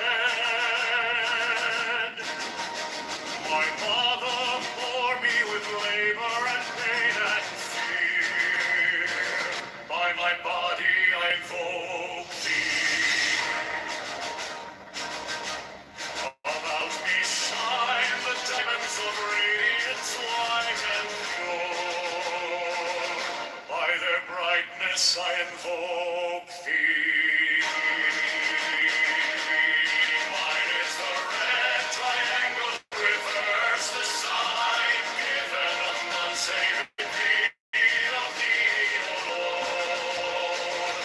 By the Lamb and I invoke thee. Mine is the light, born with gold, the flashing of light I wear.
thee, O Lord. By the love that I invoke thee. Mine is garment of white, sown with gold, flashing a pain that I wear by my robe I invoke thee. Mine is the sign of a prophet and Typhoon. By the sign I invoke thee.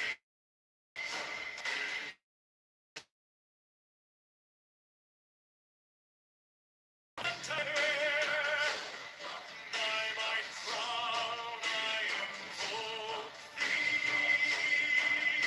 My fingers tremble on the beats of her, so run I after thee in thy car of glory.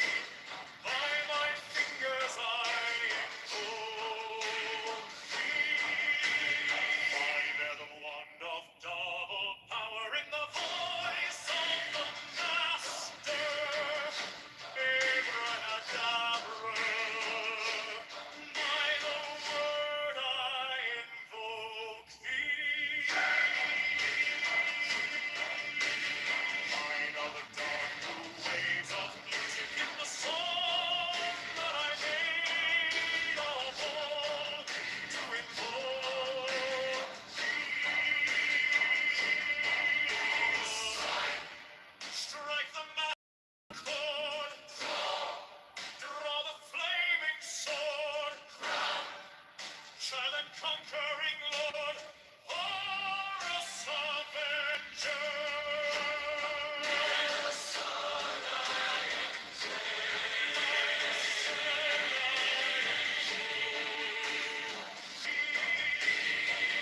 In my hand is thy sword of revenge, let it strike at thy king.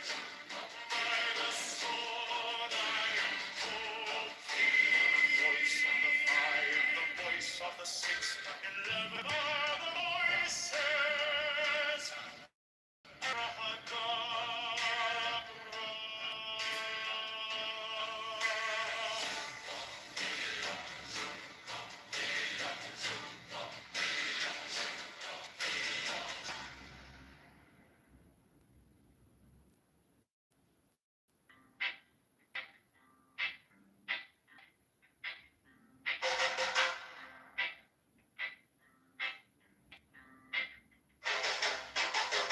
Mine is the head of the man, and my insight is keen as the hawks. By my head I invoked it.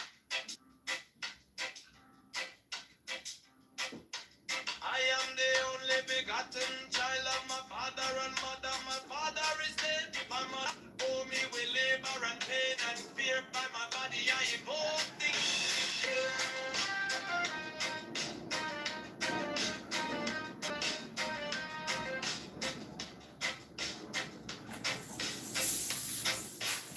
About me shine the diamonds of radiance, white and pure. By their brightness I invoke thee.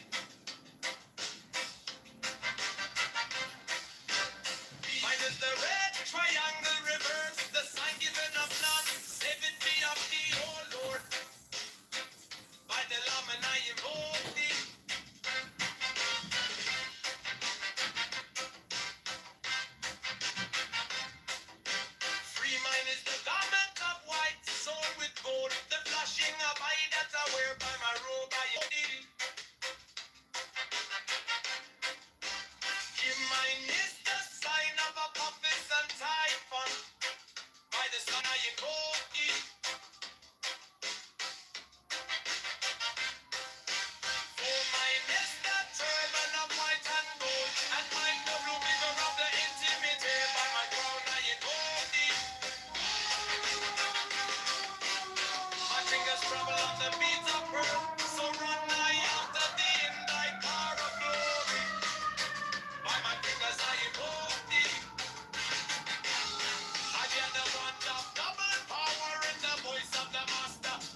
with labor and pain and fear.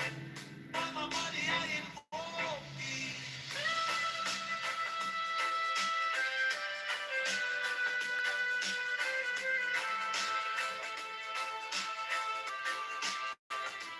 About me find the diamond ready and white and I invoke thee.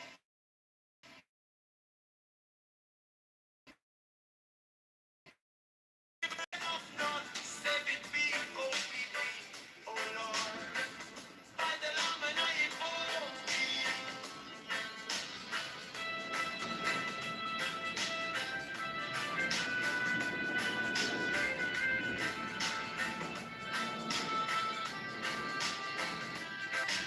Mine is the garment of white sewn with gold, the flushing of eye that I wear. By my robe I invoke thee. Mine is the sign of a office and typhoon. By the side I invoke thee.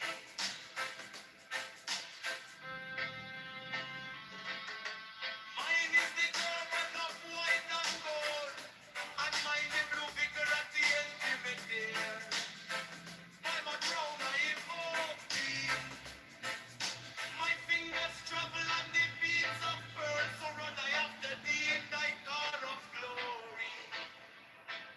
By my fingers I invoke thee. For that the one that double power in the voice of the master. Abrahadabra. By the word I invoke thee. My heart did not through waves of music in the song that I made a vow to invoke thee.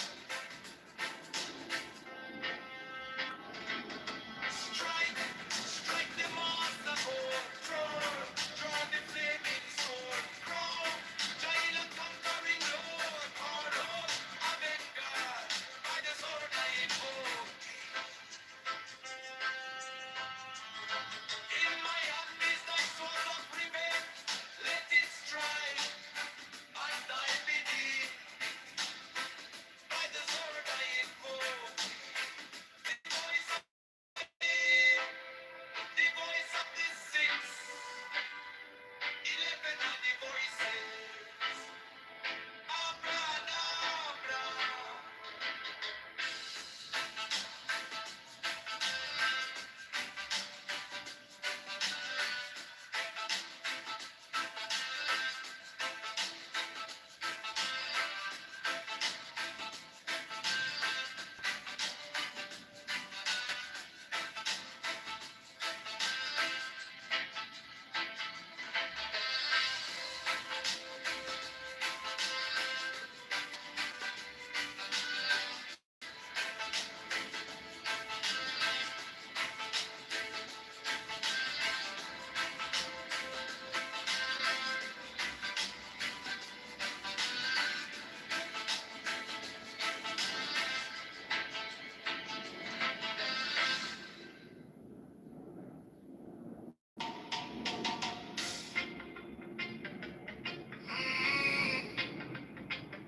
Mine is the head of the man, and my insight is keen as the ox. By my head I go.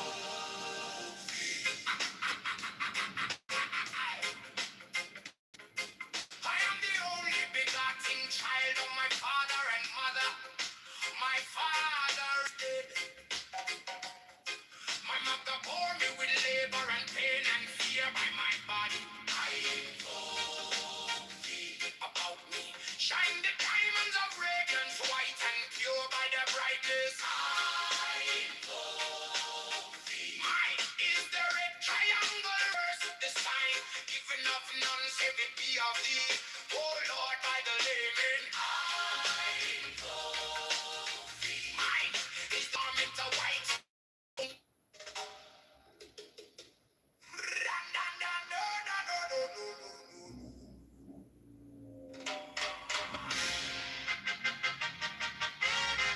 Mine is the head of the man, and my insight is keen as the ox.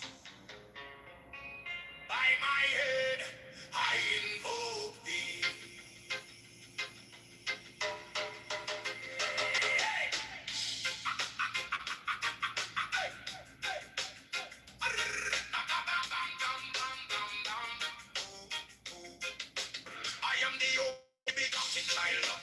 father and mother. My father is dead. My mother bore me. Labor and pain and fear by my body. I invoke thee. About me shine the diamonds of radiance, white and pure. I their brightness. I.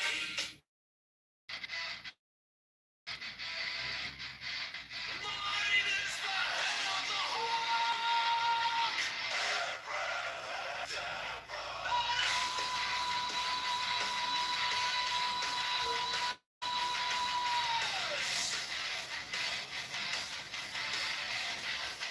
Since I bear the rose and cross of life and life, giving the sign each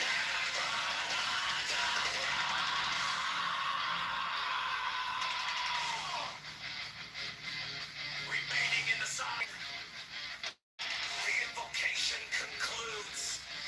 Therefore I say unto thee, come now forth as well in me, so that every spirit, whether of the firmament, or of the ether, or of the earth, or under the earth, on dry land or the ether, of whirling air, or of rushing fire,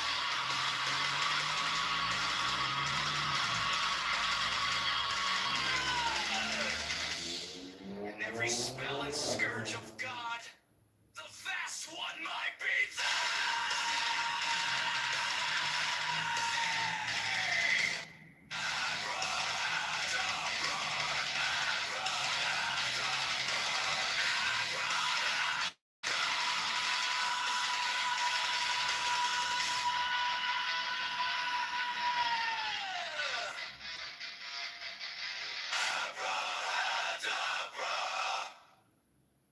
mine is the head of the hawk, Abrahadabra!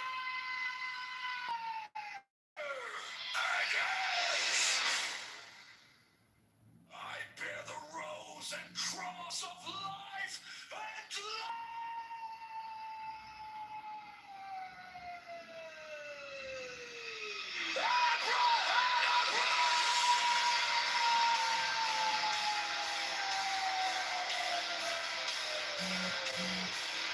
Giving the sign of each Abrahadabra! Remaining in the sign, the invocation concludes.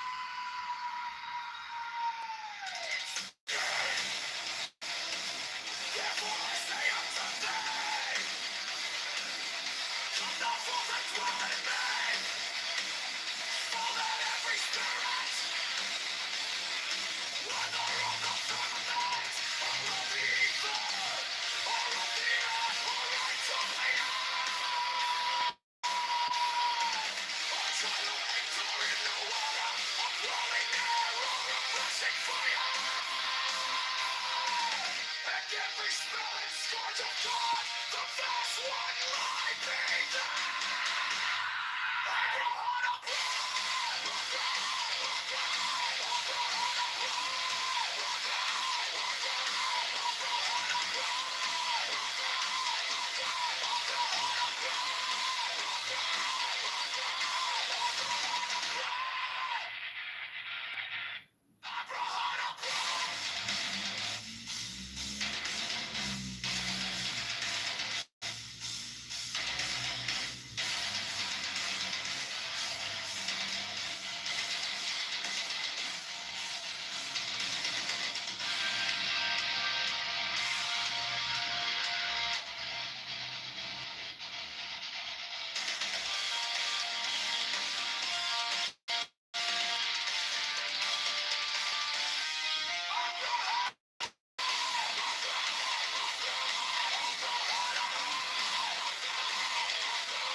sign, the invocation concludes.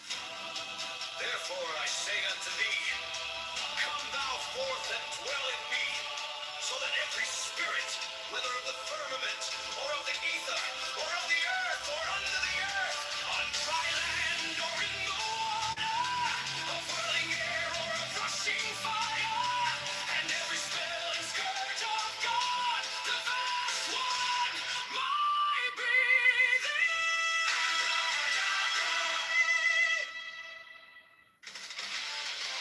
Mine is the head of the hawk, abracadabra, and ends. 6. I bear the rose and cross of life and light, abracadabra, giving the sign at each abracadabra. Remaining in the sign, the invocation concludes. Therefore I say unto thee, come thou forth and dwell in me, so that every spirit, whether the firmament, or of the ether, or of under the earth, on dry land, or in the water, or whirling air, or of rushing fire, and every spell in search of God, the vast one, my breathing. Abracadabra.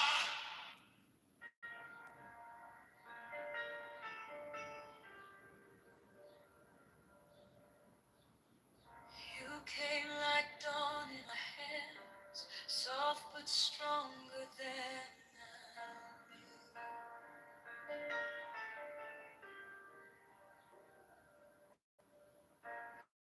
you turned gold in your eyes, and my old night broke in two.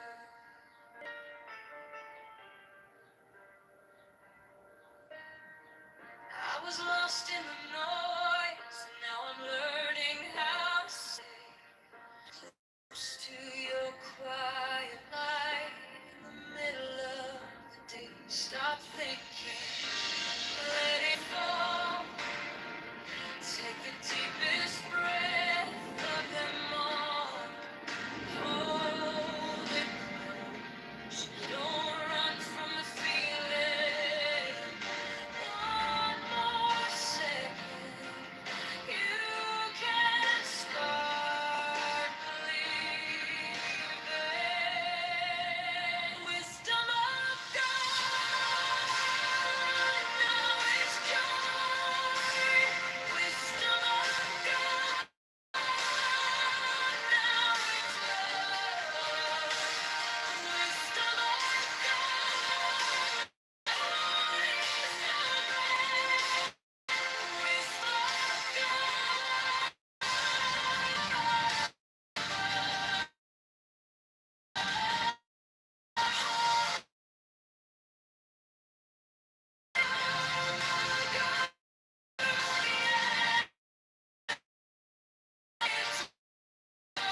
what touches a steady rain on the dust of who I was. Every wound gets named, then it fades. I don't need 1,000 signs when your name is in my chest. One deep breath, one brave step, and the rest can be blessed. I'm thinking, let it fall. Take the deepest breath of them all.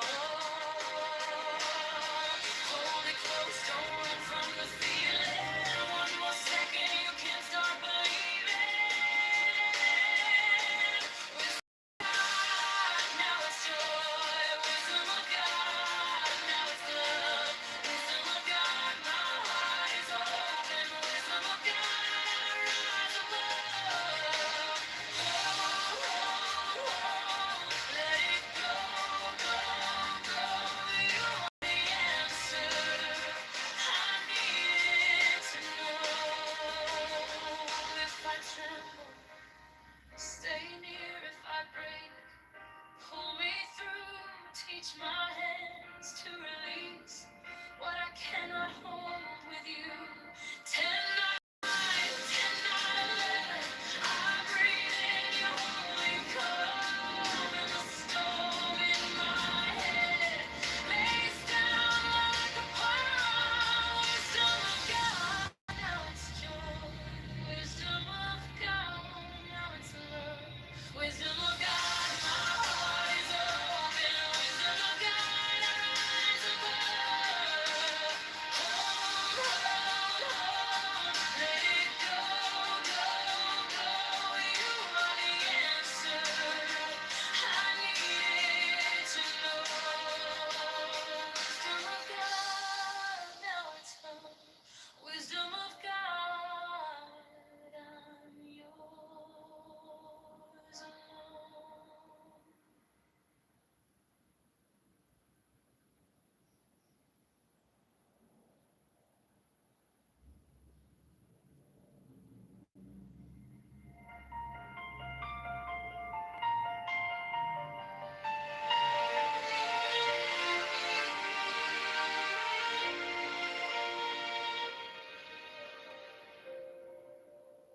Wisdom of God is now joy, love, heart, enlightenment. You found me in the quiet with my hands still shaking. I was carrying the hurt like a name I couldn't drop. Then you touched my trouble and the whole room stopped. Stop thinking and your problems. Take the deepest breath of the day. Hold for 10, not 11, 10, not 9, stay.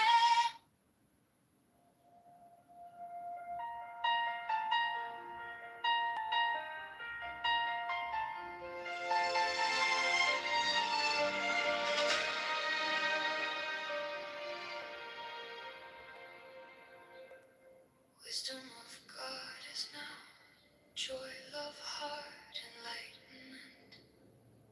You found me in the light with my hands still shaking. I was carrying the hurt like a name I couldn't drop.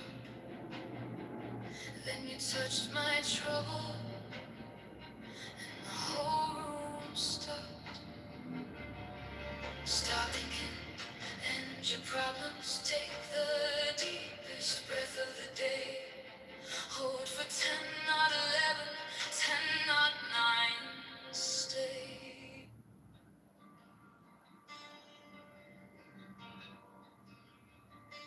Now ye shall know that the chosen priest, the ox of infinite space, is the prince, priest, the beast, and in his woman called the Scarlet Woman is all power given. They shall gather my children into their fold. They shall bring the glory of the stars into the hearts of men.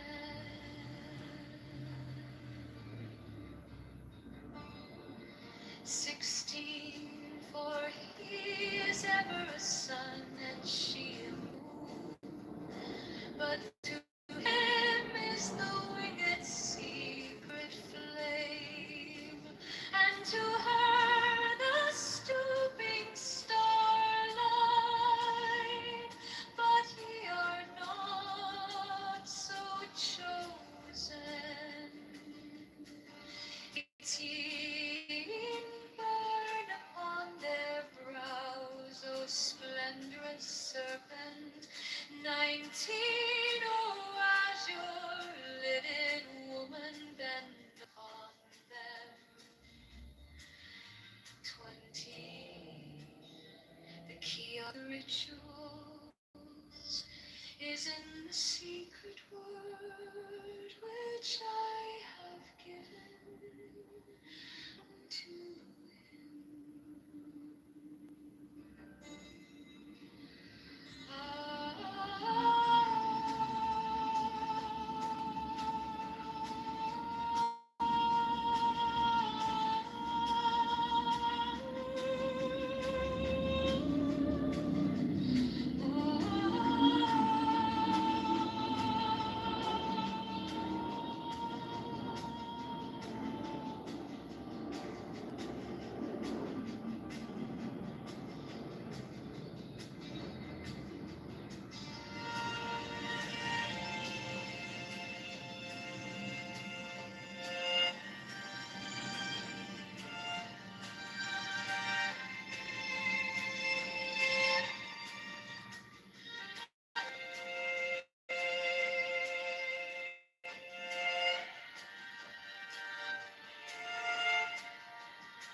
Now ye shall know that the chosen priest, as still of infinite space, is the prince priest, the beast.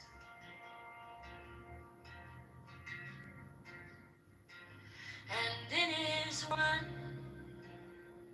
called the Scarlet Woman is all power given.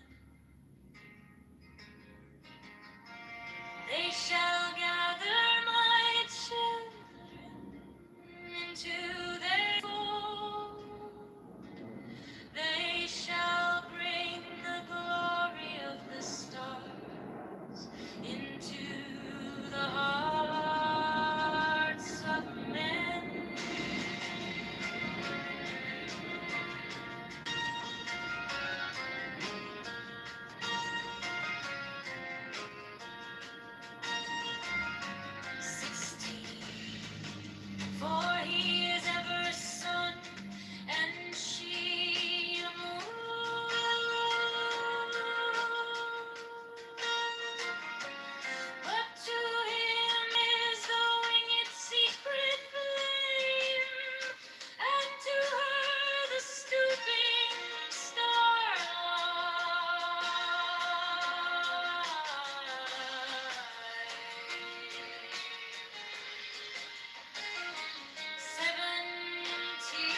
under the stars and take your fill of love.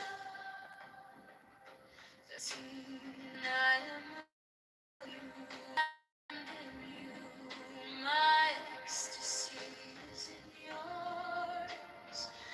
My joy is to see your joy. 14 above the gem yours, the naked splendor of which she bends in ecstasy to kiss the secret arms of her deep blue winged glow. The starry blue are mine, oenk of naghonsu.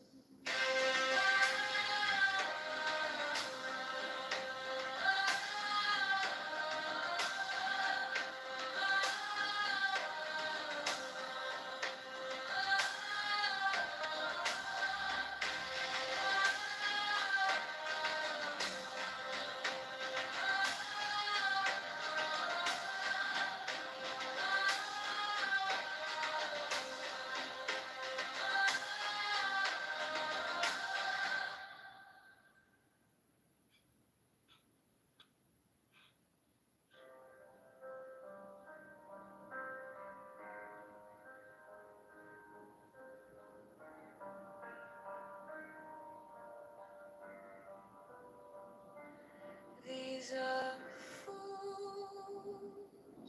that men adore, both their gods and their men of fools. 12 come forth, O children, under the stars, and take your fill of love. 13, I am above you, and in you my ecstasy is in yours. My joy is to see your joy.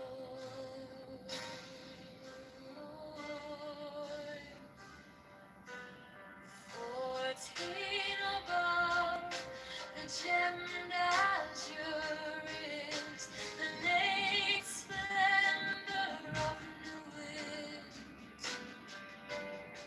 She bends in ecstasy to kiss the secret ardors of Hades. The winged glow, the starry blue, are mine, and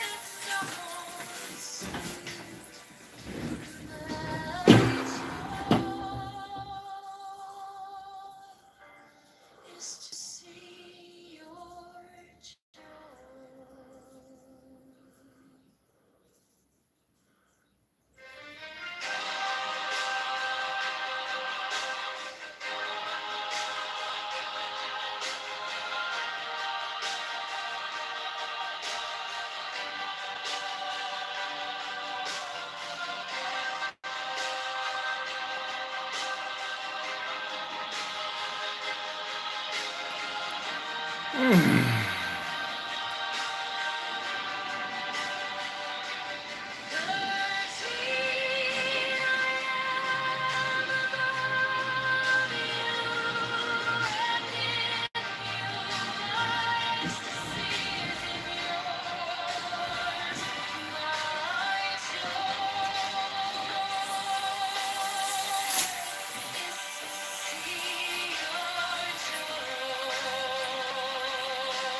center, my heart and my tongue.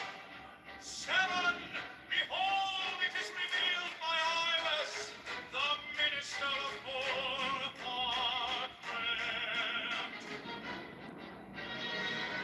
8, the couch is in the cool, not the cool in the cups. 9, worship then the cats, and behold, my light shed over you.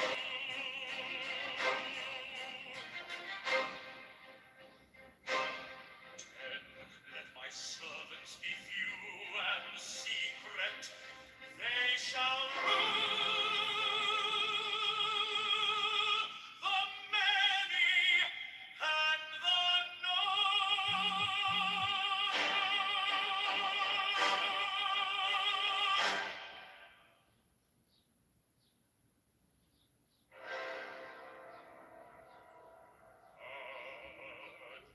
A manifestation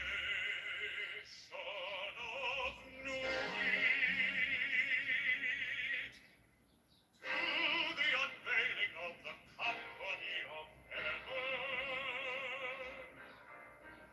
Every man and every woman is a star.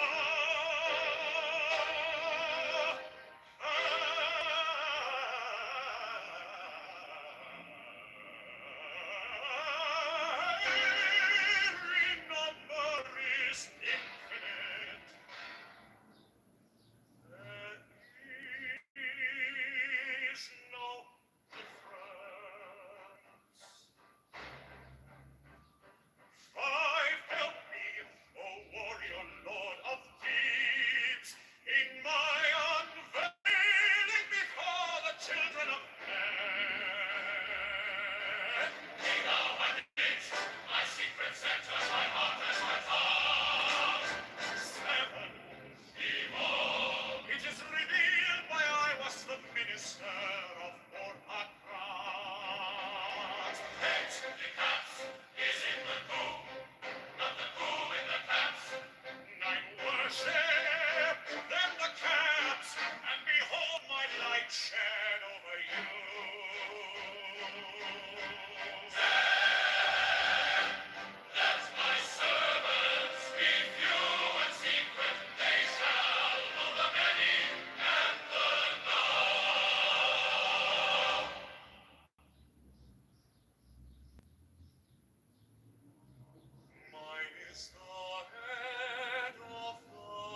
Strike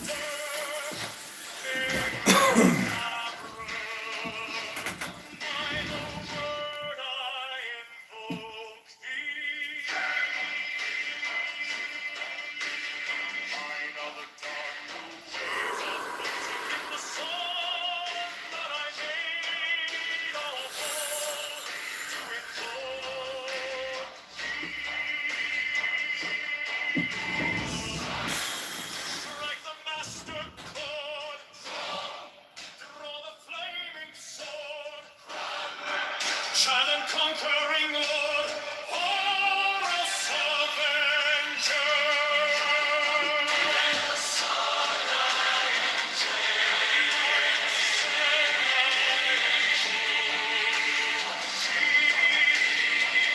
In my hand is thy sword of revenge, I strike at thy cheek. By the sword I hold thee. Voice of the five, the voice of the six, 11 are the voices. Abrahadabra.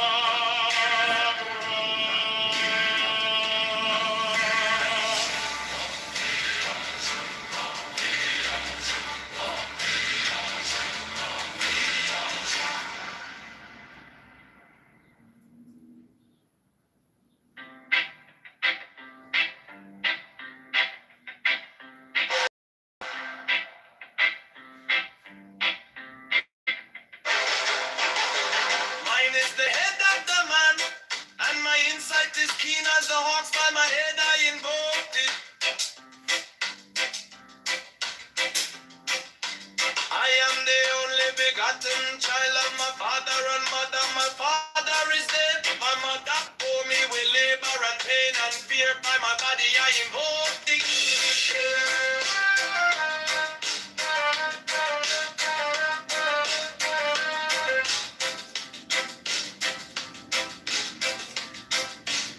Upon me shine the diamonds of radiance, white and pure.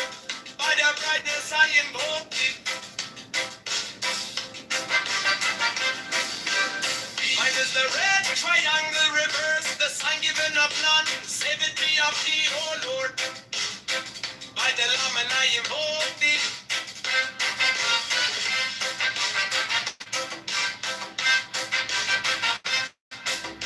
Free mine is the garment of white, sown with gold. The flashing of eye that I wear by my robe I invoke thee. Give mine is the sign of a puppets and typhon. By the sign I invoke thee. For mine is the turban of white and gold, and I'm the blue picture of the intimate. By my crown I invoke thee. My fingers travel on the beats of pearl, so run I after thee in thy car of glory. By my fingers I invoke thee. I hear the brunt of double power in the voice of the master. Abrahadabra, by the word I invoke thee. Be mine other dark blue waves of music in the song that I made a vote to invoke thee.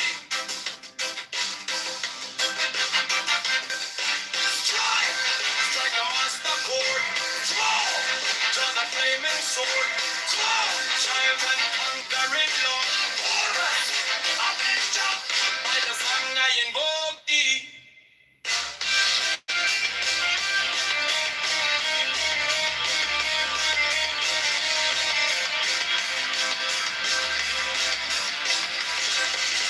In my hand is my sword of revenge, let it strike every day, by the sword I invoke thee. The voice of the fight, the voice of the six, the voices, Abraham.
By my crown I invoke thee. My fingers travel on the beats of birds, so run I after thee in thy car of glory. By my fingers I invoke thee. For they're the one love, the power in the face of the master. Abraham, by the word I invoke thee. Hey, mine heart, it walk through waves of music in the sun that I made a vow to invoke thee. Strike, strike the master chord. Draw the flaming sword. Grow, giant conquering Lord. Oh Lord, I beg God, by the sword I invoke thee. In my hand is thy sword of revenge. Let it strike, and I beneath. Sword I invoke. The voice of the fight, the voice of the six, 11 and the whistle.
Mine is the of the man, and my insight is keen as the hawks. By my head I.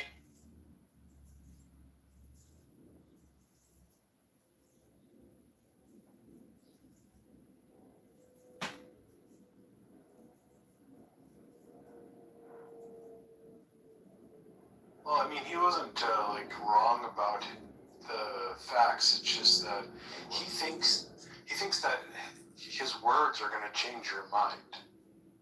Well, again, I think that we didn't have a place to debate, right? Because he's a religious flat earther. For him, this is more religious belief. Yeah.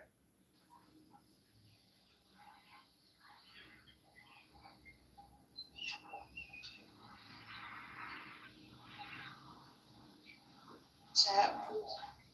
I'll leave you guys for just a little bit. You guys get yourselves in trouble. What are you doing?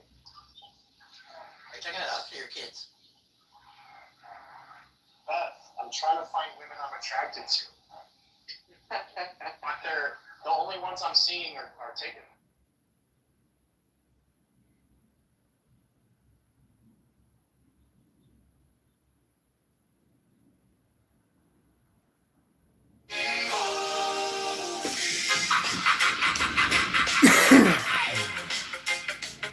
I am the only begotten child of my father and mother. My father is dead.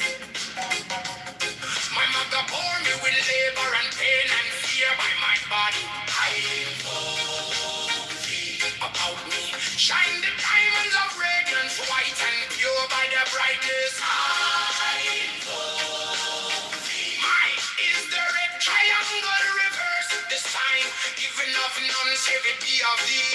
Oh Lord, by the layman, I invoke thee. Mine is the garment of white soul. Love me.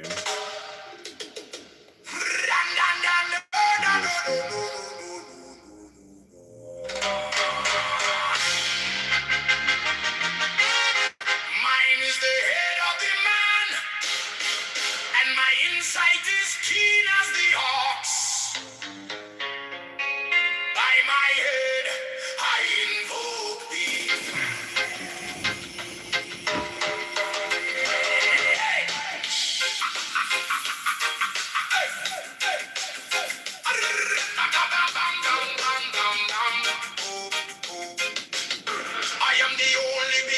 child of my father and mother. My father is dead. Mother bore me with labor and pain and fear by my body. I invoke thee. About me shine the diamonds of radiance, white and pure. By their brightness, I.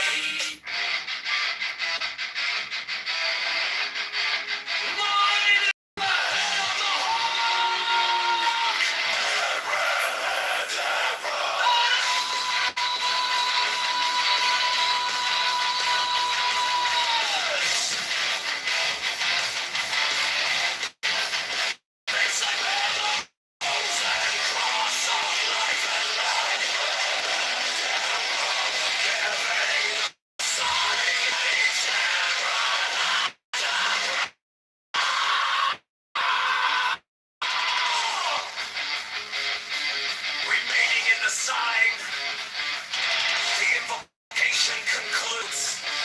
For I say unto thee, come thou forth and dwell in me, so that every spirit, whether of firmament, or of the ether, or of the earth, or of the earth, a dry land, or of the earth,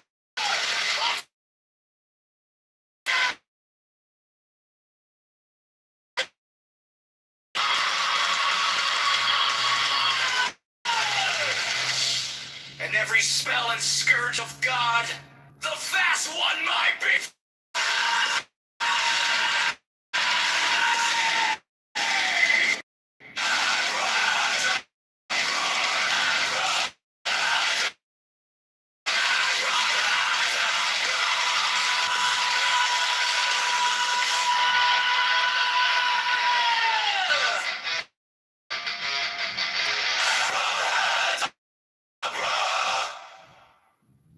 Mine is the head of the hawk.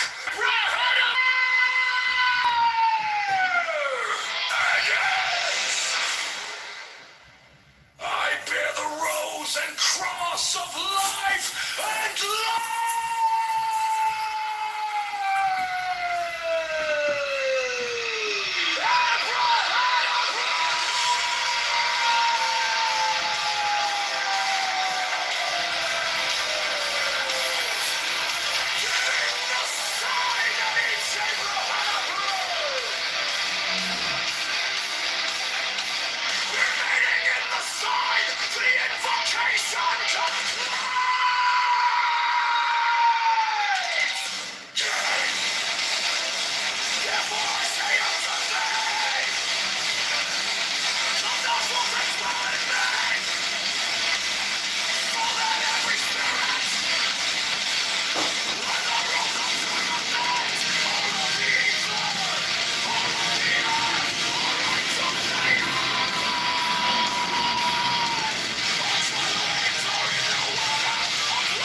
and cross of life and light, giving the sign at each abracadabra. in the sign, the invocation concludes. Therefore I say unto thee, come thou forth and dwell in me, so that every spirit, whether of the element, or of the ether, or of the earth, or under the earth, on dry land, or in the water, of whirling air, or of rushing fire, and every spell and scourge of God, the vast one, might be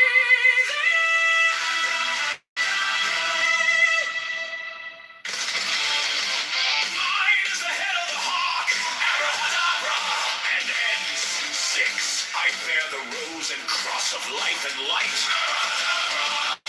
giving the sign, teaching abracadabra, remaining in the sign, the invocation concludes. Therefore I say unto thee, come thou forth and dwell in me, so that every spirit, whether of the firmament, or of the ether, or of the earth, or under the earth, on dry land, or in the water, or whirling air, or of rushing fire, and every spell and scourge of God, the vast one, might be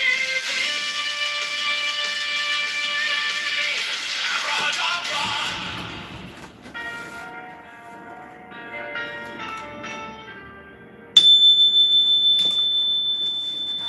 Came like dawn in my hands, soft but stronger than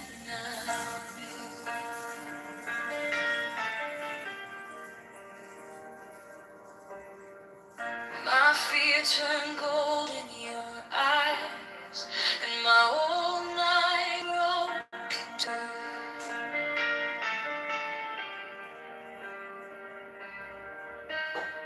I was lost in the noise, and now I'm learning how to stay close to your quiet light in the middle of the day. Stop thinking, let it fall. Take the deepest breath of them all. Hold it. Don't run from the feeling. One more second. You can start believing. Wisdom of God.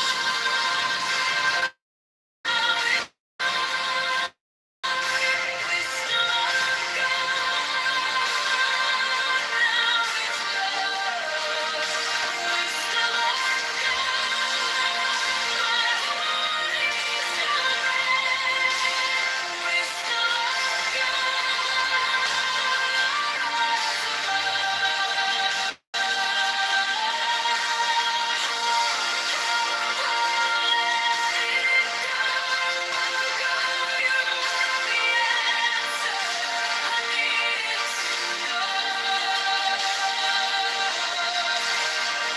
Your touch is a steady rain on the dust of who I am.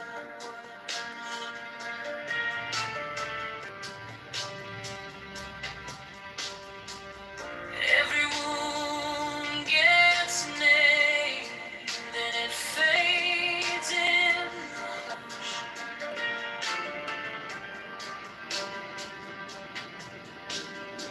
I don't need 1,000 signs when your name is in my chest. One deep breath, one brave step.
I was lost in the noise. Now I'm learning how to stay close to your quiet light. In the middle of the day, stop thinking. Let it fall. Take the deepest breath. Hold them all. Hold it close, don't run from the feeling. Again, you can't stop believing. Wisdom of God, now it's joy. Wisdom of God, now wisdom of God, my heart is open. Wisdom of God, I rise above. Hold, let it go, go. You are the answer. I needed to know.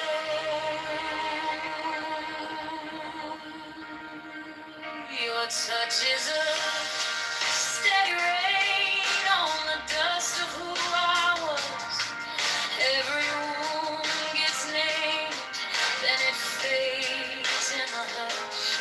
I don't need 1,000 signs when your name is in my chest. One deep breath, one brave step, and the rest can be blessed. Thinking, let it fall.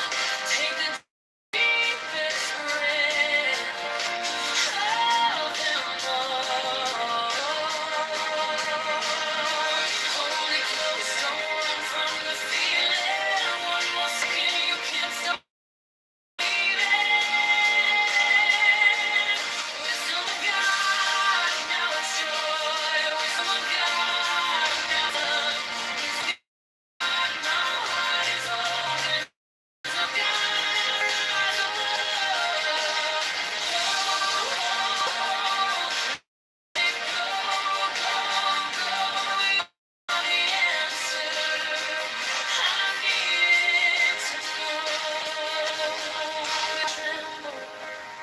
Stay near if I break.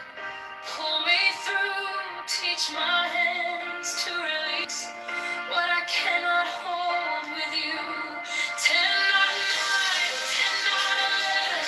I breathe in your holy calm, and the storm in my head lays down like a pond. Wisdom of God, now it's love. Wisdom of God, now it's love. Wisdom of God, my heart is open. Wisdom of God, I rise above. Let it go, go. You are the answer. I needed to know. Wisdom of God, now it's known. Wisdom of God, I'm yours.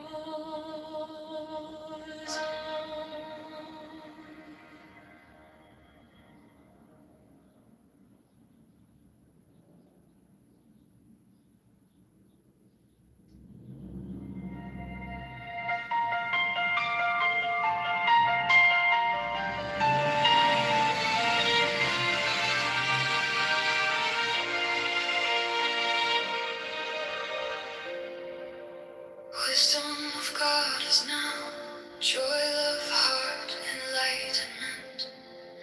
You found me in the quiet, with my hands still shaking. I was carrying the hurt like a name I couldn't drop.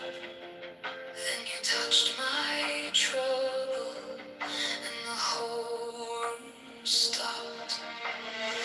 Stop thinking and your problems. Take the deepest breath of the day.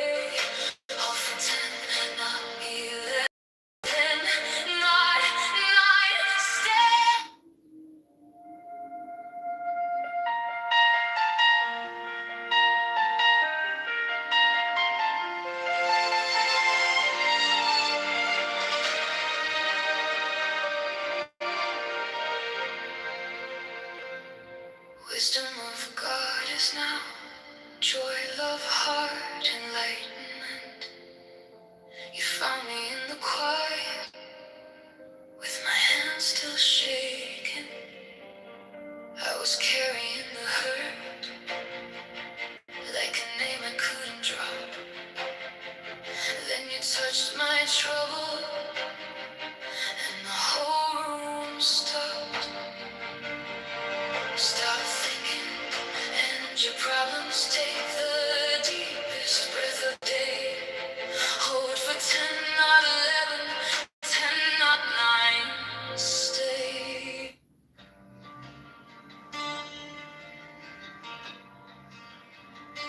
Now ye shall know that the chosen priest, the axle of infinite space,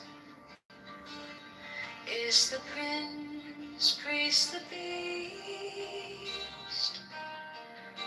and in his woman called the Scarlet Woman is all power given. They shall gather my children into their fold. They shall bring the glory of the stars into the hearts of men.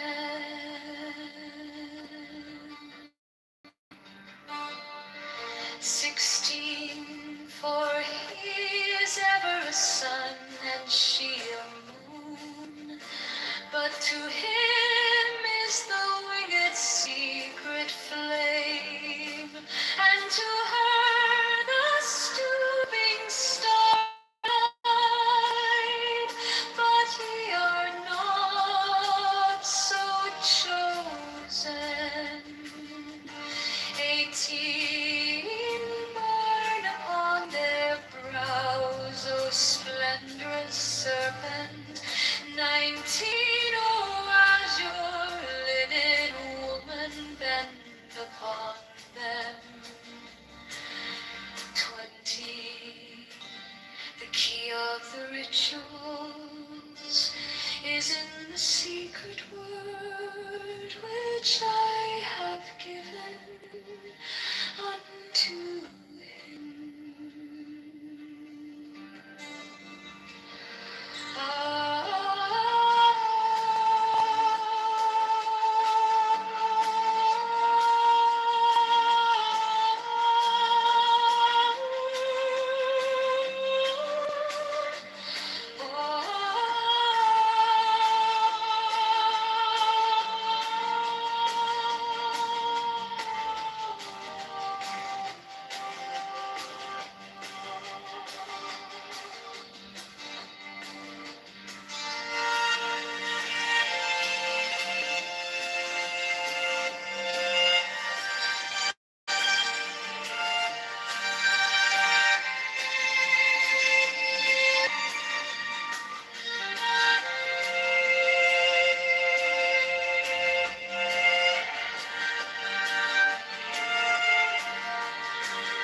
Now ye shall know that the chosen priest, my soul of infinite space, is the prince, priest, the beast,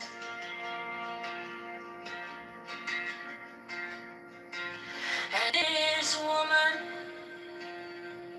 called the Scarlet Woman is all power given. They shall gather my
have been unto him.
These are fools that men both God and their men.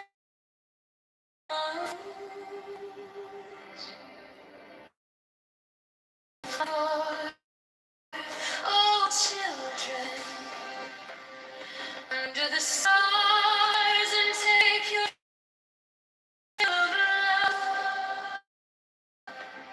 13 I'm above and in you, my ecstasy is in yours.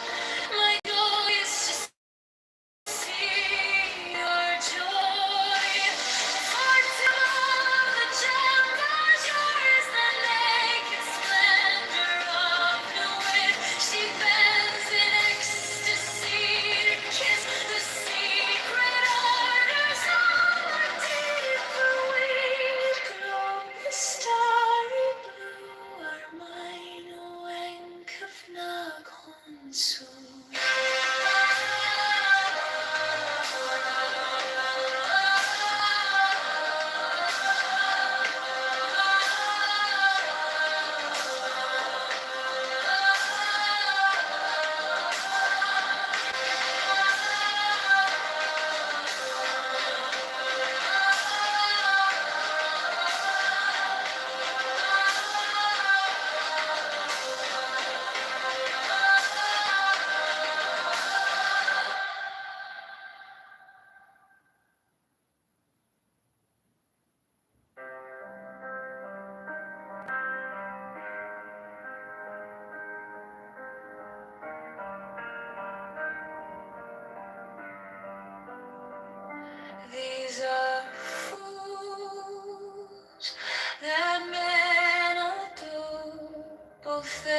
is to see your joy.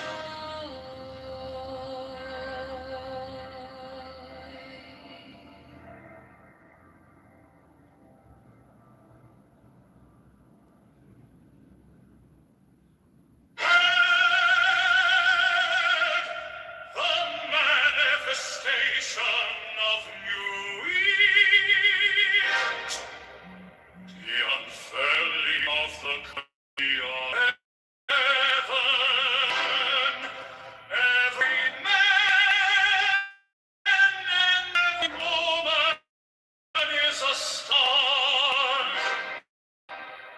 for every number is infinite. There is no difference. Help me, oh warrior Lord of thieves, in my unveiling before the children of men.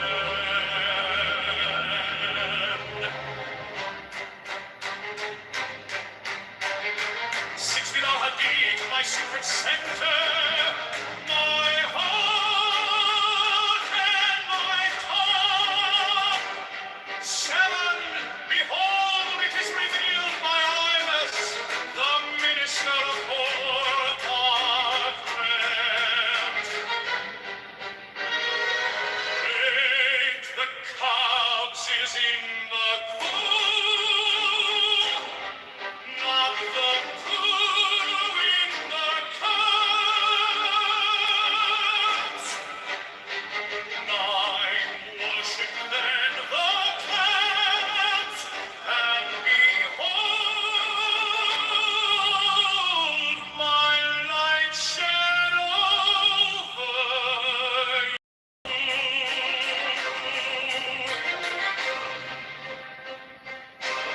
10, let my servants be few and secret.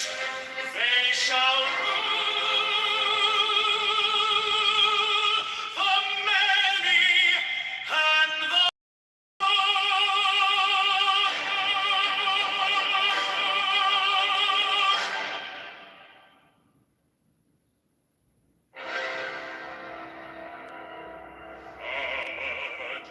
the manifestation of new wheat, to the unveiling of the company of heaven. Every man and every woman is a star.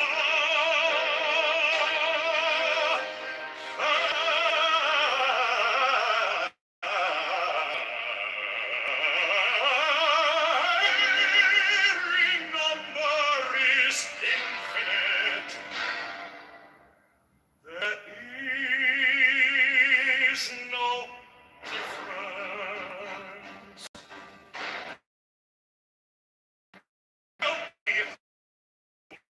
Lord of deeds, in my unveiling before the children of men. My seed sanctifies my heart.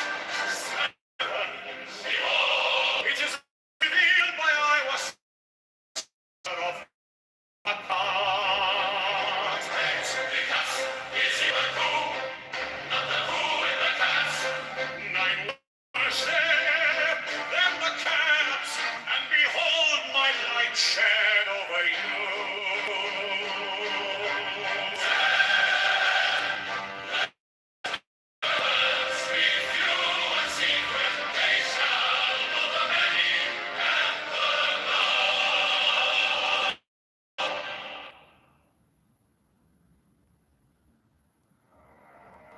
mine is the head of the man, and my sight is keen as the hawk's. By my head I invoke thee.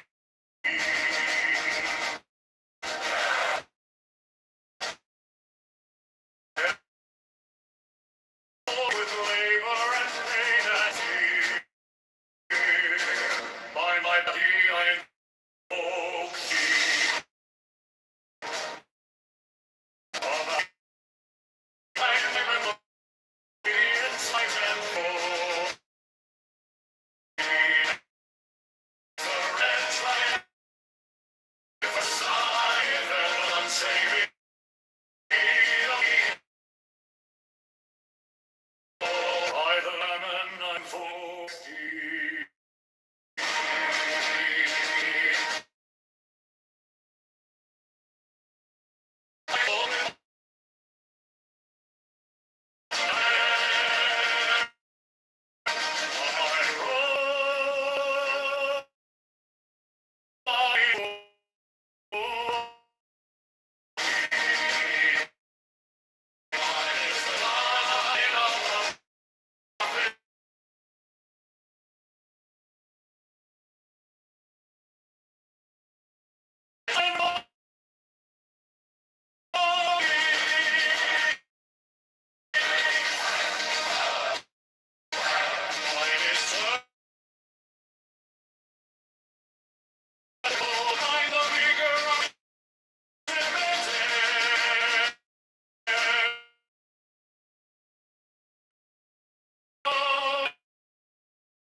And my inside is keen as the ox by the eye.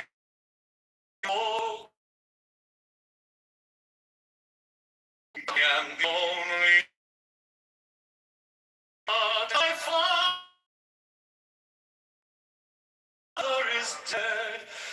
My mother bore me with labor and pain and fear. Body of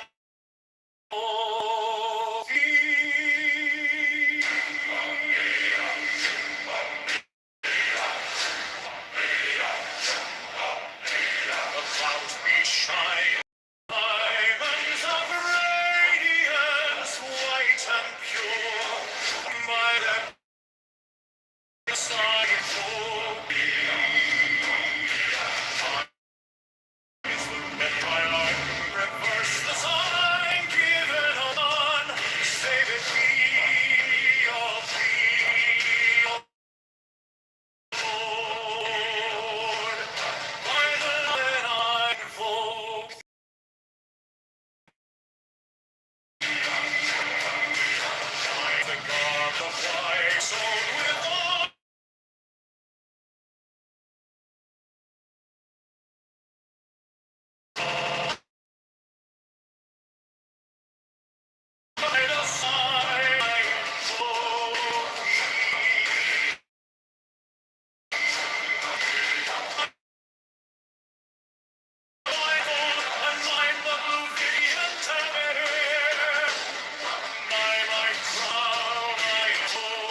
in the head of the man. And my insight is as the hawks. My head in it. I am the only begotten. I love my father and mother. Far is the my mother.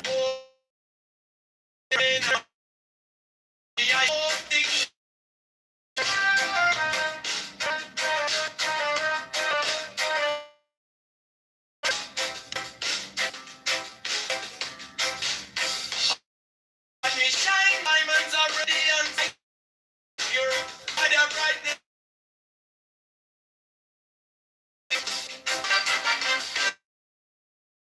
The red triangle reverse, the sign given up and save the whole Lord by the lamb and hope thee.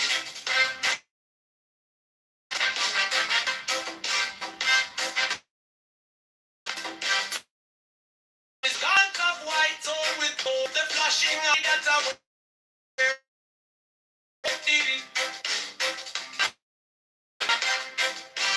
Him mine is the sign of a puppet and typhon. By the sign I invoke thee. For mine is the turban of white and gold, and mine the blue glitter of the intimate hair. By brown I invoke thee. My fingers travel on the beads of pearl, so run I after thee in thy car of glory. By my fingers I invoke thee. I hear the bonds of double power in the voice of the master. Abrahadabra, by the word I invoke thee. Be mine are the dark blue waves of music in the song that I made about to invoke thee.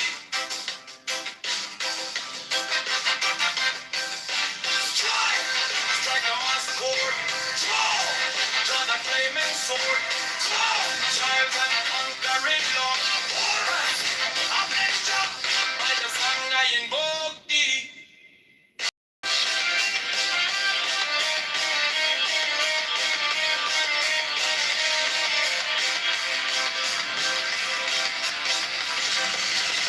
In my hand is my sword of revenge, let it strike at my bidding, by the sword I invoke thee.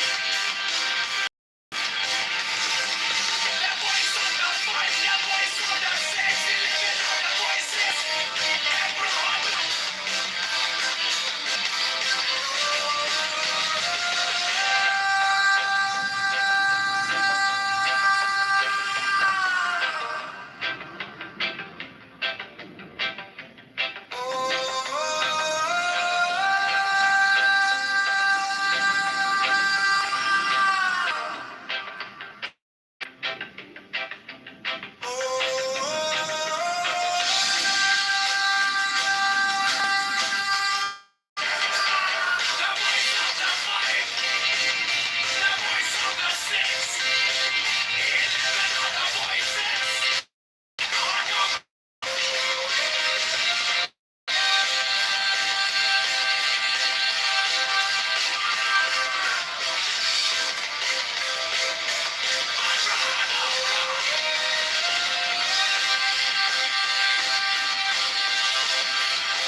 I wear.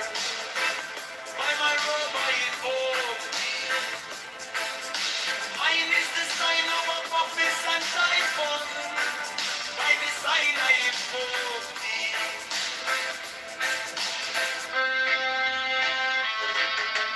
Mine is the turban of white and gold, and mine the blue victor at the ultimate fair. By my crown I invoke thee. My fingers travel on the beats of pearl, so run I after thee in thy car of glory.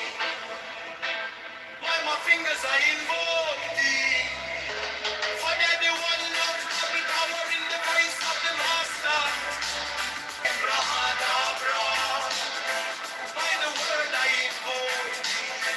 Hey, mine are the dark blue waves of music is sung that I made a bold to invoke thee. Strike the master chord, draw the flaming sword, crown, giant conquering lord, call up, Amen God, by the sword I invoke.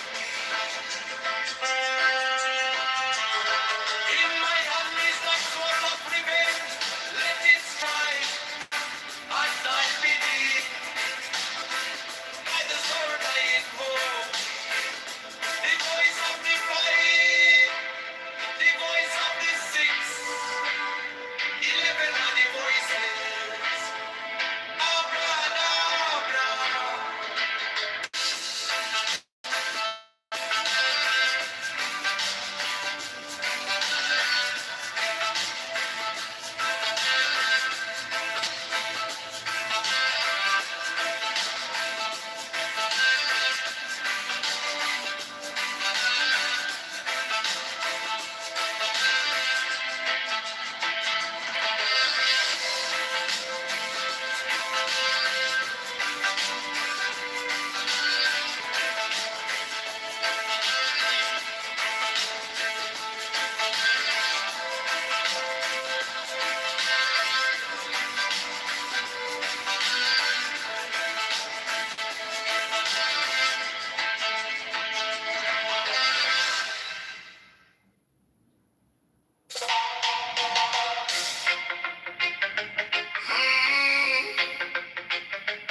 Mine is the head of the man, and my insight is keen as the ox. By my head I go.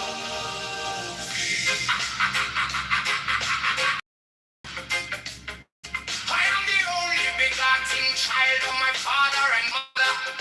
My father is dead.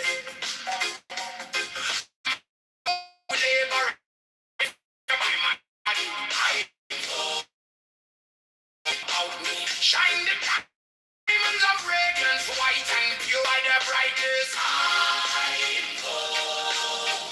Mine is the red triangle reverse. The sign given of none save it be of. Oh Lord, by claiming. I go. Is the garment of white so.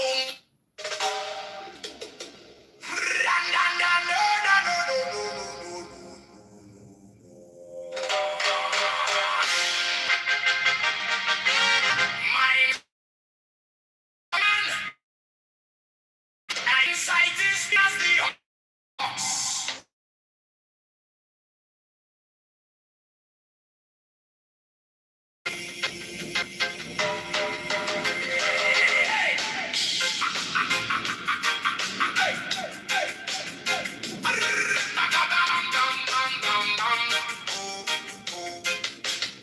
I am the only begotten child of my father and mother.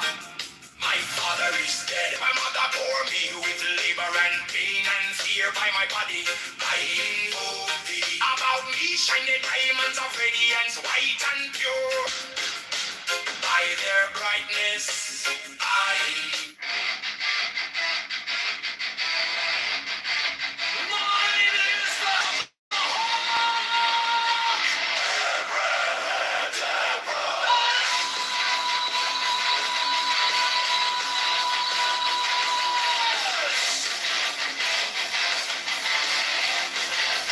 Sex like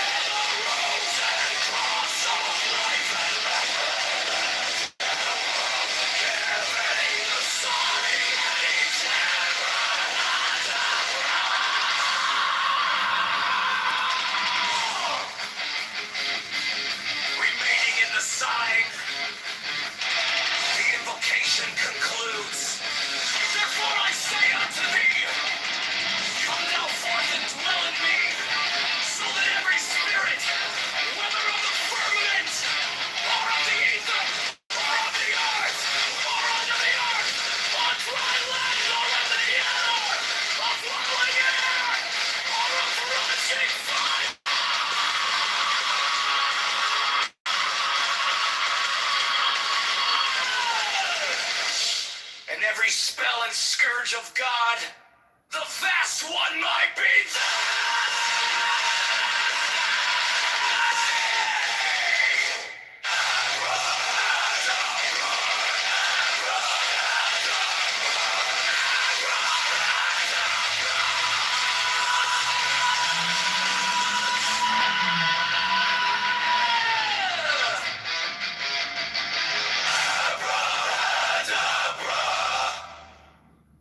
Mine is the head of the hawk, Abrahadabra!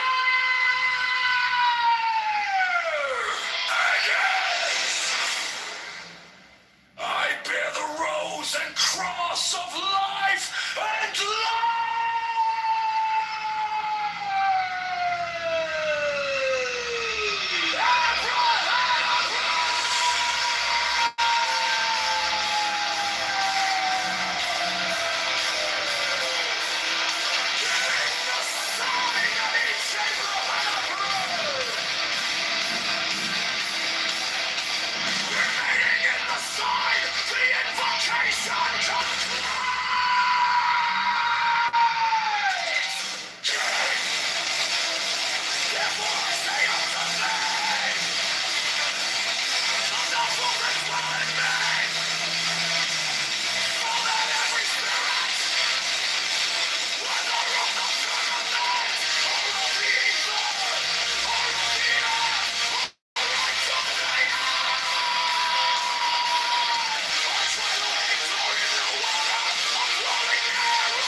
I bear the rose and cross of life and light, giving the sign at each abrahadabra.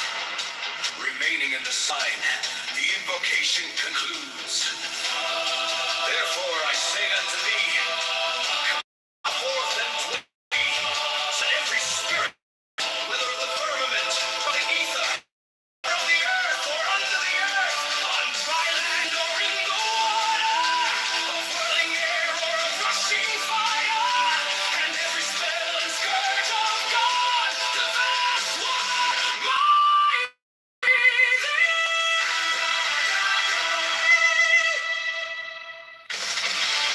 Mine is the head of the hawk,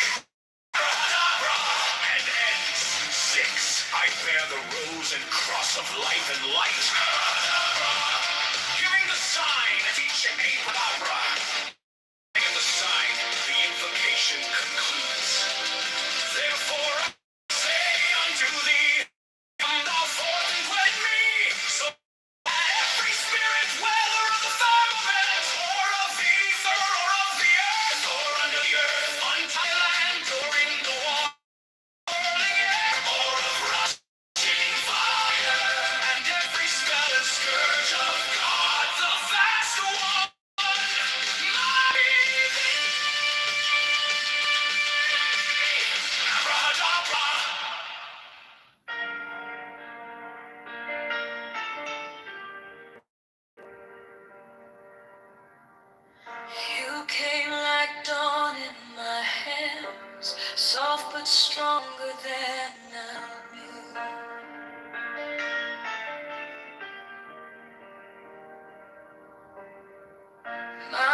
turn gold in your eyes, and my whole night broke turn.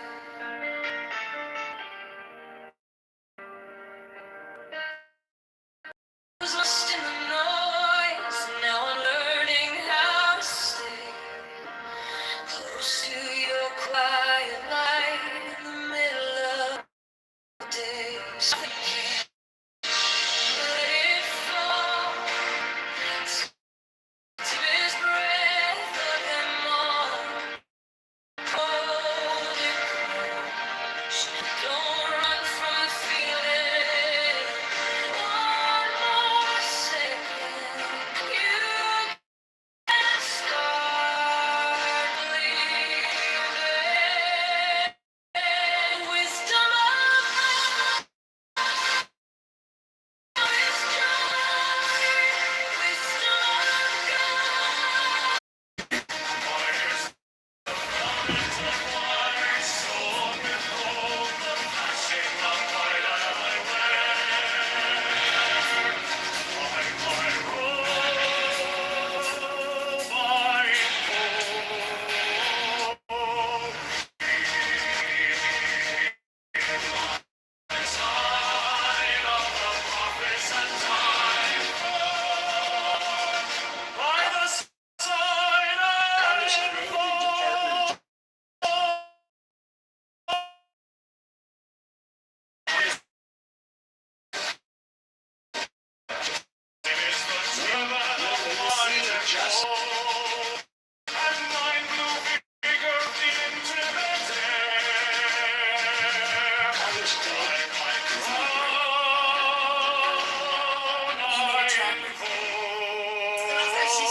Mine is the head of the man, and my insight is keen as the hawks by my bed. I invoke thee. I am the only begotten child of my father and mother. My father is dead. My mother bore me with labor and pain and fear. And my body I invoke thee.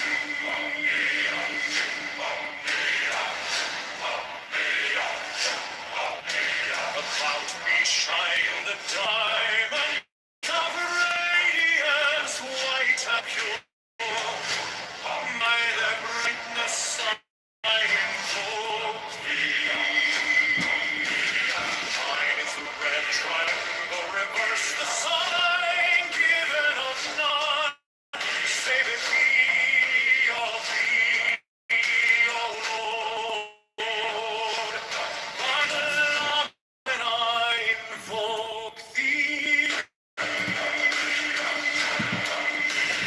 Mine is the garment of white, sown with gold, flashing a flame as I wear my robe.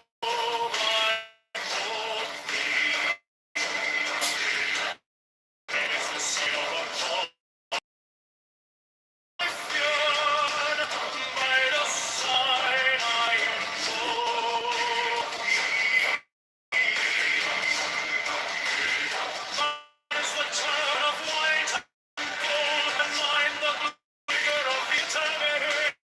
My crown I invoke thee. The deeds of man I enter the power of glory. By my fingers I invoke thee. One double power in the voice of the master.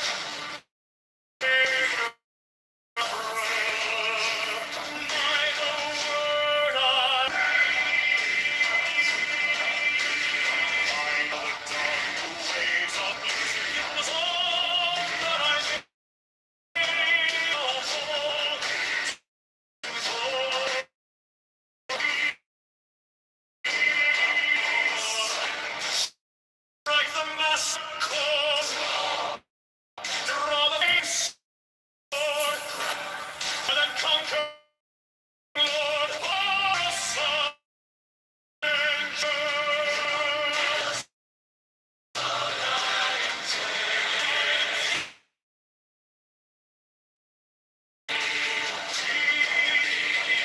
My hand is thy sword of revenge, when it's time my cheek. By the Lord, voice and ever.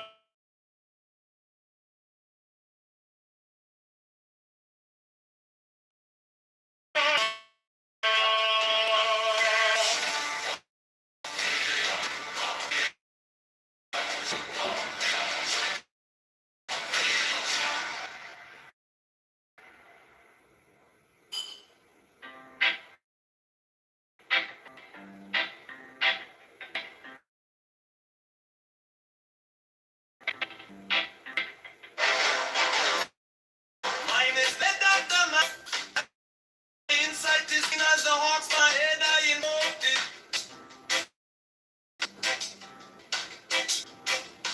I am the living God. I love my father and mother. Father is my mother. I invoked it.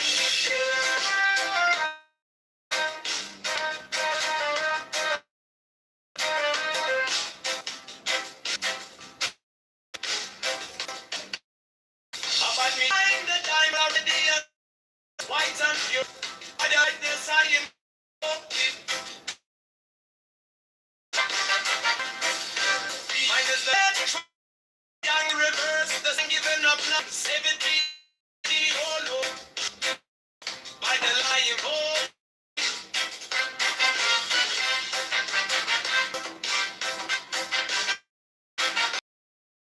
Mine is the garment of white. With jing of items I wear by my robe. I invoke thee. Mine is the sign of a prophet that I fought. By the sign I invoke thee. Oh my snapchat of white and gold. And mine the blue figure of the intimate. By my crown I invoke thee. My fingers trouble of the beads of pearl. So run I after thee. Power of glory. By my fingers I invoke thee. I hear the one of double power in the voice of the master. Abraham,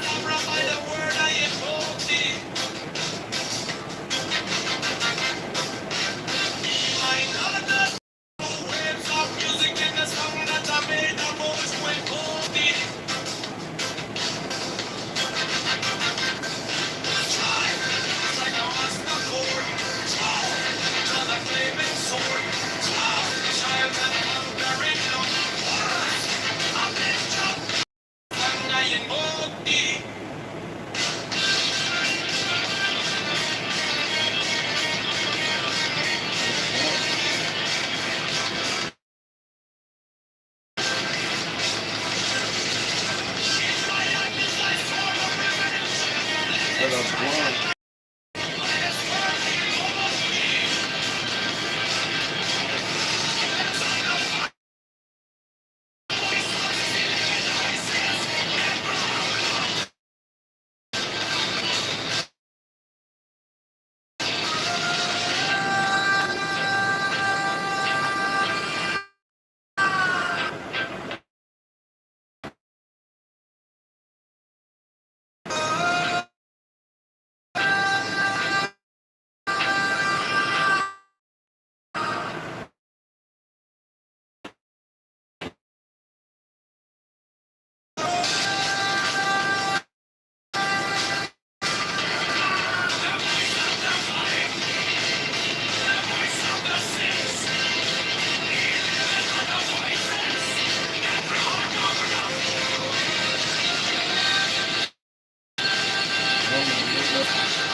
begotten child of my father and mother.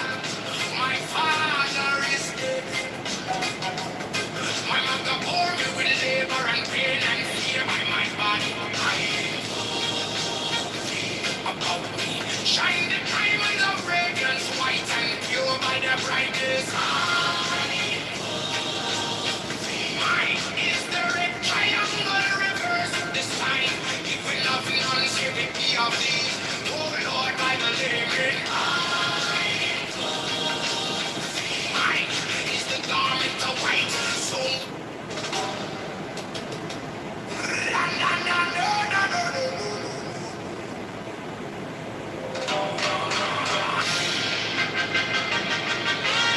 Mine is the head of the horn, and my insight is keen as the ox. By my head, I invoke thee.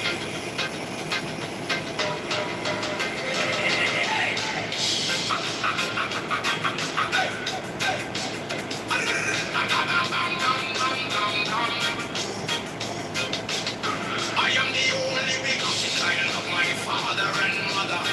My father is dead. My mother bore me with labor and pain and fear by my body. I invoke thee. About me shine the diamonds of radiance, white and pure. By their brightness,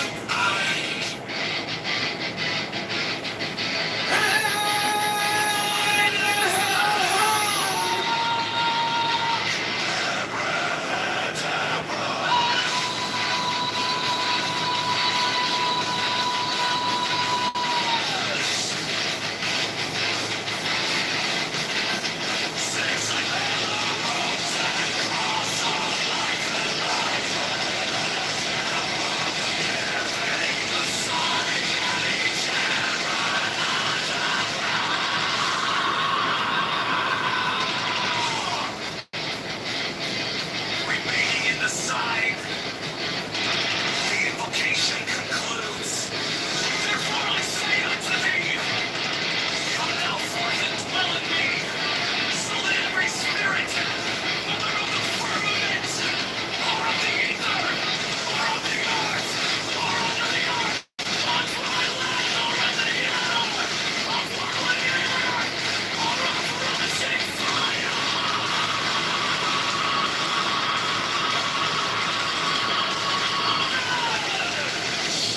And every spell and scourge of God, the vast one might be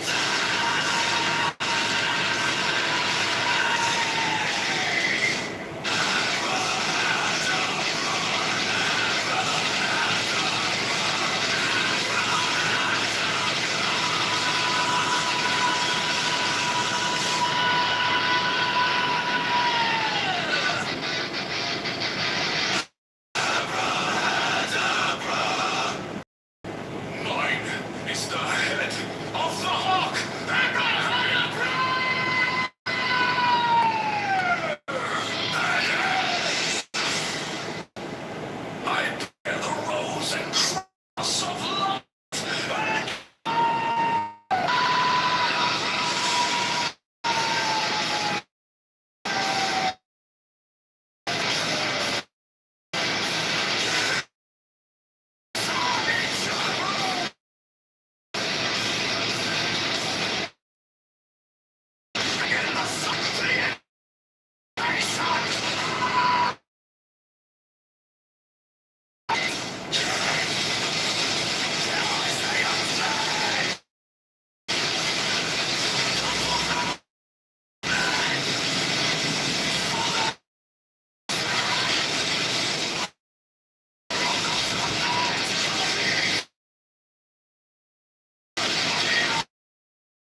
mission concludes.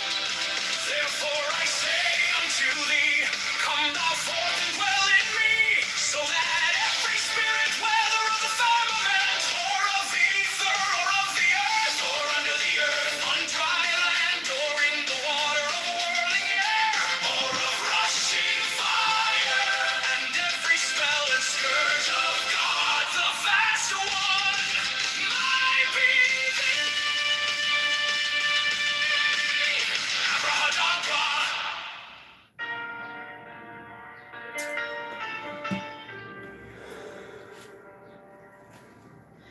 You came like dawn in my hands, soft but stronger than I knew.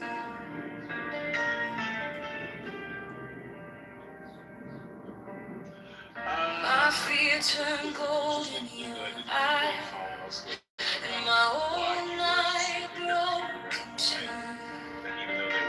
Even though they'd be willing to die, why you wouldn't just assume that they're also dying? I was lost in the noise, now I'm learning how to stay close to Yeah, I mean, the your basic reason is quiet light because, like, in the middle basic of fact the that humans, day. like our Stop human thinking, beings let it are living flow. towards self-preservation, Take right? the deepest breath of them all. And we also have to keep Hold it close. Don't run from the feeling. One more second. You can start believing. Wisdom of God. Now it's joy. Wisdom of God. Now it's love. Wisdom of my heart is open. Wisdom of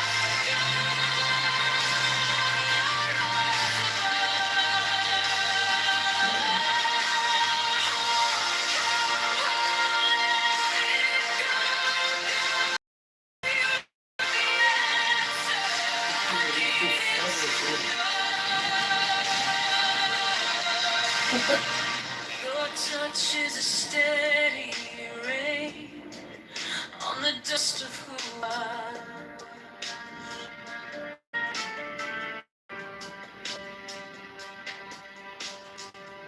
Every wound gets named and it fades in the hush.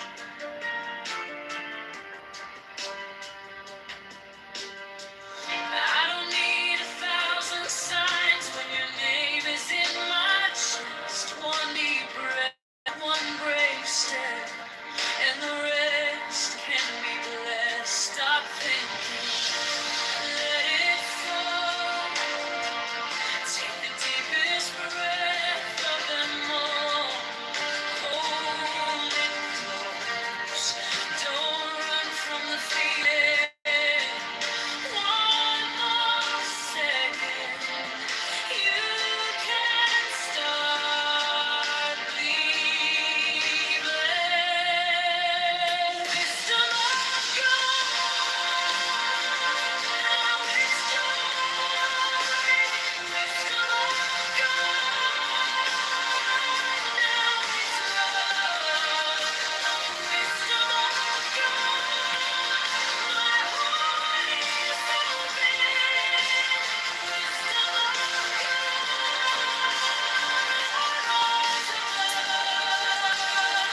Your touch is a steady rain on the dust of who I was. Every wound gets named, then it fades in a hush. I don't need 1,000 signs when your name is in my chest. One deep breath, one brave step, and the rest can be blessed. Stop thinking, let it fall. Take the deepest breath of them all. Hold it close, don't run from the feeling. One more second, you can't start believing. Wisdom of God, now it's joy. Wisdom of God, now it's love. Wisdom of God, my heart is open. Wisdom of God, rise above. Let it go, go, go. You are the answer. I needed to know if I tremble. Stay near if I break. Pull me through. Teach my hands to release. Cannot hold with you. 10 not 9, 10 not 11.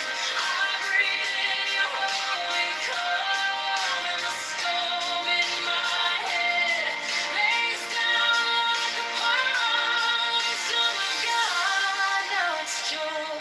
Wisdom of God, now it's love. Wisdom of God, my heart is open. Wisdom of God, rise above. Let it go, go, go. You are the answer.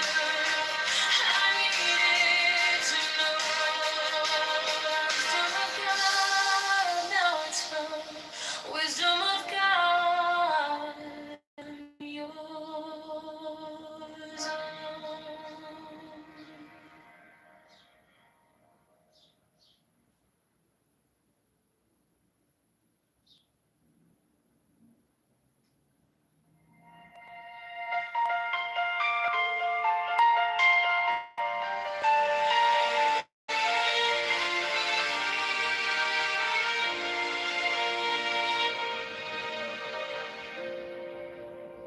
Wisdom of God is now joy, love, heart, enlightenment. You found me in the quiet with my hands still shaking. I was carrying the hurt like a name I couldn't drop. Then you touched my trouble and the whole room stopped. Stop thinking and your problems. Take the deepest breath of the day. All for 10, not 11. 10, not 9. Stay.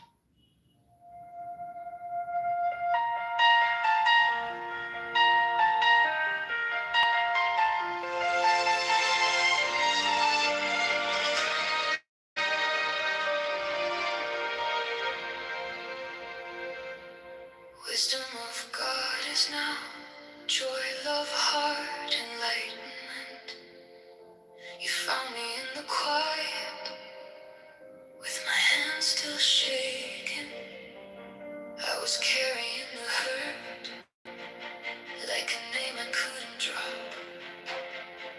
Then you touched my trouble and the whole room stopped. Stop thinking and your problems. Take the deepest breath of the day. Over 10, not 11, 10, not 9. Stay.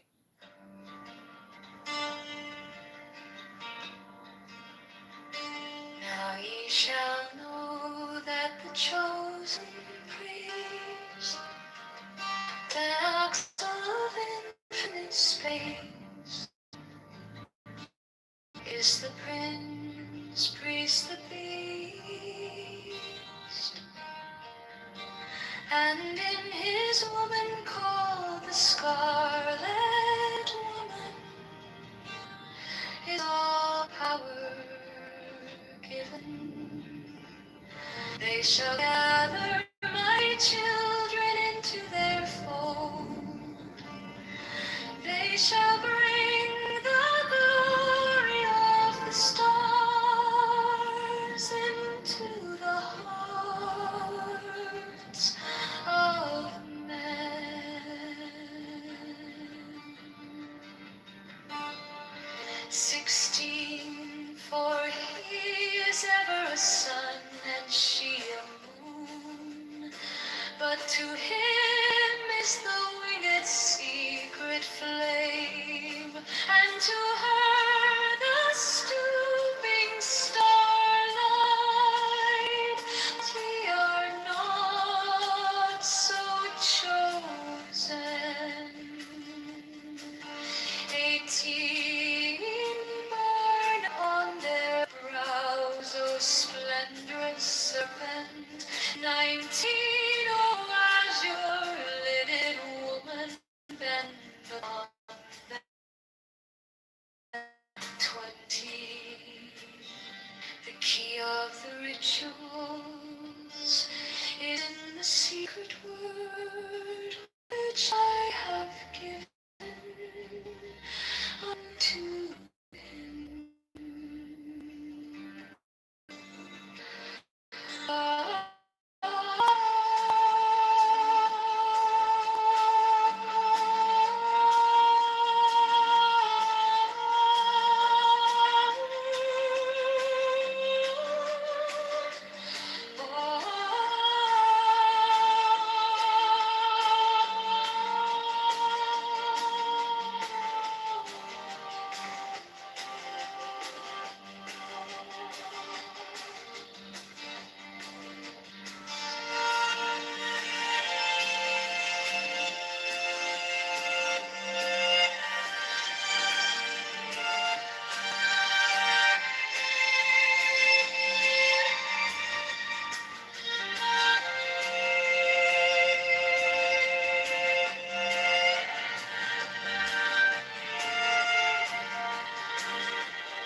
Now ye shall know that the chosen priest, as soul of infinite space, is the prince priest, the beast.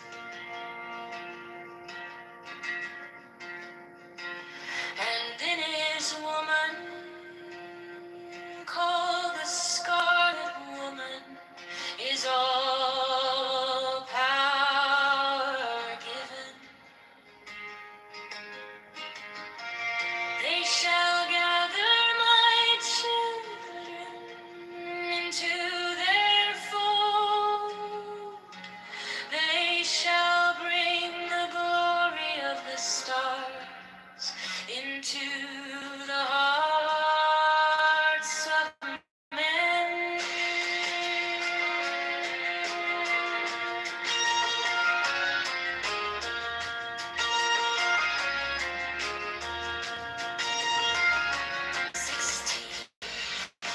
For he is ever a sun, and she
which I have given unto him.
These are fools that men adore, both their gods and their men are fools. 12 come forth, O children, under the stars and take your fill of love. 13, I am above you and in you. My ecstasy is in yours. My joy is to see your joy. 14, above the gem goes yours, the naked splendor of the wind. She bends in ecstasy to kiss the secret orders of our deep. The starry blue are mine, O Enk of Nakonsu.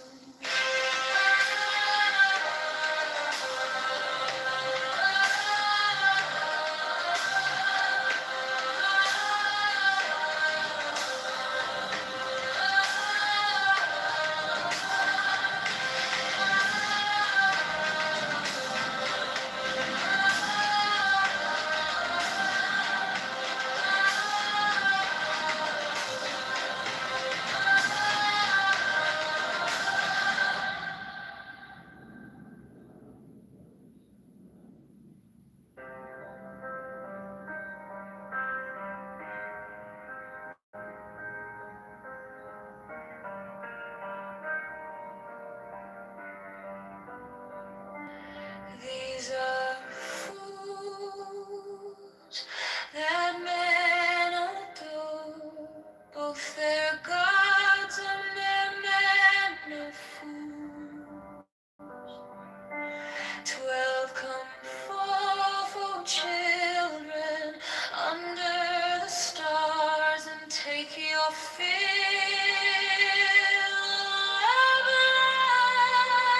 love. 13, I am above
is to see your joy.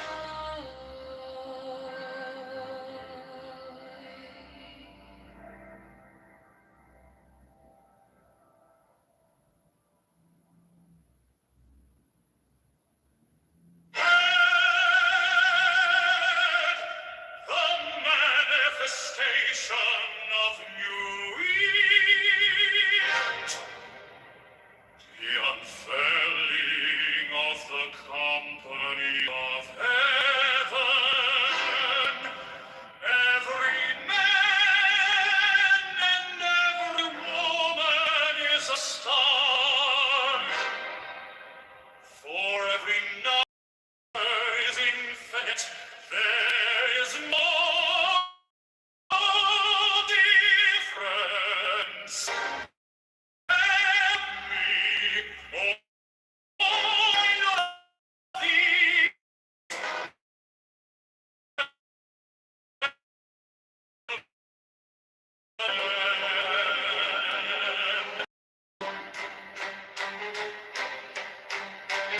Six secret center, my heart and my thought. Seven, behold, it is revealed.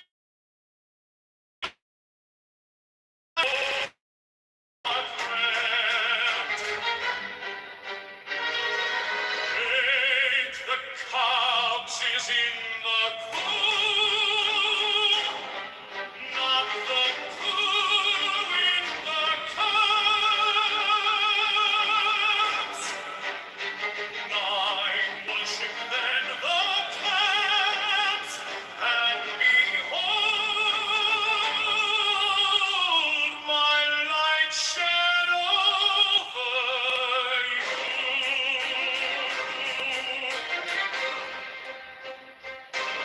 Ten, let my servant be few and secret, they shall rule the many and the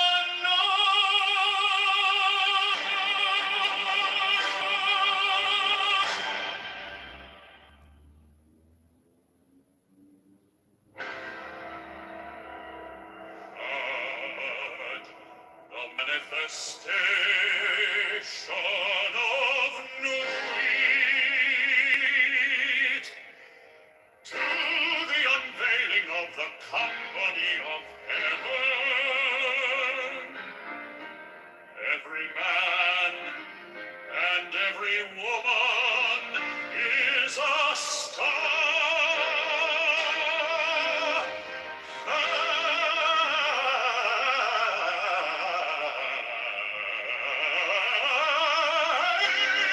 Every number is infinite. There is no difference. Five, help me, O warrior lord of deeds, in my unveiling before the children of men. Thou and eight, my secrets enter my heart and thought. Seven, behold, it is revealed by I was the minister of Orpakrat. Eight, the cat is in the tomb, not the moon, the cats. Then the cats, behold my light shed over you.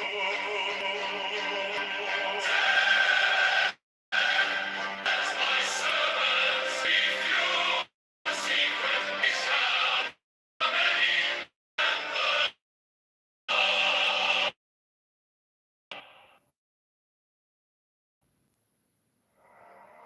mine is a head of man, and my insight is enough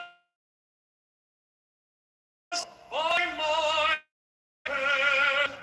I know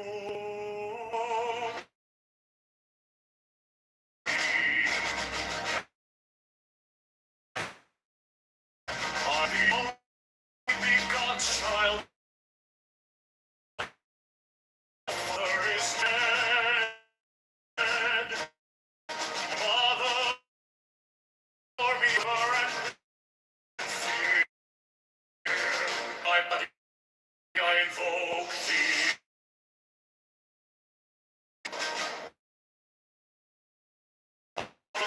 Radiance and glory, their bright I invoke thee.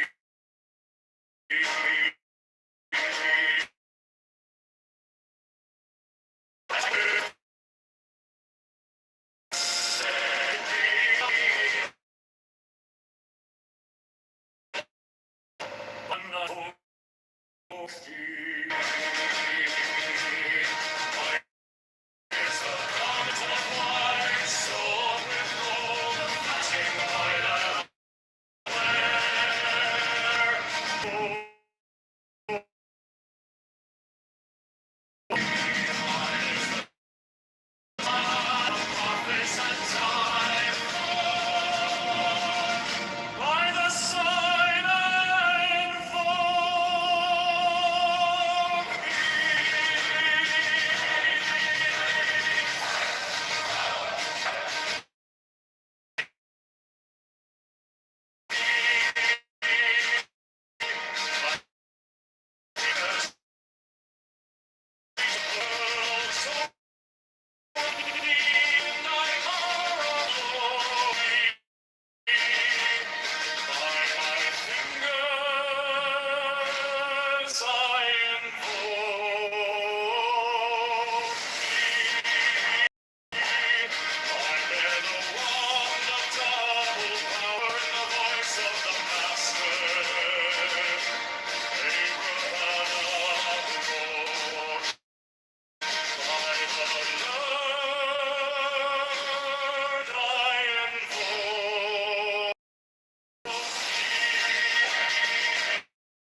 labor and pain and fear.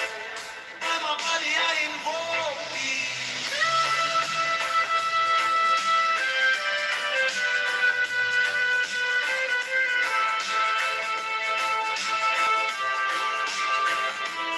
Above me shine the diamonds of radiance, white and pure. By their brightness I invoke thee. Mine is the red triangle reverse, the sign given of none. Sacred be, O Lord. By the Lamb and I invoke thee.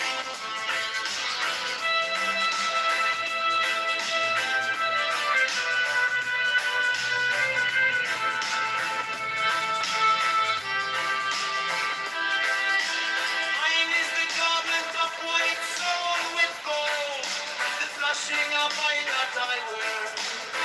By my robe I invoke thee. Mine is the sign of a puppet I fought. By the sign I invoke thee.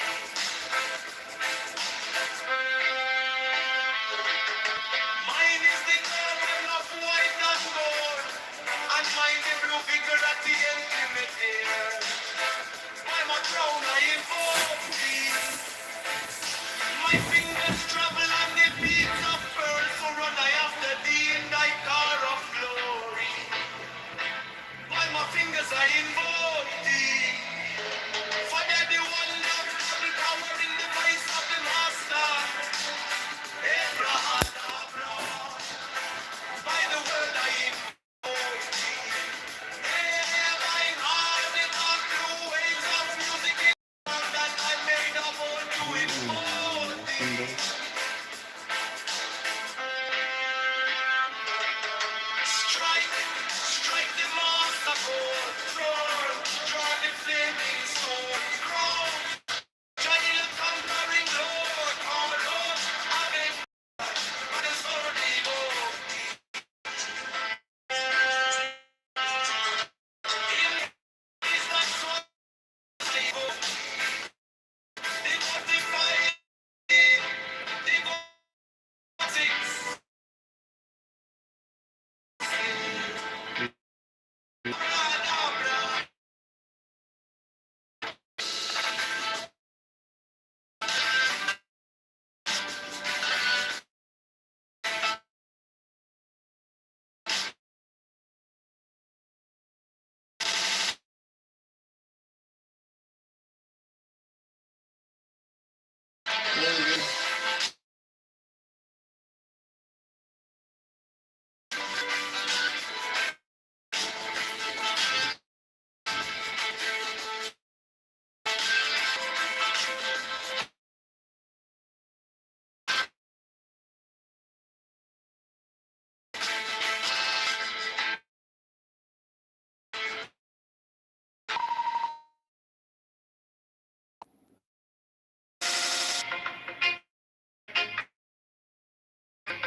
Is the head man, and mine is keen as by my head.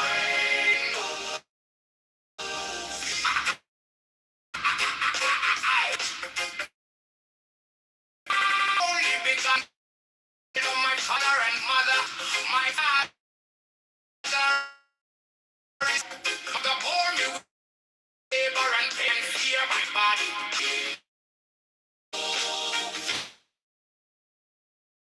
The radiant view by the bright my ear red triangle river is sign for nothing on the of the by the layman. Mine is the garment of white stone.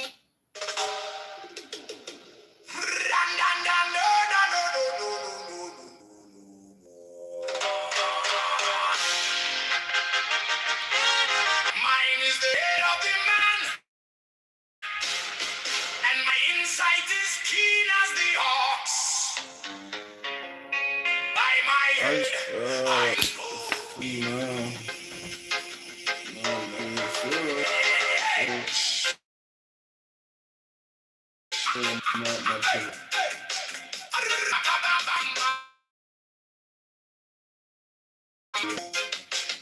I am the only big child of my father and mother.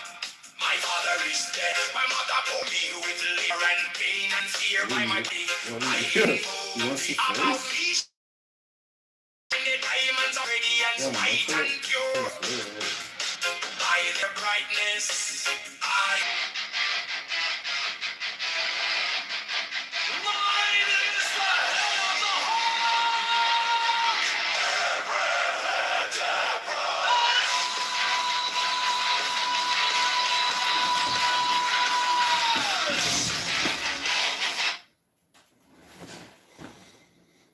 Hey Soma, good evening. Yes, I do have WhatsApp, but I don't actually really use it. And I have a Motorola, but feel free to send me a voice note. And I hope you're having a lovely evening.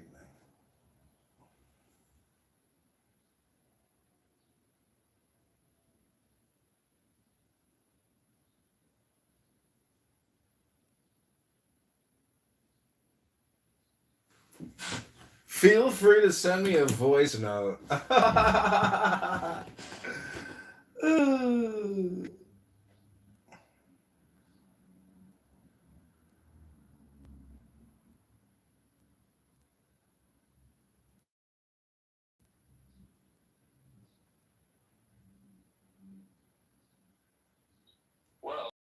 me out at 5 in the morning now because he's going to the gym now. We went the last days we went out in the rain and we're out shooting. He's getting up 200 shots, 100 makes, and he's not leaving until he does it. He's putting in the work. He's exercising, buying all these with me at the gym. Shouldn't they leave those jobs in the NBA for kids who are growing up in the projects? I don't know about that, but it's a tough take. But there is something, a derivative of that, where it was my kid didn't grow up fighting like I did, right? So I want my son to be a dog when he's out on the court, but I did not raise him to be a dog, right? Like I raised him to not be a pushover, but at the same time, he's not a like. No, I know. He goes out there and he bows gently and he doffs his cap. Yeah, exactly. He's pattern. So I'm trying to get him to. It's like it's not too late, but there's kids that have an advantage on that. Like we were working. He said, "Yeah, I need you to push me like harder. Like what do I need to do?" And I'm like, "All right." I was like, "Honestly, you want the real deal? You really want me to tell you?" He's like, "Yeah." I'm like, "You're way too soft." he's like, "What do you mean?" And I'm like, "All right, go do a layup." Right. So he goes and do a layup, and I say, "Okay, I'm going to cover you lightly. I want to see what you do." Right. So he's trying to get around my outstretched arm to block him, and I'm like, "Bro, like, do you watch the good players in the NBA? Do you watch the good players in college?" He probably doesn't watch enough of it. And I'm like, "Do you know how you do a layup if you want to be successful?" He's like, "No." And I'm like, "All right, you stand there, and I'm going to do one." And I like knocked him over, like I put my shoulder into him as it went. Right? And he's like, "Oh." He's like, yeah, I got it. I'm like, "All right, so you do it." So he comes in, he hits me with his shoulder, and he like goes to the lip, and he got it then. And he like had a smile on his face. I'm like, "Yes, bro." I'm like, "Why are you playing nice with these kids out there? Like, I'm not saying to hurt the kids in your team, but why are you trying to avoid contact? Like, you see, like, you can't stand how much Shea goes to the line. For this guy Shea on the Oklahoma, he goes to the line like 11 times a game. He draws fouls. He's a flopper." And I'm like, but part of it is because he goes in and creates contact, bro. You got to lead with your shoulders. Stop trying to avoid the contact and go in and, this is my basket and I'm going to score it. If you're in my way, I'm going to knock you over. That's kind of the mindset, So. Yeah, if the lane is clear, when you decide to take it, it's yours. Yeah. But the lane's almost never clear, so you have to make it clear. No, you gotta take a little bit, get that guy to step one to one side, and then you go to the other side. If he doesn't step, you go to that side. And if he doesn't step, you go through him, is what I'm talking about. Your right shoulder, if you're left-handed, needs to meet him on his right shoulder. He's reaching towards you, you're banging him off the block, you just contact, and then you shoot. So we did like 50 of those. My shoulder was. Well, the thing is, you can't make contact with somebody who's not moving. Right. Turns out everybody's moving. Yeah, everybody's moving. Yeah. Game speed is different, but anyways, my shoulder was hurting after he was done because he started figuring it out. I was like, "That's what I'm talking about." I'm like, you can't go to practice trying to be avoiding people because you're taller than them and stuff. Like, you know, same thing on defense. You got to know they're coming at you. They're going to hit you like that. You got to brace for that or get out of the way. Like 1, 2, go for this. Do it something, but you just stay there. You're just like barbecue chicken. They're just going to knock you over. Years. You got to like put the tooth in and you got to. What? Wait a second. What? What's wrong with barbecue chicken? I like barbecue chicken. Nothing. You gotta put your into the shoulder and then roll around those shoulders like they're ears. Oh, you could. Just want to knock the person over. So. You don't want to solve that. You want to roll around that shoulder. I like dying them over. Ain't a lot of rolling, bro. Ain't a lot of rolling. It hit him. Get the foul called on them. That's how it works. And how to still score. And even if you miss, they say you get the shot. You get the shot. Yeah. One hit. You guys, he's out. Not just because they're bigger than you. It's because you know what I'm gonna do. You know? Are you gonna use AI? Ben does to get us 3 shots and never misses. Yeah, well, Dad had a really good 3-point shot, so he's trying to do it. No, but he follows the way I shoot, which Dad has gotten a lot better shooting. His shooting has gotten. That's probably the thing. It's pretty quick, but you run the 50 makes from 5 different spots, and then back up from 3-point line 50 makes. You do that a day, twice a day. He can really.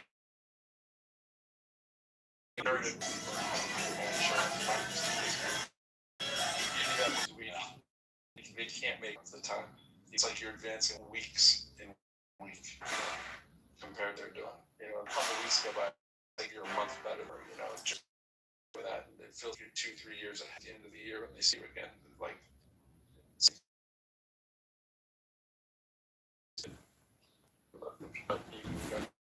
not good.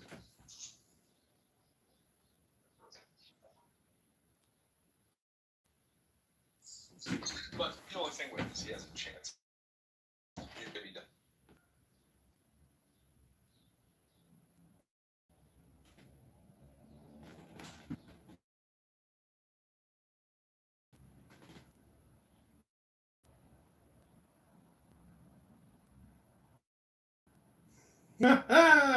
What are you working out?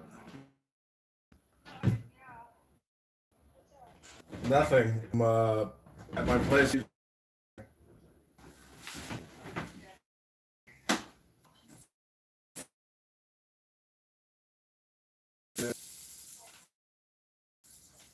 Where?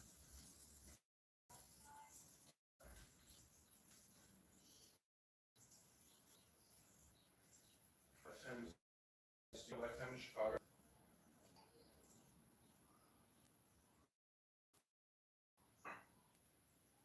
Would you break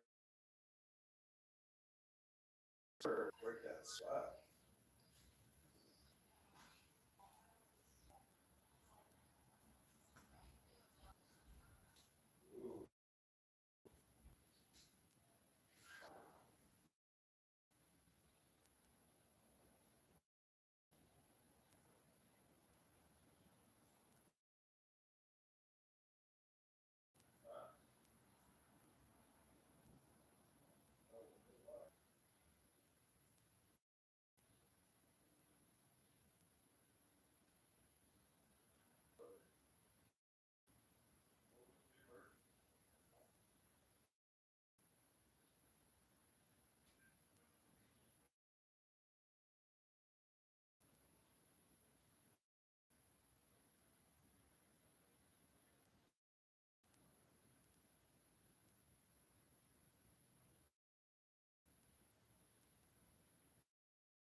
because they'd be just as big stars. So it turned out after more careful analysis.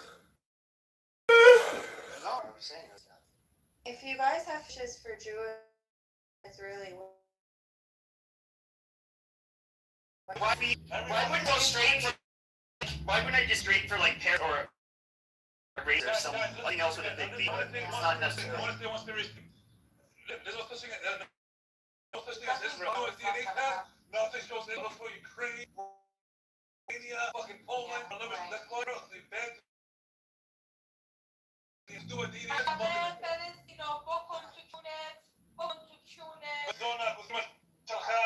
Such an idiot. Dilamba خیتم شده دلبر خیتم شده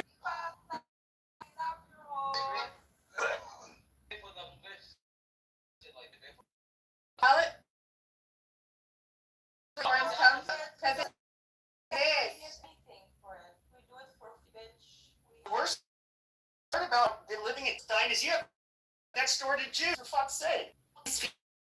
It contains is that may disturb some viewers. And you see, I get dragged into the bedroom and into the key several times. Because of what? All of the doing from the past. No, because of the shit that you did. People like that. And the pregnancy, mom's Muslims. In what world? Population? The population has gone up. Where at least I could shoot my guns. I wish you motherfuckers would shut the fuck up. Yeah, he's doing it outside again. Before I do it to you again. I love the homegrown American white trash like you. It's so amazing. Shooting your guns out window. Like on my back porch, shoot my Look gun at this range. girl. What he wants. Fuck yeah. Love that, man. Practice me story. If I did that, I would get like 20 cars pull up and they'd take me to jail. And they'd take my guns away. I told you he would. No, I mean, but act like I don't know, like I've been there or not. Like, I know that there are Sunni Shia Kurds and, like, you know, the difference between all the Middle East. What about Orthodox, Islamic, Zionism? What about those kind of stuff? What about? Oh, dude, I'm a Zionist. I mean, Ahura Mazda, the duality of God. That was 1500 before Jesus was born. So, like, you know, reading the Tao Te Ching, because he was an Iranian that went to India and then read Buddhism and came back and then started Zoroastrianism. And like 1900 C. You should read Do you really want to play a guy that wanted to be a history teacher?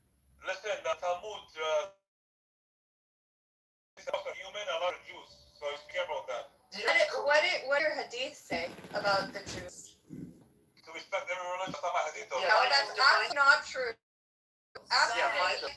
What world? Islam says just Listen, Muslims I have go Muslim to friends, heaven. I have Jewish friends, I have Christian friends. No, but you're all stupid. Ever read a hadith for the Quran? I read the book, the Quran, and the No, you have not. You're a liar. Liar. You say that a hadith say that Jews? Go back sucking his cock. Be quiet. You listen, man. Tell your friend to stick his puppy down your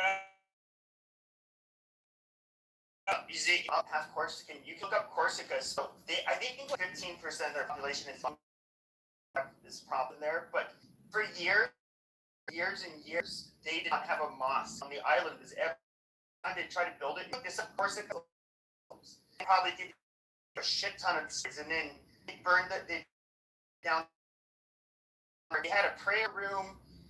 Then whatever they were bitching too much about not having a mosque. They would like throw a chopped off pig heads into the prayer room and. What the fuck are you saying, bro? That's 100% wrong. I have friends. I think that's fucking amazing. I think it's fucking amazing. You can look it up. Then what they also do is there was moms that they were complaining about and they were saying we want a mosque, and then they'd end up murdering them. And you know what their biggest problem is though, that in Corsica they have a national separatist movement, very criminal island, and they just did not tolerate them. And it's only had a time. Pretty fucking cool, if you ask me. Really cool. Oh, bro, you take your pick, man. I gotta hang it out. Yeah. If you look at it is literally a chopped off Moore's head. It's literally chopped off Moore's head. Just look at it. I gotta hack it out.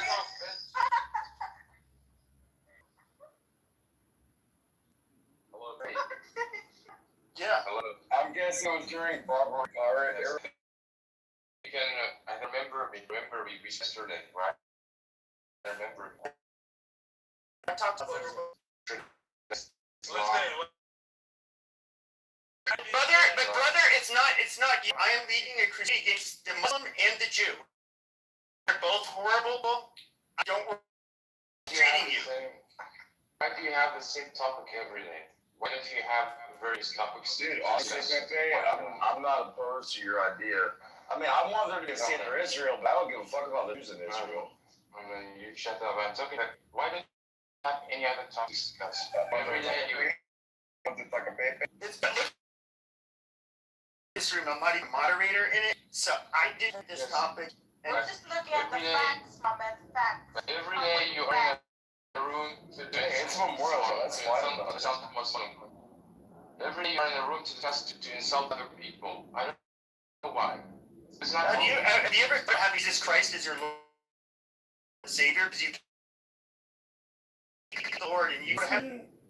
I believe in Jesus Christ. Okay, but do you believe he's God? Well, you don't believe he's God. Unfortunately, that's got it.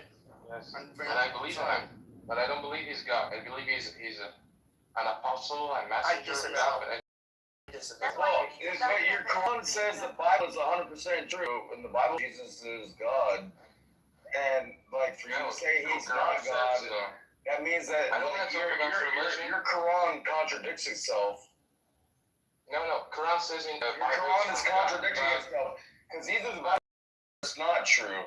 Well, it is not. It's true, but scriptures were by whom and when? Anyways, I'm not talking about by whom and when. But you're making up a false. That's a false narrative. Thank you. Yeah, you're just saying that change. You now you're let me talk to Pepe, please. Let me talk to Pepe. Thank you so much. Everyone yes. Now you're letting everyone know that you get paid to do this every day because for anyone to waste time every day insulting other religion on Clubhouse. Oh yeah, you're the one who said I'm a Mossad agent. I forgot. Dude, yes. I'm pretty pissed off because you're blowing my fucking cover. I have to sit around, okay, talking to these. Not only you, many other people like Globe, Ocean, all the moderators. What's Globe, the problem with Ocean, insulting religion? Masha. All these people are Mossad agents. I doubt. Where's my fucking money? I don't know. I don't doubt. I don't doubt. Muhammad, what's the problem with insulting? I don't have time. You know our problems with Zionism. I don't have time in that house every day insulting Zionists. Muhammad didn't mention me, so I am from Madrid. Okay. I'm talking about Pepe because it's not normal. Well, can I say the country I work for has a lot of bucks to throw at people like me. That's all it is. No, you have to be a good person. You have to be different. Okay? Just as Jesus said, you said you love your right? Who says that? Jesus Christ. If you're a good said that I will not Jesus Christ said. Just a second. Individuals need to respect yes. Jesus Christ, that I love as Muslims said, love your enemies. No. Okay, Jesus Christ just a second. So if you're a good Christian, you have to insult God kills their fucking enemies. I can promise you that much. Muhammad, there are two different things. If we are talking about people or beliefs, okay, I certainly will not respect beliefs. I mean, there are many stupid beliefs in the world, and I'm not going to respect them. He always says Muslims. Let me He always finish. speaks about. Hey, Muhammad, shut the fuck up, asshole. Mute yourself. Mute yourself. Mute yourself right now. Muhammad, mute yourself. You mute yourself. Mute yourself. Mute yourself. Yo, I'm telling you to mute yourself. Okay, fine. If you're not going to mute yourself, يا خنزير ابن خنزير. you don't want to fucking listen? Okay. Go ahead, Masa. I don't know why people think that we should respect their beliefs and their religions. No, beliefs are not to be respected. Okay, we can disagree with your belief, we can hate your belief, we can disrespect your belief if it's stupid to us. Okay, that's people who should be respected as individuals, as long as they are respecting the others. That's it. We are not supposed to respect your beliefs. We are not supposed to respect your religion. Okay? So I don't understand why you keep coming and crying like you don't like our religion, you disrespect our beliefs. We are not supposed to do that. That's it. Okay, so Pepe, would you respect the belief that would say about the Christians, fight those who do not believe in Allah among the people of the book is you, Christians, until they pay the jizya, which is like a tax? Would you say kill them wherever you encounter them? No, in fact, I just don't want them. I mean, I personally just wouldn't play that game. So fuck them. Well, I mean, if we're gonna be, I mean, it's hard to talk to Muslim mainly because I know that what they actually think and what they're willing to accept from other Muslims in regards to how they would treat us, look at us. So I personally just think they're people that are best avoided. Like, they should just remain in the Middle East where they are and not be in the West at all, except for very small numbers. That's always been my view. I don't hate them or anything, and I really care less what their religion says. I'm not a religious person, but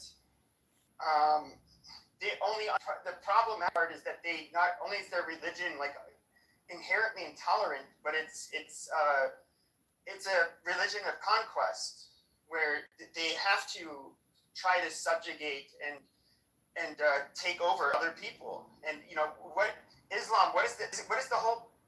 Essentially, what is Islam? It's submission to God.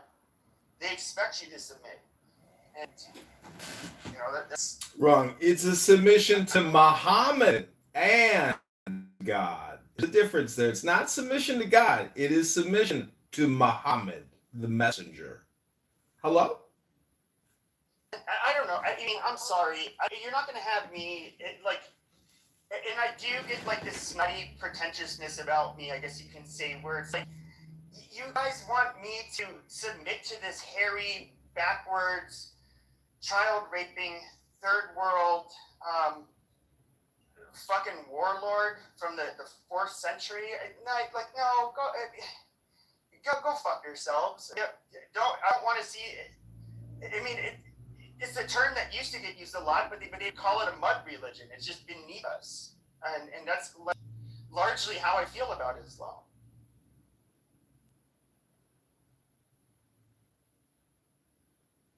See, the only difference is that I don't seek out Muslims to hurt them or damn it. Mike, dude. I think your mic's not making too much noise.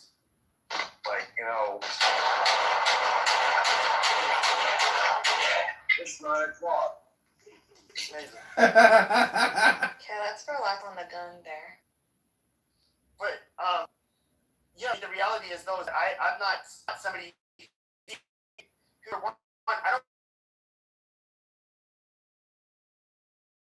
I think Christians and Jews are even honest with each other. They find each other's religions somewhat offensive to each other, but they're not really. they don't really. I think there's like a maturity or an understanding there where it's like, okay, we have these differences of beliefs and we kind of have to live with each other, so we just won't go there. But you don't really have this. You don't see like either group really wanting to hurt the other or force them. Well, you don't want to force conversions, and you don't want to be killed because of your beliefs. It's really simple. Yeah, and unfortunately, that's kind of where Islam is, and I don't know. You can call it like Islamophobic because I am calling it out. I don't care about labels. I mean, you can call me Islamophobic all you want. Pepe, what would you do if like they would live like amongst you in America, but like in such a huge amount of them that they would like teach the children to bind like bombs onto their bodies, go into groups of Christians and blow themselves up? How would you like that? Well, I mean, this may sound cold, but there does. If you have to put the population like that, it's gonna likely turn into what would become a civil war and probably a genocide, where they will. I don't mean actually just kill families and just eradicate. If it's a war and it's not deliberately acting out of self-defense, it's not a genocide. Genocide has to meet a certain criteria, and it's quite a few to be labeled that. Well, I guess how do I rephrase this? I think like especially in like 100 years ago, if let's say you had a European population and they had like let's say 50% was Muslim and they were committing terrorist attacks like children, and when I see the term genocide, I mean they would want it so that every Muslim, despite their role, they probably kill them. I mean, just realistically, and in a way, it's like how else do you stop it from reoccurring? A lot of people, they hear the term genocide and think, oh my God, that's so horrible. But genocides have happened many times. And like the Assassins, where the assassin, the term comes from. Commercial. They were nighttime. Very violent, brutal people that Variety shows. They really weaponized assassination. My act didn't have anything in it that I really had to. I think who was it that ended up killing them? Basically, they said, okay, well, you know what, just kill every man, woman, and child. Objectionable language so much. That was that. They were off the face of this planet. Two jokes and in the course that problem never occurred again. One of them was about Muhammad Ali. He was the world champion. It may be like anti-Christian to do, but if you're being 100% logical, sometimes like I'm not advocating for this, but think about like in the past in tribal regions. And as a result, sometimes genocide is literally the only way you can persist. He couldn't fight. And no longer have to deal with an attack from the outside. So I had two jokes in this monologue. One of them was about George Wallace, the racist governor of Alabama, who was running for president. Are they like? And he had a thing he used to like to say. He would make fun of liberals in the North, calling them pointy-headed intellectuals. He would call that was his code word for the Jewish establishment in the Northeast intellectual Washington, New York corridor. The liberal establishment. No, just the numbers weren't. That was his shorthand for that. I mean, compared to Biden, the numbers were higher because they were just letting a bunch of people in. George Wallace keeps talking about pointy-headed intellectuals. Have you ever seen the sheets they wear down there? That many people out there too, like even Obama. Pointy-headed sheets of the Ku Klux Klan. Another joke. Yeah, but I think his people that he's going after is way more strategic. He's going after child traffickers, like people that all the worst and worst. And yeah, he's catching other people in between, but dude, we've been saving kids for the last 2 years. Nobody's ever heard of it. I think it was last week, 37 kids just got found. The producer, Bob Preck, came to me. He was the son-in-law. 37 kids that are being trafficked. One of those jokes you can keep. The other one has to go. Yeah, like When they use child trafficking, though, people's mind automatically goes to In other words, it was your sex body. trafficking. That, A lot of, that disturbed me. how many of these kids are going to You know, one actual of them was about family member or being sent by family in Mexico to live with other the other family was members about that are already here? bias and bigotry in the South. no, it was 37 kids in a. I chose the Muhammad Ali joke to stay in because it was a smart joke. Well, I mean, I feel like you can look it up and you'd be able to see it within the last 2 One weeks. joke that both people heard or something. I don't know. Strange. Yeah, in other words, the same At the-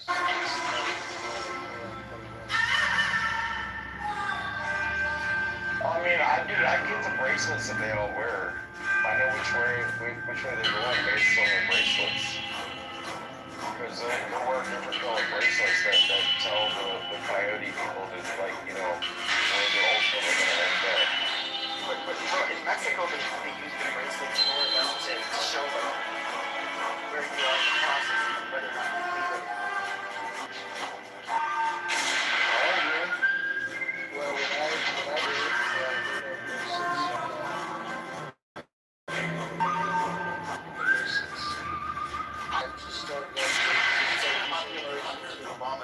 So under Obama, he had a huge flood of people on the border, turning themselves in.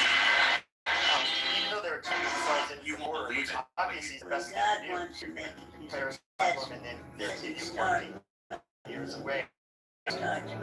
So, you know, it's the best way into the country. And when they were coming across, many of them would have their bracelets on, but as they were coming across the border, what they were doing is they were dumping their.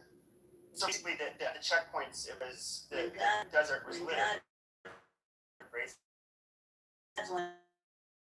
They, for whatever reason, I don't know if it's because they're trying to gain asylum under fake identity, but there's a shit ton of passports and driver's licenses, different that they would.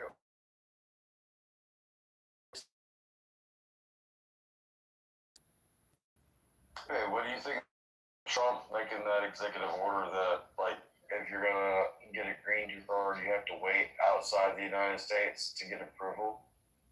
What do you think about that one? That just happened. I don't have like a strong opinion on it. Wow. Let's go next.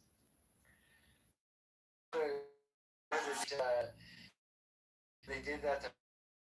There was a show people down here, just south of the border here in DJ, and they were not being bad people. What the problem was, they were stuck. So they would literally get into like tent, like tent farms, I guess, where they'd fill baseball fields full of tents, and everybody would stay there, you know, and then they kicked the people out of the field, and they made a new one or something like that. Yeah, so it was really kind of a nuisance, but you know.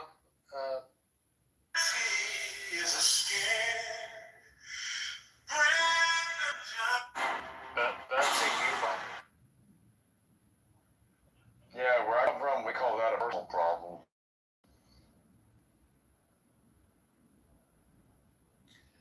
Well, no, I'm just explaining to you what it was like when they did that the first time, you know. Because nobody ever gets to see that. Dude, it's been happening throughout history, bro. Well, nobody ever gets to see it if you're on the U.S. side, you know, because you're not down here, so you don't see it. I can read it in the book. Well, you can, but, you know, it's a little different. Well, I mean, when you've been there, done that, and got the T-shirts, do you think I care? Oh, I know you don't care. It's okay. It's just from somebody that's down here, you know, from somebody's perspective that's down here, that's, like, I'm not used to this shit, you know, but I got to see it up front. Yeah, it was a little distracting. Yeah, but you got people in Tijuana, the way you said, TJ. I know what you meant. Like, you know, you got people in Tijuana living in tent cities around your, like, outskirts, whatnot, or in baseball fields, as you said. Like, you know, but, like, the reality is, like, why when you come from Guatemala, would you not ask for refugee in Mexico? Why are you coming to America? Why are you passing a whole country to get to our country? Like, if you were really in, like, a hurtful place, you would go to the first country that wasn't yours and ask for asylum. Why are you moving across multiple countries to come to get to ours? Well, the reason why they bypass Mexico is because Mexico pays, you know, $20 a day, as opposed to in America it's $20 an hour now. So, you know, or $15 to $20 an hour instead of per day. So, you know, that's the reason why the cost of living is different. Like, yeah, but they don't have nearly as many jobs available for them, and of course, yes, the pay is a lot less, and it's also one thing you have to understand is Mexico somewhat tolerates people getting funneled through their country, but they're actually pretty strict on illegal immigration. They're notorious for hypercritically saying, "Oh, why don't you guys take more people in?" You know, saying that to America, but like even like their so last President AMLO, he was 100% against Central American immigration. They expel and deport Americans all the time for overstaying visas. Like with Americans, it's often because they are increasing the price of rental property and that kind of stuff, and so they're getting deported. But no, it's not. Prices up here or down here, holy shit. We've pretty much tripled, I guess, in the last, I'd say, 10 years.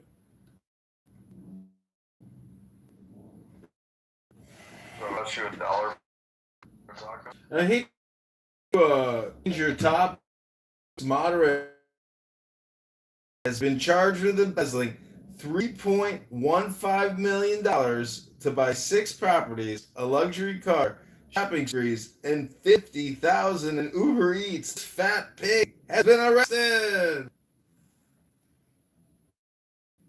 Yay! Fuck California.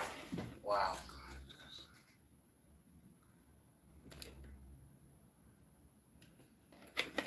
Well, that's good news, I guess, you know. Well, I mean, holding women accountable? Yeah, of course. Well, I mean, she did it all for George Floyd, right? So. She did it for the gram. Yeah, for sure.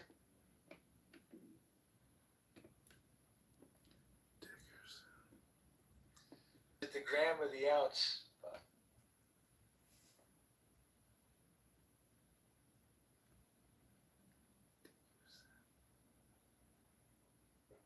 No, but I mean, we're living in Memorial Day. We're talking about like Dickerson, Sherry Amore Dickerson. I mean, Pepe was talking about the Sunnis and the Shias when I first showed up, and like, are you an American? Do you believe in the red, white, blue, or are you just a bitch about it?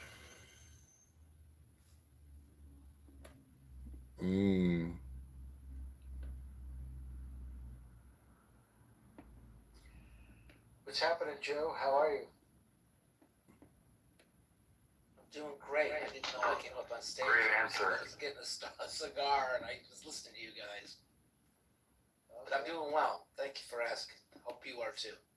Yeah, you're welcome. Yeah, I'm doing all right. Just, I think we're winding things down, but what I want to do is I want to invite. Who is that fucking BLM scammer? As we can, just so that we can keep this room open. You know what I mean? We're not winding things down. You're the one that just can't keep up. Oh my God. Oh my God.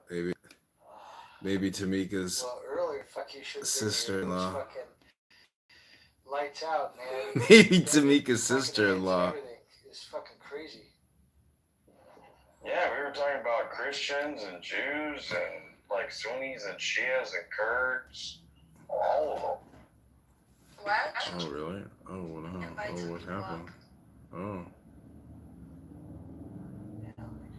Take I it already easy, my have. guy.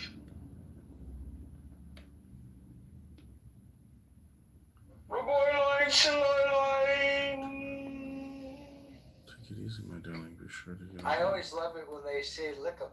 Lick 'em. Lick 'em. Oh, okay. Whatever, dude.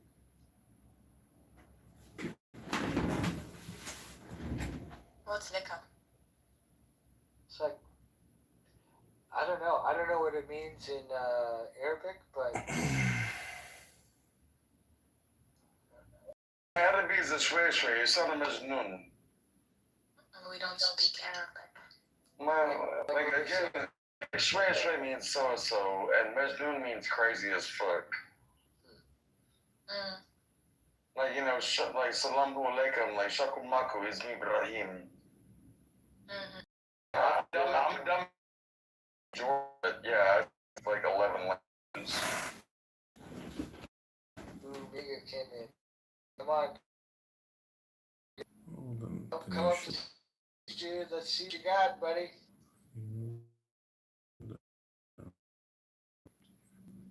Dude, I love hearing ignorant people run a fucking cocksucker. You sure have. All these I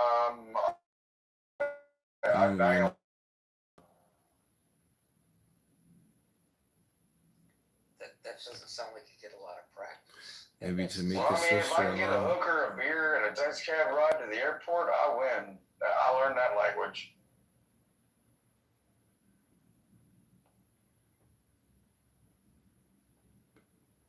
Oh, yeah, that's for sure. Ophir, that's a beautiful picture. The guy looks like a Alhamdulillah, and he's a Zionist.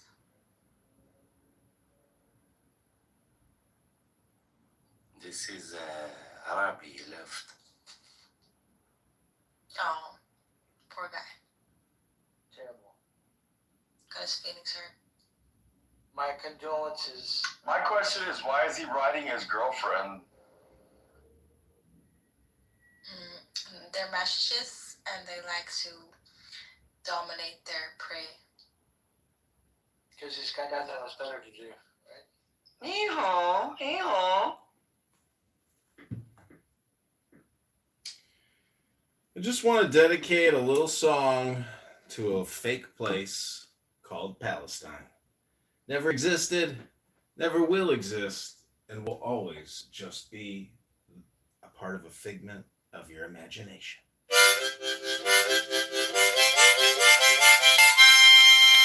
Faustein!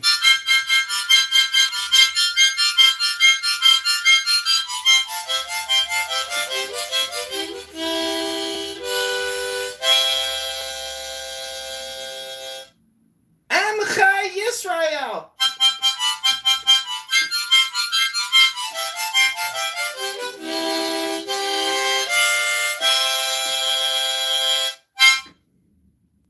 I'm Israel Fire.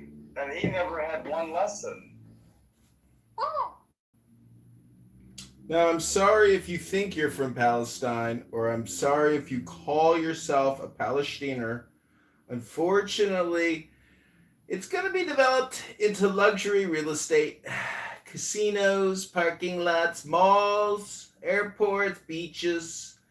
Dude, and a canal that will go from the Persian Gulf all the way to the Mediterranean, right through Gaza from Israel.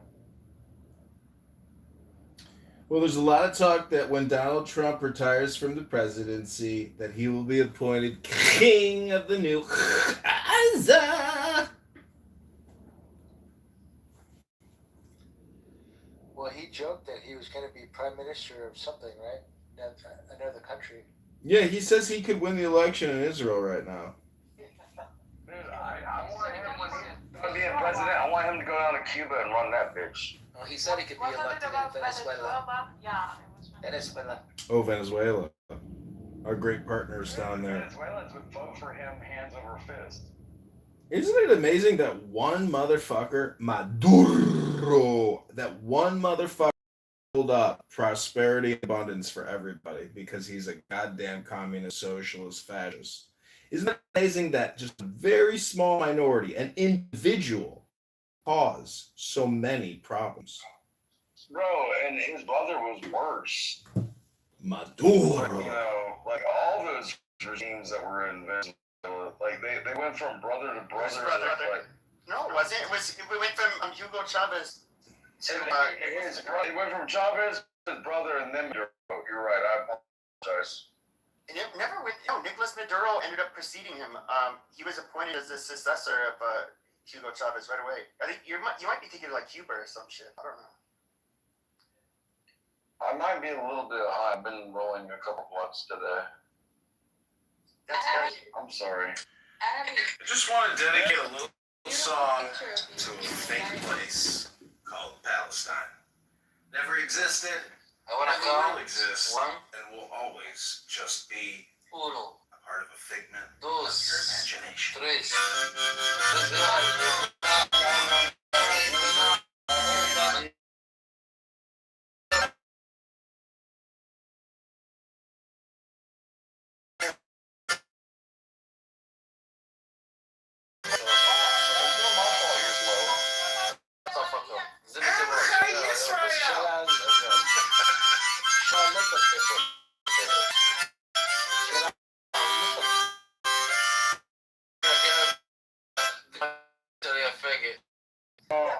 I'd flag you my penis in the front and mud stamp you. Well, it's not my picture, by the way. It's someone else. Can I leave it? والله العظيم هذا If you're not. صورتي أنا فلسطين غير فلسطين. Inshallah. You already know I have connection. Assalamu alaikum, brother. Listen, I'll go. Let me tell you something. I have Wa fucking alaikum connection. I assalam. have connection with all the fucking government. Afwan No fucking woman habibi. can tell me you're gonna go fuck. Alamak habibi. But I No, you take cannot it or leave it, I bitch. cannot pronounce the name of my own country. Palestine does not exist in the Ottoman Empire. John, Just one question. How much you got paid? How much you got paid? Pizza pepperoni with beef. You keep rewriting history to make your own fucking shit and Palestina, and y'all can take that one and shove it in your fucking forebrain. you know what? Today is the death of the 5-year anniversary of the death of George Floyd. Who was that? Was that the criminal guy that was passing off counterfeit bills? That was turned into an ideological propaganda operation, a psyop against the American people on behalf of the CIA and Barack Hussein Obama? No, but if he got arrested today, that would symbolize something, right? I mean, corruption. Who, Jasmine Crockett? I would love for that dumb bitch to get arrested. Yeah, same with Ilhan Omar. When are we going to get that arrest? Because they said that they were going to bring an indictment against her for immigration fraud. And her brother. By the way, she did say that she didn't marry her brother, which Hello? Her husband is Hello? her brother. That's not Hello? Listen, you piece of shit, man. Look what he's saying. He's a brother, her husband. What the fuck? How do you say? Are you on drugs? Yes, actually. Are you on a fake visa to be able to be a congressman? Guy retarded, man. He's American, that's why he's upset, by the way. He's American, man. Well, you sound like you're a Somali. That's why I'm living. Anyways, He's not Somali. He claims Palestine. Elon Omar is not married. Forgive this guy. You come from a country that doesn't exist. What are you talking about? How much you bet if that's true? How much you bet? You bet. I'll bet everything. How much you bet? Be like a man. Just I'm gonna see you, man. Okay, answer your question. I'm answering your question. The answer is the fact that everybody says that she married her brother. How many times did she? How much you bet? Can I answer your question without you interrupting? I don't deal with the retarded. Are you gonna interrupt? I guess you don't deal with yourself then. I don't deal with the retarded. I was telling you the answer. I don't deal with the retarded. Yeah, well, I mean, like you're retarded. Sorry, jackass. The reality is, if it's defamation or slander by either writing it down or saying that she married her brother, why are civil?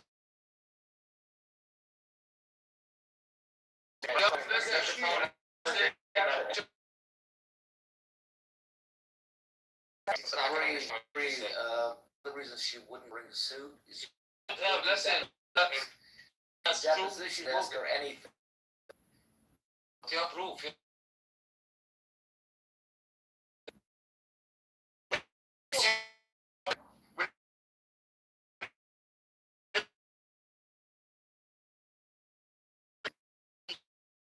So they will. You have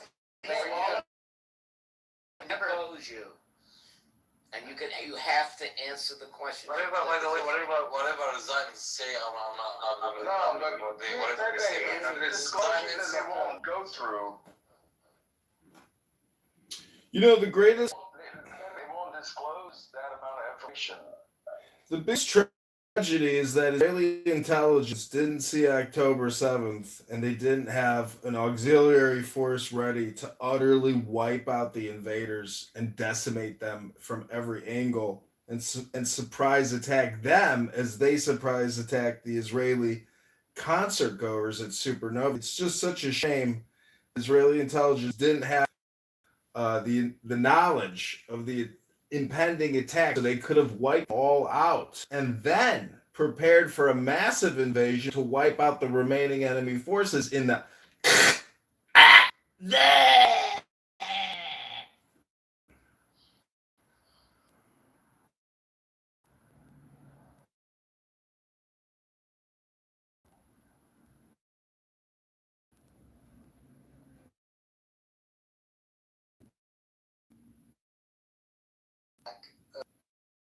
Her butt, it's like one of those guys' girlfriends. Then he got back. LA face was Oakland booty.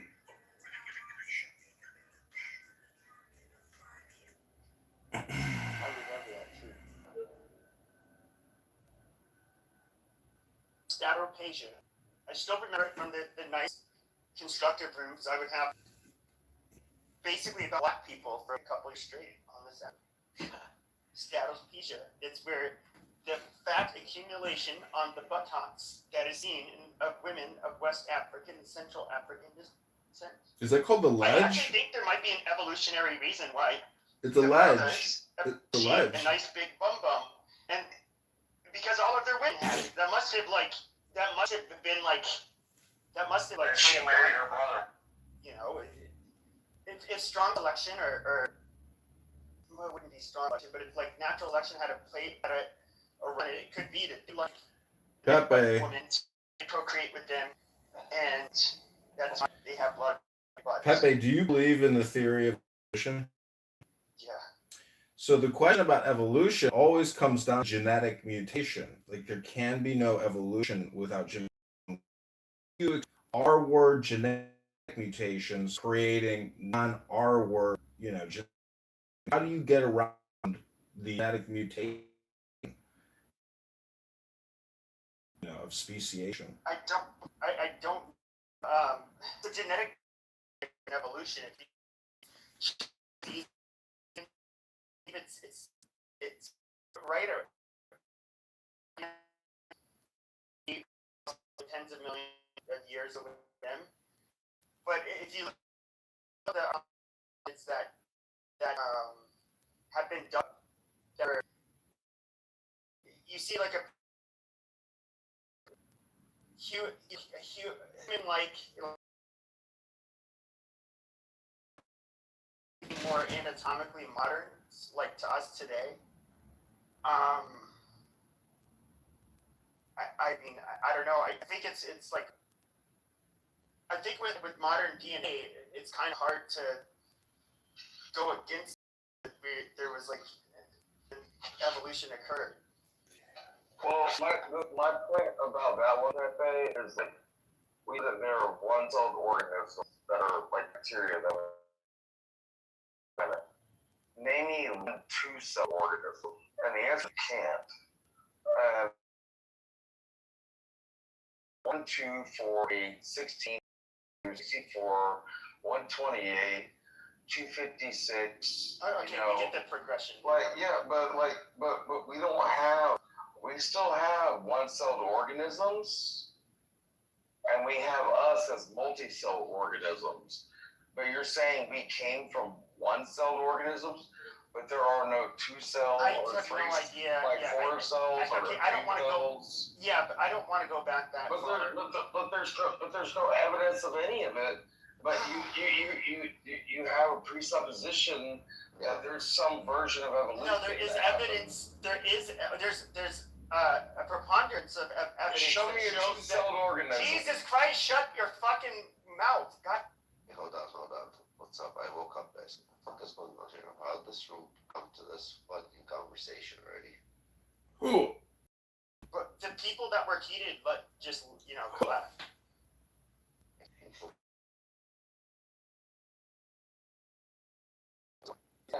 So then they just have to leave,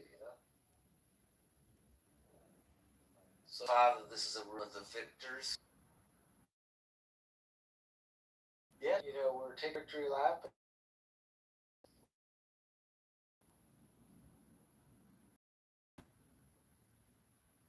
I just don't understand Pepe's version of evolution.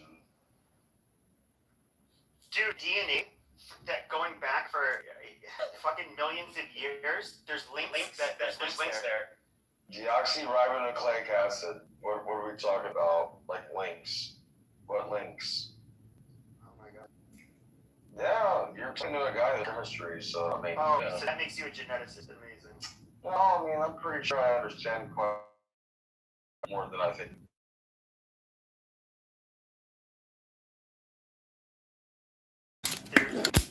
A lot has come out of this, especially the last 2 years.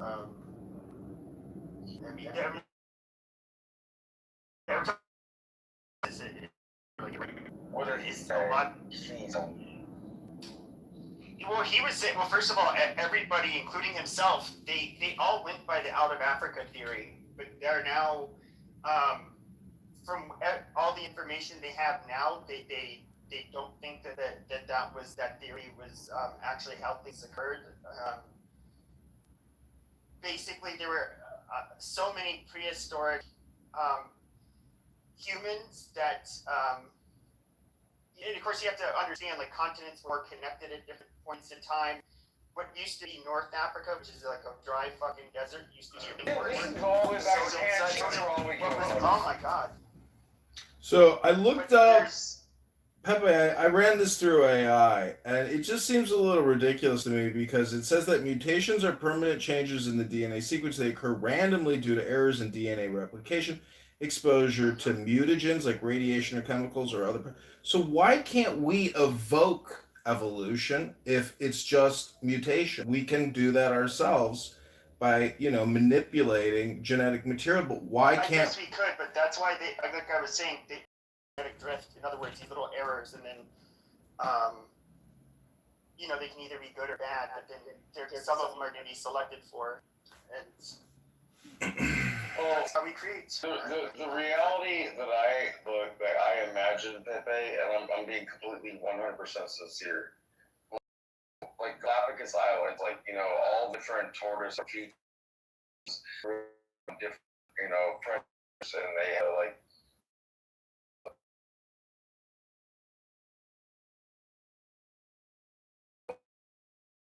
through in microwaved areas, and the solar radiation will irradiate the specimens on the ground and change their DNA through, ionic radiation. And that I think that's where evolution really happens. And once the Earth stabilizes, then like it becomes a part of what you consider evolution.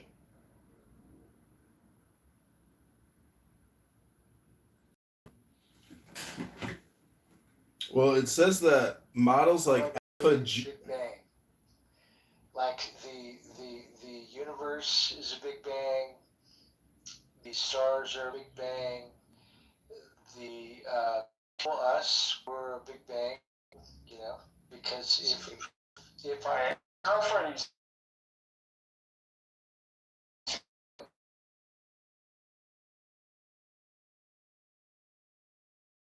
Well, it said 800,000 years ago, that's when the change happened.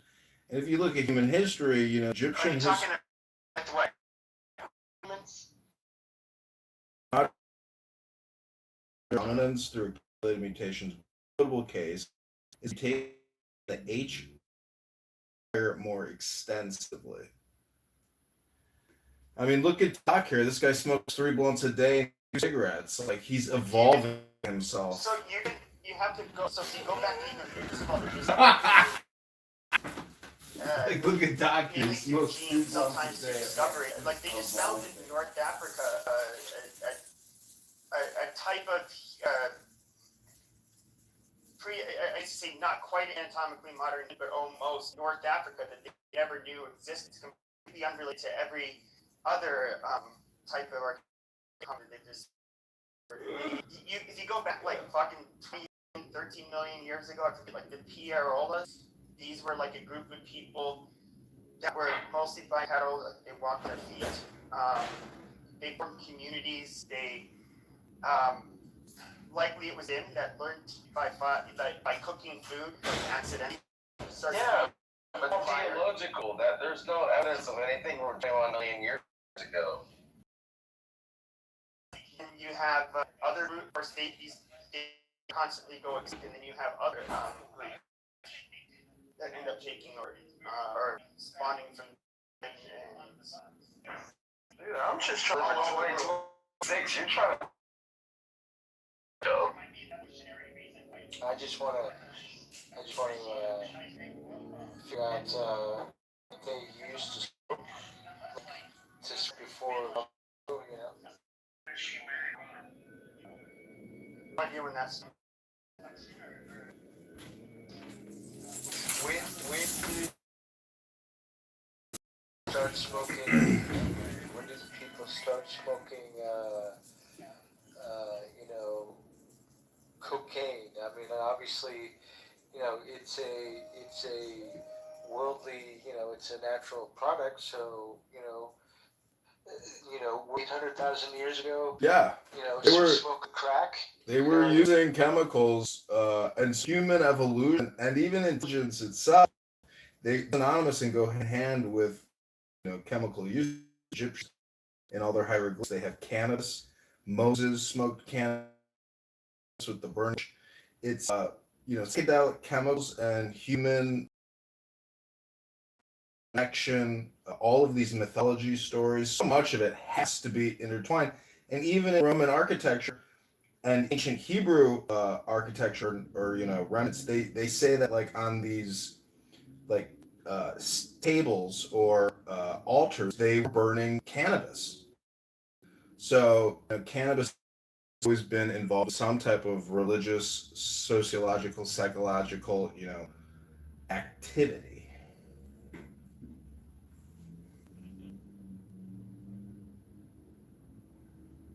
Well, that kind of makes sense then,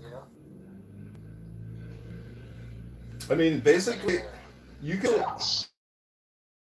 Yes, I'm 50 years old. I'm one of the older people in this room, and none of us are like old enough to even remember 21 freaking million years ago.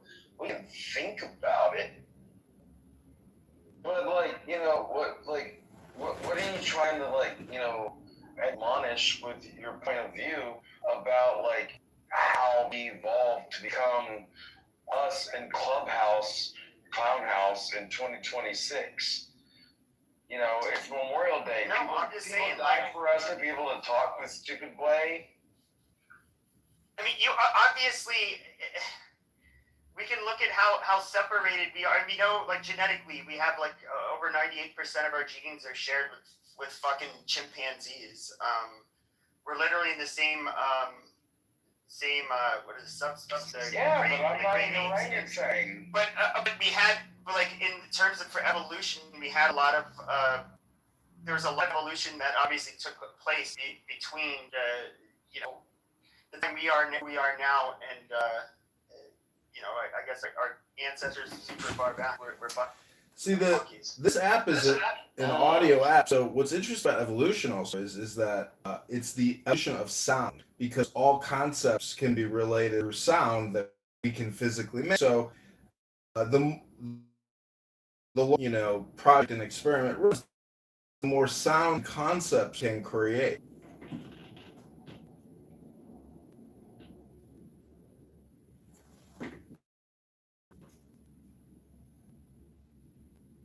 And then, you know, in 2026, you create the trenches of Clubhouse and you get bang rooms. That's like watching a million years of evolution descend into a puddle of genetic R word. And, you know, hello? So, Hello? if you're so, if you think all of us are retarded, why don't you come up to the stage and say something? It's because they can't actually, you know. Oh my God! Look, we have a live one. Those are some great gauge earrings. It's Holla, Mr. ChatGPT. What's going on? What's up? How are you? Good. Yeah, I don't know, man. That's been said. God damn it! Somebody mute Brian. Oh, my bad. Yeah, fuck. Hey guys, how you guys going? Back. Let's go back Hollow real quick. Right when that's what happened.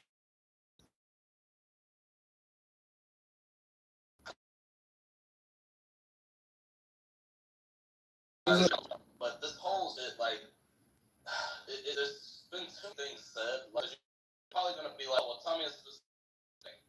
I'll give you a specific thing. But there's been, well, you know, the African theory. That's actually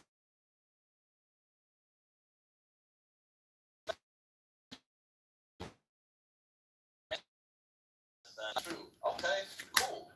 I'm willing to engage in that. Sure, What happened? Zero evidence. Oh yeah, I'll post a link. Bloviation evidence. Oh, sure.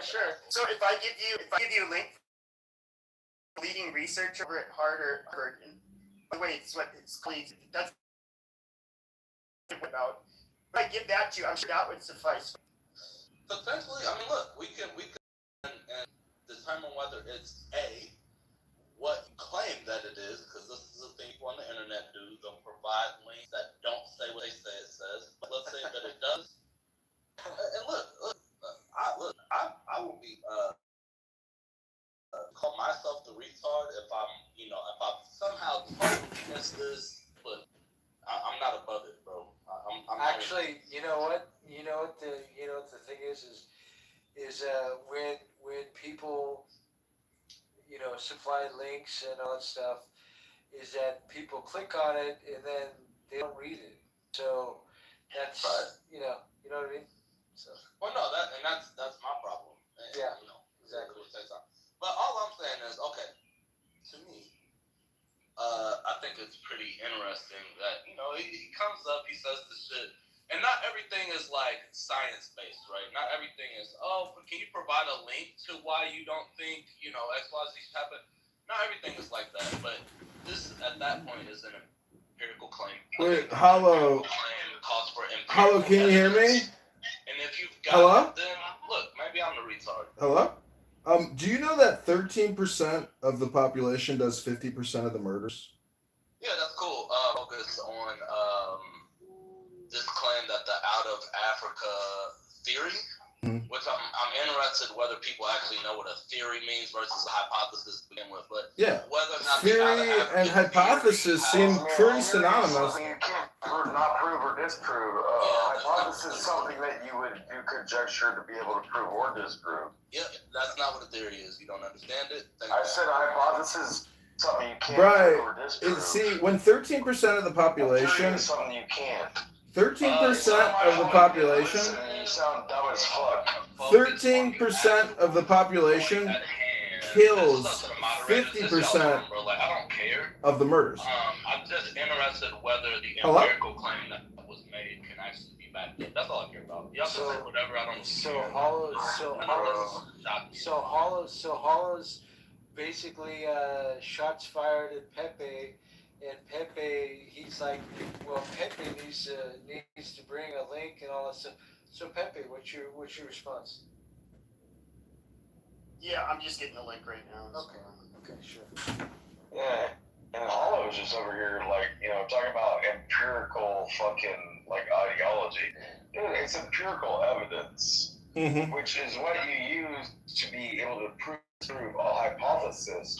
The thing about a theorem is that, like, you can theorize it, but you can neither prove it Oh my or God, look at disprove it regarding Stinny! any Hey, scientific Stinny! And Hey, Stinny! Hi! Hi, Stinny! My little Stinny boo boo. You never say anything to me, Stinny. You're just a lurker. Listen, You're a voyeur. A voyeur. They're against political correctness, right? I appreciate you. Where I have that in common with you. I need more voyeurs. I need 1,000 Stinnies. Y'all want to call people racial slurs? You want to call people retarded? You want to call people faggots? Okay, cool. I'm with that. Well, you sound like a retarded faggot when you keep talking. Alright, God damn it, Bree, you're drunk, dude. Stop. He's not. No, he keeps running his cocksucker. Bro, just Hollow. Look, Hollow. No, I'm trying to tell y'all where we are. Hollow, do you think your gauges make you manly, though? Guys, shut the fuck up. That's a good question. He's got gauges. Hello? It's a legitimate question. Hello? Can you hear me? Hello? Yeah. I'm with that. I support freedom of speech. Right? Hollow. Well, hang on a minute. Yeah, Pepe, you know what? I give you all permission to just fucking rail on this guy then. So I'm going to. Well, it's fine. But can I ask you a question? Why is it that the out of Africa theory would provoke a response from you? Why that? Like, it sounds like you kind of almost found like it was offensive because it would change something. Yeah, that's false. That's an assumption. I don't really give a fuck about the particular thing. Like, I post shit like anti-Semitism and shit too. So, yeah, I don't give a fuck that it's black people. I don't give a fuck that it's out of Africa specifically. What I give a fuck is that an empirical claim has been made. No empirical evidence has been provided. And the empirical claim being made is counter to the scientific and historical consensus. So I'm just trying to figure out where I went wrong. I kind of do. Sure. Now, I'm pretty not going to be able to read. How do I put this? If you can read the peer-reviewed research that they show regarding genetics, which I'm just going to. I mean, unless you have you're a geneticist yourself, I highly doubt you're going to be able to really be able to, absorb everything that's being said. I know I can't. But he generally, when he has been doing reviews, because he did post something in one of the major journals where it was him warning that, like, look, as we're uncovering more from analyzing the genome, it's gonna be discovered that there's not going to be really how do you put it? There's going to be disparities between different groups of people in good ways and bad ways. Basically, kind of giving a warning that some people might be offended or upset by the research. Now, he's been doing the rounds, and he was saying how and most of it is in the term of interviews and well, yeah, basically interviews where he's saying he doubts the out of Africa theory. And that was the theory that he originally, actually, that was his guiding theory. That's what he Does it really matter whether it's out of Africa or out of the Middle East? Hello? If you don't mind, bro. Like, Hello? I think some other people in the room also said they're willing to let me and Pepe. This is okay. This is a one-on-one. I understand, Howard. Please proceed, doctor. Yeah, and it's no disrespect. So you want a private room with Pepe? Like, are you gay or something? You're being so emotional right now. I mean, why are you making a room full of people listen to your bitch ass like talk back and forth with one other person? Dude, because you're just saying drunk, retarded bullshit. Pepe doesn't seem emotional. I'm not emotional. And doesn't seem emotional. You're the only person that seems emotional. I thought Dude, it literally is a back and forth between Pepe and Howard right now. Hang on a second. Okay, so I'm gonna give Hello? you 5 minutes Hello? to hash out whatever the fuck you're hashing out. You Hollow and Pepe go in for 5 minutes, and then we'll move on after that. Okay? Well, cool. we don't gotta beat the dead horse or go crazy. Look, man, we ain't gotta get crazy with it. I'm just saying.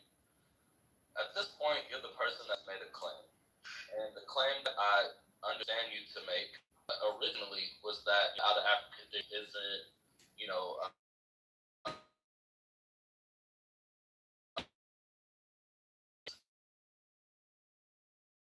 makes sense. I promise I'll get a coherent form.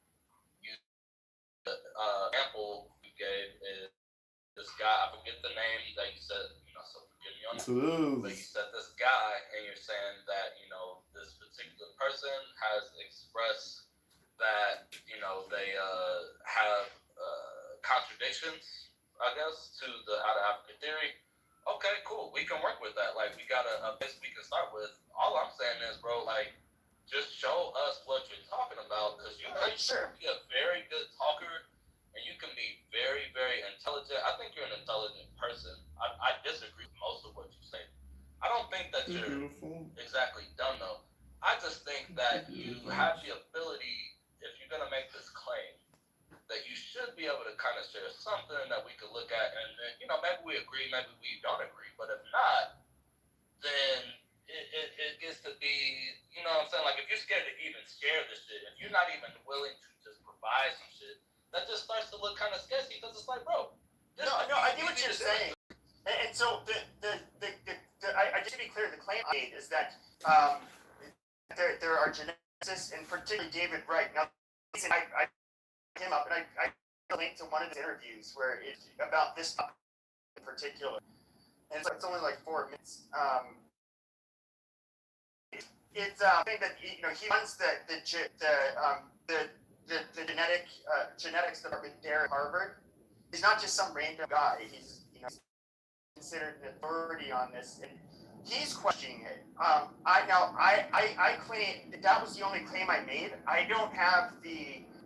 I think I have to do to the experts when it comes to genetics, because that's not my field. I can't. There's nothing I can really do to determine anything on my own. So that was, and of course that is, the out of Africa theory. I don't, he didn't say that it's not possible or anything. He's saying that they're running across, they're doubting it more and more. Well, can we cut, like, maybe if I ask this, we could probably cut a large amount of time out of the conversation. Do we agree that the out of Africa theory is a very strong majority consensus in like, among anybody that has the fucking qualifications to say they know what they're talking about? Like, can we agree on that? I don't know if it is now, but I would say for the majority of since I've been on this planet up until I would say at least the last few years, that appeared to be the majority consensus amongst the experts. Okay, so no. Okay, so he provided a YouTube link. So what we need to do is we need to have Hollow go watch that video and see if it makes sense, and then have him back here, and you know what I mean? Because Yeah, that's fair. I think that's the best way to go about this. Can I, now that is fair. Can I just ask one thing? Look, I'll get out the way, bro. Like, y'all asked me to come up. I'm perfectly fine with all of that. It's cool.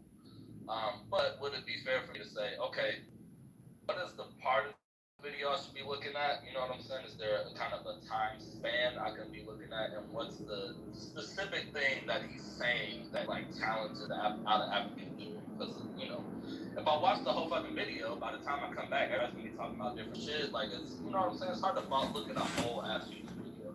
Well, No worries.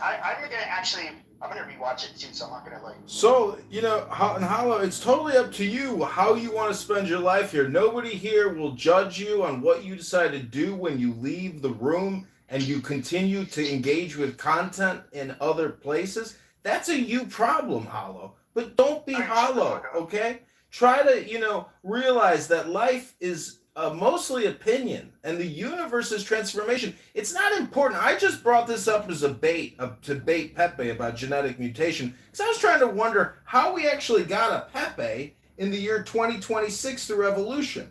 The important thing about evolution is that right now, as we talk, we are the furthest level of evolution in human history, and I'm just worried that many of us are R-worded out and brain rotted, and thus we have a genetic failure, that the mutation isn't advocating for more intelligence. Unfortunately, I'm afraid we actually end up with R-worded, brain-rotted people like yourself or perhaps Pepe.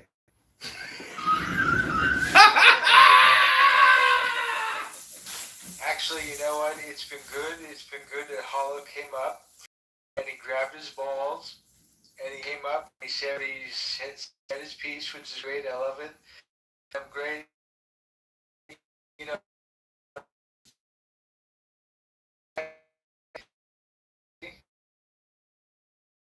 As evolution comes to this conversation, we can move right along, and we can maybe segment into something else, or I'm glad that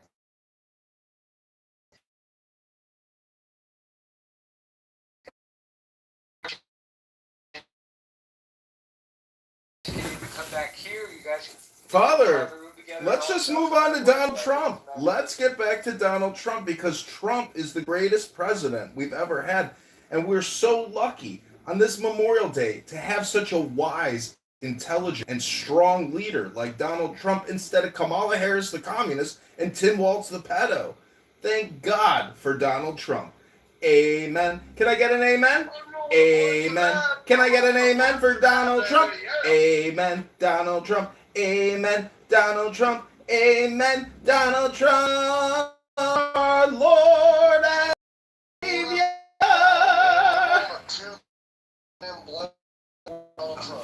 man. Hey guys, how you doing? How's your Memorial weekend and all that? I had to work, so it was good though. So. Well, I've watched about 50 porn videos today, so yeah, I'm doing good. Oh, actually, dude, your dick is sore. No, my dick can't even get up, so fuck. What do they call that? Gooning? They call that gooning or something. No. It's called having fucking erectile dysfunction, asshole. Ah, Fuck. wow. It sucks.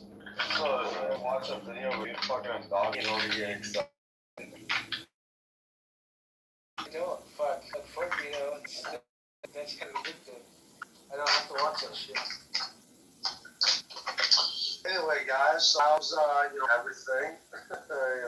Besides the ED and stuff. How's everything going? Everything's going good, man. Oh, you're probably not. I haven't been on there frequently lately, but yeah, that's cool, man. You guys doing all good, man? I really haven't been paying attention too much. It looks like there might be some sort of peace deal. I'm skeptical about that, of course. Yeah. We all are. skill and war, right? Actually, I've been talking with people I know within the zipper net, and honestly, we're at like 99 there. As far as what? The reason we started this. As far as the nuclear shit, right? Dude, I was fighting these same stupid fucking Mahdi back in 2007. That was 20 fucking years ago. It's the same fucking people. But they're our friends. No, it's pretty wild, man. I'm being sarcastic about it. But no, a lot of those IEDs that were destroying like armored vehicles they were copper plated or copper lined. They were from the IRGC. Specifically designed to defeat. It's called an EFP, explosively formed projectile. Yes. Yeah, Pretty effective. you make a bowl. You make a bowl that's like 1 inch thick out of copper, and you take a steel pipe that's like 8 inches in diameter, and then you shove that bowl on top of all the explosives, and pack it down like it's a cannon, and then you throw it. And the path of least resistance is copper, but when it's at like a tank, the liquid goes through the reactor.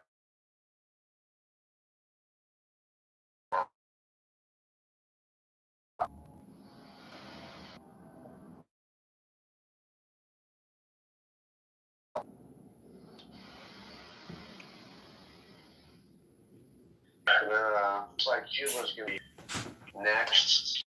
Dude, on this birthday, I'm going to say, let me get like 20 seconds with 5 seconds right here of peace of silence.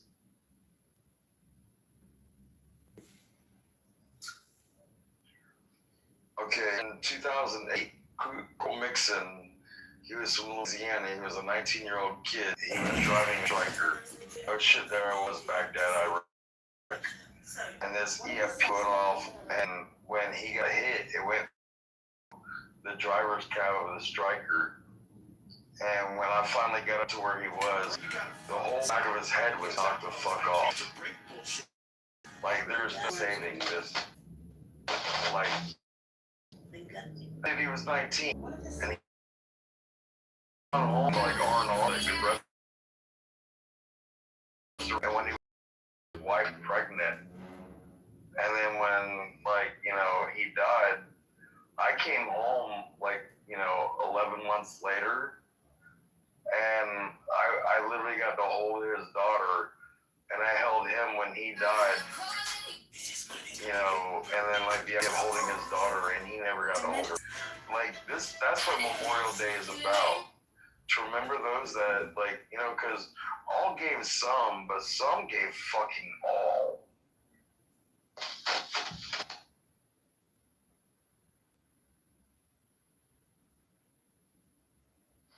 Yep, that's for sure, man.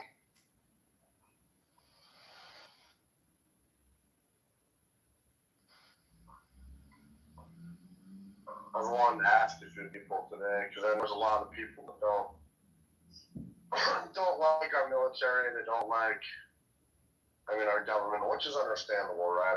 The government thing is understandable. You don't have to love your government, but you should love your country, and you should respect the fighting men and women, just the people who put it all on the line.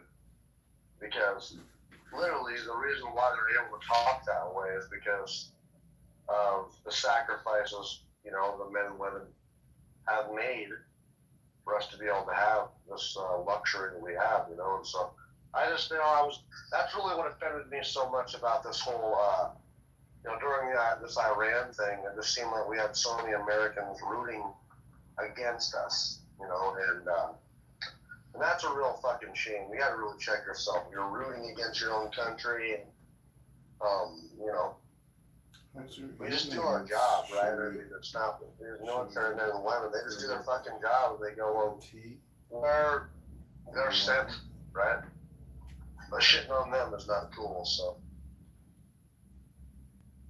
Bro, dude, I was a medic and they shit on me all the time on this app. Nice. Should we change the You know, no, it's Memorial Day. Why would we change the topic on Memorial Day? You're not listening to me again. There's a title. I hear you, Rafi. But what's the title? Palestina? It's not a real place. Oh, we know that. The question is, it's the Ottoman Empire. Do you want to go back to years I'd be okay with like the Ottoman Empire controlling Palestina? I'd be probably changing the title, bro. I mean, this whole Palestine fucking Israel conflict to me is pretty.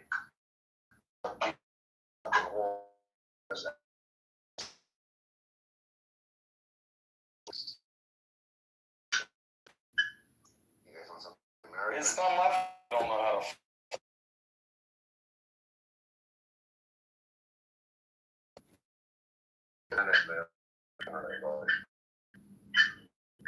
Yeah, I don't care, man. You know. And that is a fair and equitable and justice and law enforcement based president. And thank God today we are thank God for Donald Trump and tackling communist Harris, who would have destroyed and deconstructed and ruined America. And thank Donald Trump as our president because Iran has been struck a blow and those fuckers are on their knees. And hopefully we get a deal of some sort. But if they break that deal, thank God we got a backup. His name is DJ.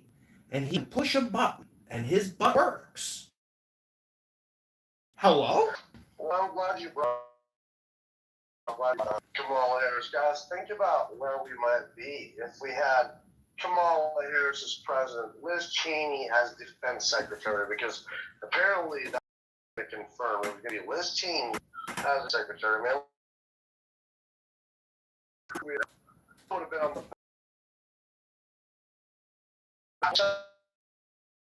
crisis. On top of this, Hunter virus, they went down the entire fucking country, the entire world. Think about what the Democrat and motherfucking show. They would not have put this opportunity to shut down.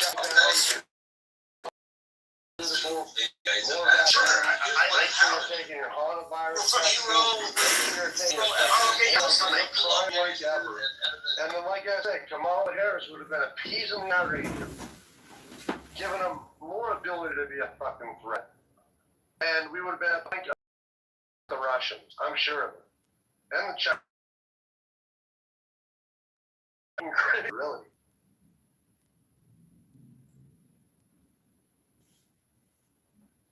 It's worse than that because with COVID-19 and the platform censorship lockdown, we would have been in a communication disaster where all criticism of the COVID-19 the federal response, it's total censorship. But a lot of that is Elon Musk buying X. But if Kamala and Waltz would have gotten in, guess what they would have done? They would have shut X down. They would have shut Elon Musk down. And we would have total censorship, gridlock. And we would be in a war against our own government, which is trying to censor us. And we would have mass vaccinated everybody and made everybody go on a digital vax card. Oh, yeah. So they wanted total big pharma tyranny in this country and total censorship tyranny. They wanted to strip all your constitutional rights away from you, and they would have terrorized us, the world, because Kamala is that fucking stupid, and Tim Waltz is that fucking demented. These would have been national traitors. It is pure destiny and providence that Donald John Trump is our president. It really is. I mean, if you don't believe in the Bible, folks, then, I mean, the Christians are fucking, we believe in this shit, but this is like surreal what's happening. I mean, it's really, that's surreal what's happening. It's all part of the plan, it seems. But yeah, man, it's just crazy what would have happened if we would have had Kamala. You know, we would have been really sick. But trust me, if these Democrats get power back, they're really going to be fucking shit up. They're going to be so mad. They're going to be so unhinged to try to gain power back. that, you know, Joe's right. Don't put us in concentration camps, man. That's what Democrats do. The Democrats put the Japanese in concentration camps. They're actually concentration camp experts. Well, they're talking about hacking the court, hacking the Supreme Court, making, was it Puerto Rico and the state just so that they. Anything they could do to get power back, man, of course. Well, think about it. They don't want IDs. Why? Because if they want to count on illegal votes. And, you know, they don't want, they want to let every Tom, Dick, and Harry in the fucking country, they want us all vaccinated, yet they'll let how many millions of unvaccinated into the country, all for votes. So you're fucking right, man. As soon as they get power back, and it's inevitable, eventually they probably will get their power back in some capacity. And yeah, it's going to be a Democrat revenge tour, bro. And people like me are going to be a threat to democracy. Or we're going to be fucking, you know, I mean, it's going to be wild what's going to happen to us guys. I would straight up put you, if I was in power, I'd put you in a fucking concentration. Oh, gosh. I don't know what, I don't want to even say that you're going to be that thing, because, you know, you're kind of fruity, bro, so you worry me, you know, you probably have a weird crush on me anyway, that thing, so I don't want to hear what you got to say about that. Okay, that would earn you a stay in the black part of the concentration. Yeah. But no shit, man, that's going to be scary. And, you know, I as a Christian, I don't think we're going to be here in the end times, folks. I mean, not even vaguely mention the Bible, you know, and what's stopping Israel from being marched on? America alone, pretty much. And there's a lot of anti-Israel hate. As soon as America ends that support. What is stopping Israel from being marched on? They have an armed population trained in military warfare from 18 on up. What the fuck are you talking about? They have millions of soldiers. I mean, it's not enough there, John. It's not enough to fight the fucking world. Think about the world. The Bible talks about many countries marching on Israel, bro. That's not something I'm making. That's in the Bro, that's called fucking philosophy and metaphor, my friend. You fail to see the metaphor. If you can't see the metaphor, you should try to use AI to ask what that metaphor might mean. It's not literal, Mountain. It's about personal development. Hate to break the big news to you. Talk to Bry here. He knows that the temple is in between your ears and near your temples. It's a metaphor, Mountain. Hello? Your ears are the gates that allow your temple to be able to hear what you hear. If you let evil shit in your temple and your brain, you learn evil shit. Your ears are what you listen to. But if you want to be a dumb fuck, be a dumb fuck. Well, it's settled. You two have definitely made the final word.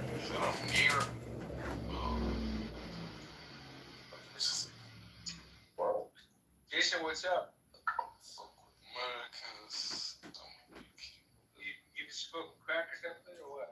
Hey, enlightened people.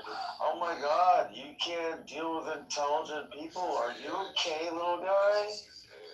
Are you gonna be okay, little guy? Fuck yeah, it is.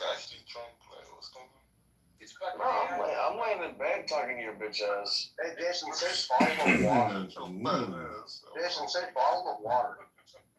Bottle of water. Dad, I'm less than 160 pounds. How fat do you think I am? Bottle of water. Why do you sound like Helen Keller when you say it like that? Bro, you're not even smart enough to keep up with the conversation. Roll your blunts if you got them, folks. Bro, I'm laying in bed. I'm about to go to sleep. Y'all bitches are stupid. Oh, you're right, Don. Yeah, I mean, let's just get back again to the difference between a metaphor and something literal, as if there's something new under the sun. You know, whoever's been living in the Middle East, well, a lot of those people, their families have been there a very long time. If you live here in America, we just hit 250 years. That's nothing compared to some families and some, you know, ethnicities. They've been there for thousands of years. the point is, 2026, this is the now. And just listen to what people say, and you can see how intelligent they are, what knowledge they have, or lack thereof. Hello? So the one thing is Iran is actually, there was it was the oldest civilization. Iran, yeah. Crazy, yeah. No, Iran's pretty cool. Persia, like, have you seen Wells? Wells? Hey man, we don't care. If you're gonna be retarded, bro, mute up. People think Iran and Islam is no America's trying to push that narrative. Iran is not Islam. Bro, you're dumb. What are you Iranian? Are you Persian? He said. Am I Persian? What are you up to tonight? I run so far away. Stop, I thought you said you were muting up. Ooh, cute. It was fun though. Try to get away. Wish we were spoon. Not me. Not me. This guy's a veteran from Athol. Athol's a veteran. This a real nigga veteran. Jason, how much crack did you smoke? Bro, won't sell that to your march, bro. To your whole edge. How much crack? How much did you smoke? My nigga, I only sell that to your moms. Oh, yeah.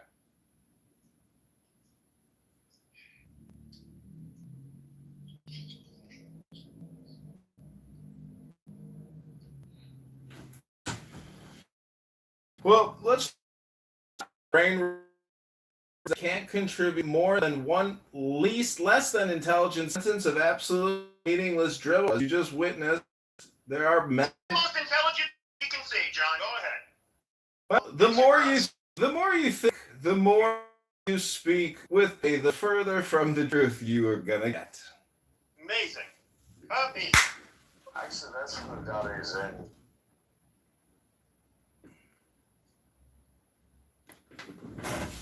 But I will just remind everyone that 13% of the U.S. population is responsible for 50% of all the heinous murders. And that 13% population happens to be... Oh, it's over 50%.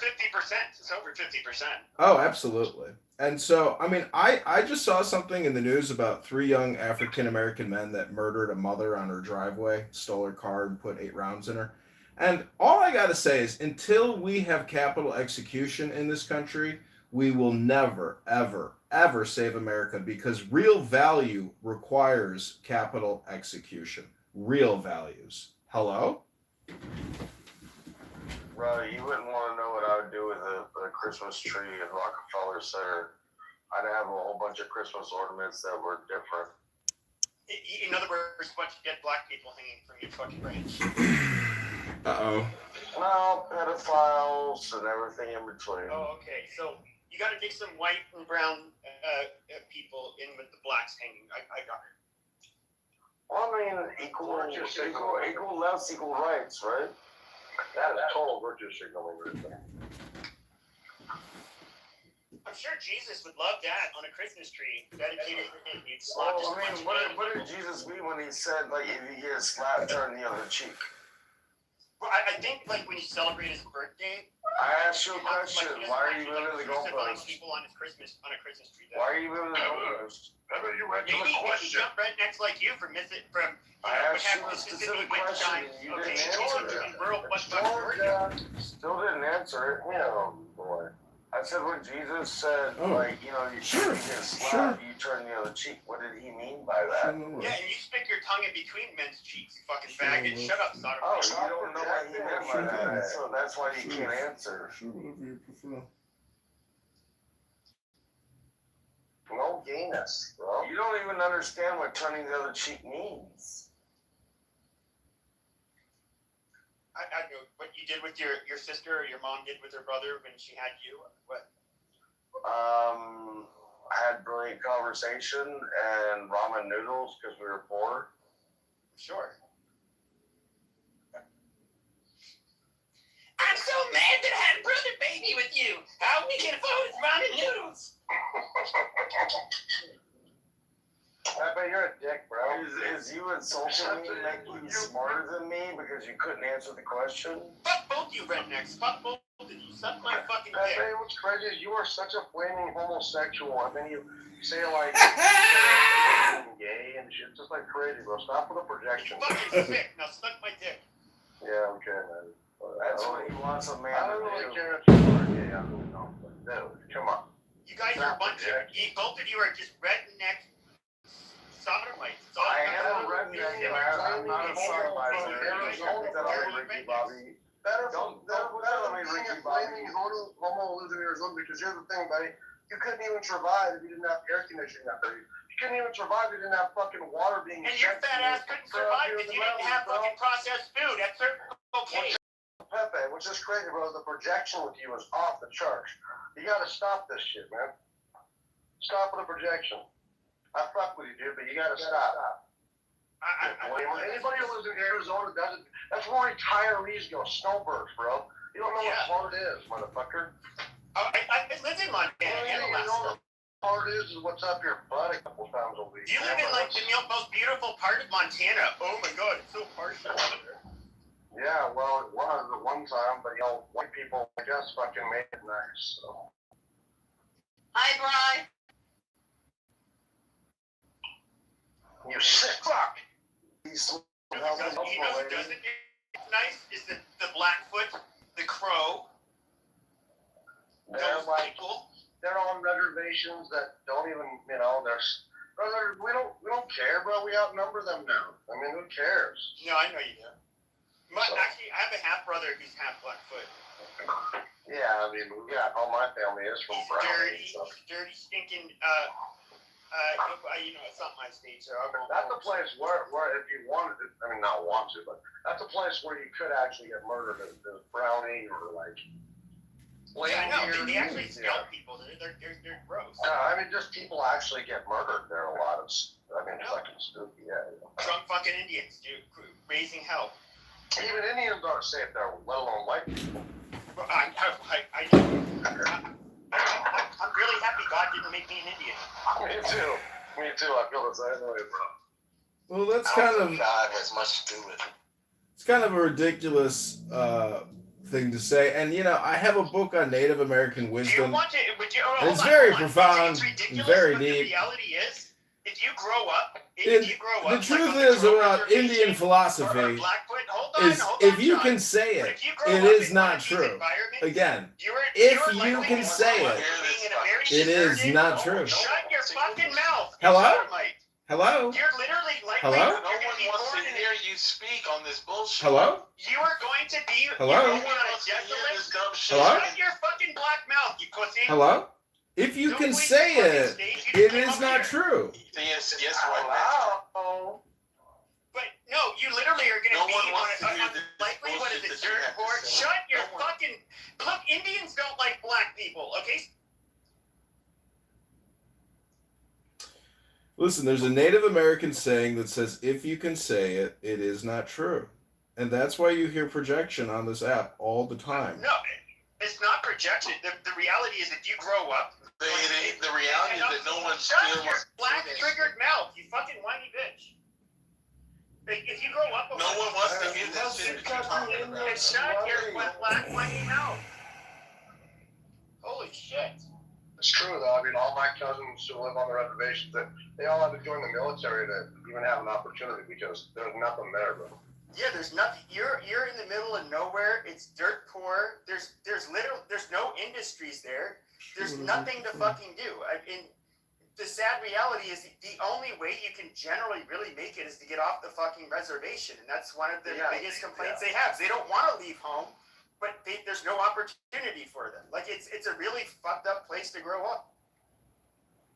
Yeah, well, welcome to America, where guess what? Uncle Samite can save your ass if you live in a trench somewhere in Dakota or Montana or even Alabama or Yeah, but to Louisiana. be fair, All it we were requires pushed on a lot is of for these you to reservations be out in the middle of disciplined, nowhere for a to reason. live the life of a soldier. Many of you, like Pepe here, have never stood at attention and saluted or listened to taps at night before going to bed.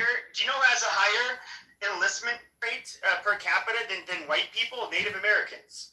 So, I mean, once again, these people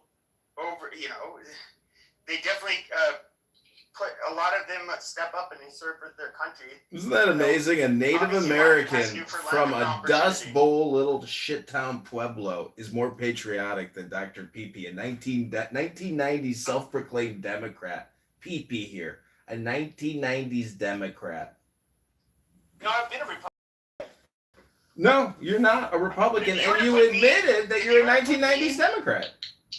If you were going to put me next to fucking Bill Clinton in the 1990s, or Joe Biden in 1990, or a lot of these, dude, they are literally further to the right than almost all of MAGA today. You can sit here and say, oh, this bullshit, but it's absolutely fucking true.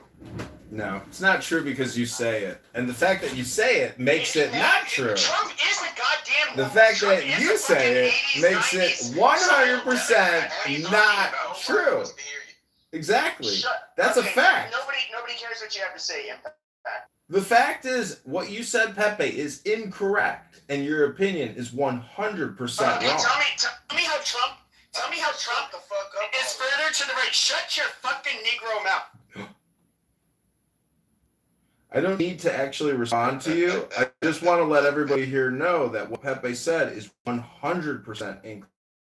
100%. Okay, tell me how Trump is further to the right than, for example, Joe Biden in 1990. In what issue? In what issue? Hey, look, you zesty little Negro. You have the calm list down. of a cocksucker. No, okay, you can just shut your zesty sodomite Negro mouth. Like, seriously. Negro. Repeat after me. Negro. Changuito. Impact, bro. We're on right now. Changuito, pinche mayate. You like eating monkeys, you know? So, as we were saying, please let the white man talk. We don't need you just like... Are you a white man or are you a spick? Okay, you keep on using your shrimp sucking lips to just like blurt out like random bullshit when I'm talking, but you're not actually. I'll tell you what. Go ahead and say something. Go ahead, say something smart. Say something smart. Equals MC squared. No, Negro. Regarding the conversation, say something smart. Say something that would entertain us, and we'd be like, "Oh my god, that is a good point." Just go ahead. Besides the one on top of your head. We're waiting. You can't do it. I'm waiting for good content. You're an ankle biter. You're an ankle biter. That's what you do in a conversation. You ankle bite, but you don't actually have something to say or a fucking point. Okay, that's it. For sure. Well, I mean, you weren't saying shit to entertain. All you're doing is personally attacking people. So you're being the ankle biter. I'm not personally. Yeah, it's all projection. You're just personally attacking people, not their points. It's all projection all the time. All projection all the time. All projection all the time. All projection all the time. All projection all the time. All projection all the time. I didn't say it's projection. I'm asking you how. It's all projection all the time with you, little pee-pee. What we're trying to say here is I kind of had, I think a lot of politics and global politics is just like totally tribal and, gangsterism, if you will, or gangs. I did not ask that question. The question And so was, what I'm trying to say is I got some neighbors right now that are exploding fireworks. No, I don't answer Pepe's questions. I answer questions if I want to answer questions. This is what Pepe does. It always becomes the Pepe show. And he's not a moderator here tonight, thank God. He's thank God he's not a moderator tonight, because when Pepe monologues, he goes for hours, and then eventually it goes into his feelings and about how he hasn't had a girlfriend. And, oh yeah, it just goes on and on and on and on and on and on and on and on and on and on. It never ends. It just never ends with Pepe. He just keeps talking and talking and talking and talking This is why you stay and talking and talking and projecting and projecting and projecting all the time, over and over again. It's exhausting from a recorder's perspective. So you go to sleep earlier. Fuck. Someone who has to record Clubhouse all the time for a living eventually gets a little tired of the Pepe monologue, because it's very redundant, actually. Anybody who records Clubhouse for a living should be tired of fucking living, just to be honest. Well, I mean, that's actually passive income, and if you don't know how to do it, you're an idiot. Well, he only gets like Why don't you just shut the fuck up already? views at most, and so he's obviously not really getting paid doing this. So I mean, Imagine. Are you about that? yeah, we all know his fucking YouTube channels. Which ones? They're actually useful. Yeah, exactly. He has like 10 of them. But they're useful for if you weren't in a recorded room, you can go to one of his. This is where he is a useful. I mean, person. I've known him You for can go 5 back years and watch on one of this his app. streams of the rooms. He's been doing this for 5 years. Like, what are you talking No, I know about? he has. Who do you think brought me on the fucking app? Yeah. Amazing. Yeah, amazing. Dude, Pepe, you're just a Corsican French guy that wants to be a Catholic, Reformed American. That wants to like suck dick for a living. That wants to be a progressive asshole in the closet. A screw or something. Hit a screw. Okay, you dirty, right? You guys are a bunch of dirty niggers and fucking rednecks. That's all you guys are. Niggers and rednecks. See, that's actually Pepe's inferiority complex and lack of self-confidence speaking when he makes ad hominem projection like N-word and redneck. Not really, because okay, not really, because okay, all right, amazing. What's funny? You get this ad. You get this.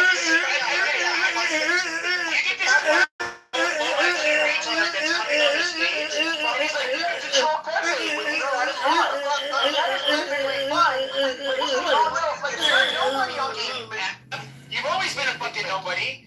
And yeah, I was somebody that would draw a crowd back when that was the name of the game. It's called crowd days. You stupid, low IQ fucking miscreant. Shut the fuck up. You whiny bitch, quit biting on my ankles. Hey, whose man is this? Hey, by the way, just hang on a minute.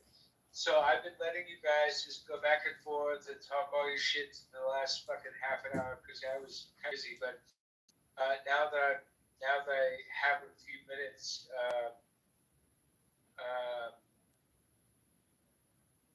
basically, we're gonna clean house here in a few minutes. So. Wait, so they talk about Memphis thing? Yeah, talk about something else. Yeah. At the top of the room has a lot of potential, I think. Well, there you go. Well, why don't you start talking about the potential of the room then? I don't feel like this guy's going to be very, lovable. No, just let him try. Sure, I want to see the crash and burn. Yeah. Go ahead. Yeah, Impact. The mic is on you. Let me see. Is America the best country in the world? Fuck if I know. I haven't been to many countries, but I suspect that how one answered this is going to be proportionate to the fairness of your skin, generally speaking. So the melatonin density? How do you say that? Because people don't. No, I don't think that's a true statement. So you believe that? Well, then why would you say that like America has anything to do with racial epithets? And a racial epithet is like nigger. What is that? Who said anything about racial epithets? Okay, yeah, go to. Well, he said that if somebody's going to answer this. Okay, so Impact, I wanted to ask. You said it depends on the skin, your skin color. Oh, well, that's That's one characteristic. It probably depends on hundreds of characteristics. But I think most typically it's gonna boil down to like religion, racial identity. No, but religion. Let's go to skin color. Okay, let's go with skin color then. Okay, where is the one skin color better than the rest of the world? What happened? What do you mean, brother? Where do you believe that one skin color can have it better than it being that skin color in America somewhere else in the world? Wait, that question wasn't very coherent. Can you say it again, please? So let's say depending on whatever skin color you have in your head, right? Like I see skin colors, like every color would always do better. So my question is, where do you see one skin color doing better in the world than America does? Any skin color, yellow, black, white, where do you see them doing better than America? I don't know if that's a solid question. Where do I see a skin color doing better than America? Correct. The opportunity. Either black, either brown. Well, those skin colors. They just named you tones of color, correct? Yeah, but those are racial. Those aren't skin. Yeah, I didn't think about racial.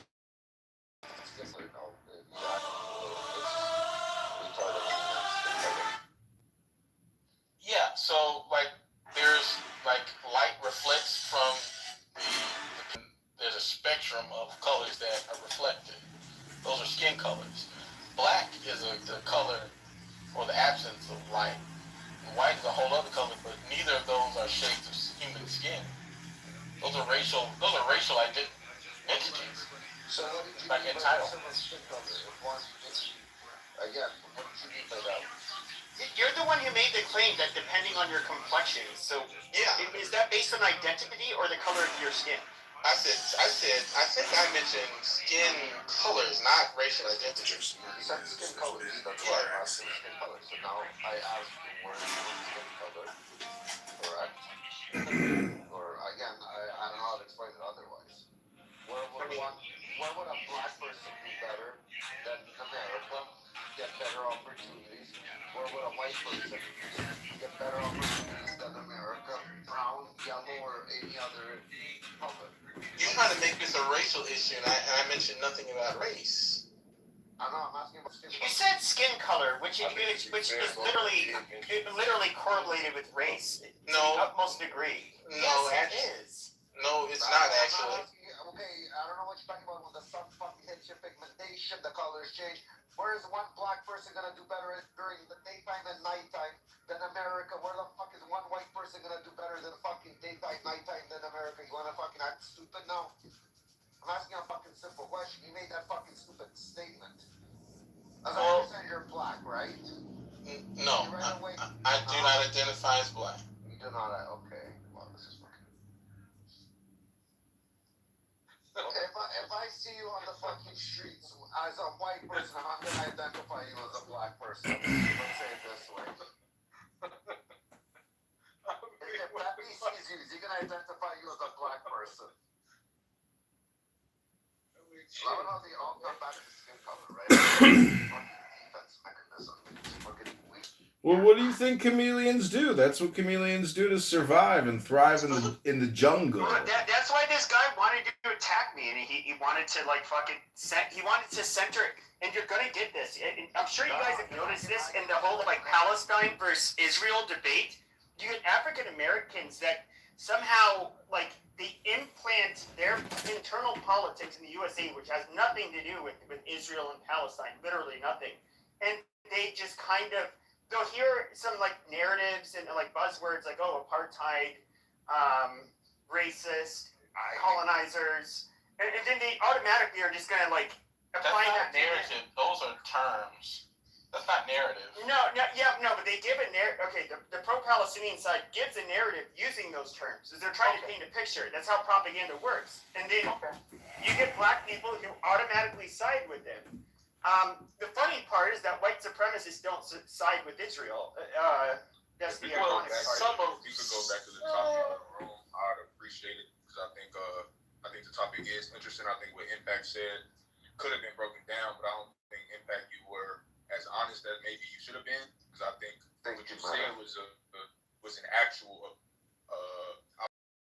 you should have stood on it. You know what I'm saying? Like what you were saying is that white people probably have a different opinion about the topic than does the average black person for XYZ reasons, which you did not explain.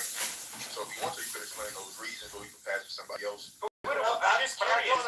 White nationalists, white supremacists, never been banned of the Jews. I don't know for you. Do you picture? You're trying to make racial issues. Yes, it is. It is, yeah. That's what I'm saying. Skin color, which he was literally correlated with race. Well, comedian. I get this crazy childhood stories about me and my family at Dick Gregory. So, and that's me and Lil Koofy. I use terms like white supremacy and black. They're mostly bullshit terms. They're really not well defined. They don't make for good conversation. So I very willfully said like tone of one's skin because I would assume that Meta you identify as being like, is this true statement?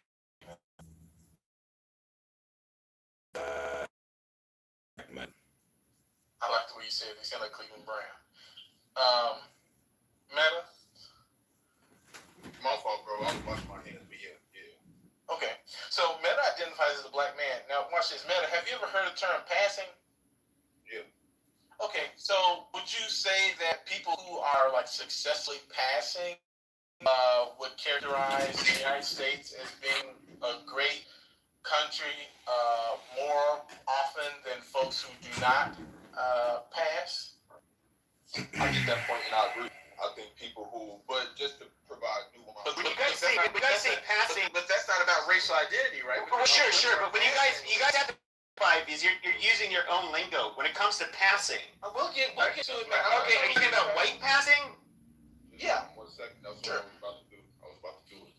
I think that what you said, Impact, is true, but we have to take into account the people who are ethnically black but can pass for white but they're phenotypically ambiguous are doing so because they want proximity to power, right? Like who? Who would we allow to pass? You have to research. There's the people. Well, no, because I'm being dead serious. I've spent a lot of time around white nationalists. I would say you guys can say, even like, you used to be in my rooms all the time, Amber Rose. She, I guess, could pass as white, but once she told you that she was, about her lineage, it's like, that's it. You're like, fuck you, you're gone. But she's obviously anomalous, like a light skinned black. Okay, to white people who care, that are racist, I should say. A light-skinned black doesn't care if you're high yellow or red-boned or you're real dark. You're still the same, 6-letter epithet that they like to refer to as. They don't care about that shit. No, that's passing there. Yeah. Bro. So passing is not as prevalent today as it was in the early 20th century. But there were people who you would not be able to tell were black, bro, who you would think were white. Okay, but they're not black. Is there only they're talking about a fucking octoroon that we cannot tell if this person. We can know that this person. But even then, I would say if you're an octoroon, you're somebody who you were likely raised by basically white parents, and so there's nothing really black culturally about you that would make you stand out. Yeah. What's your artist? Freestyle? There's a place where there are a lot of folks who identify as black. I've seen folks who have parents that are micro-Western darker, and in their family there are very, very pale skin. Again, to the point where they are indistinguishable from folks who identify. That's why All I wanna do is show you off, babe. Yeah, you're so tall and you got me on my toes. When it comes to love, I'm usually not a liar. Okay, you came on here. You came on here, so you can see the title of the room.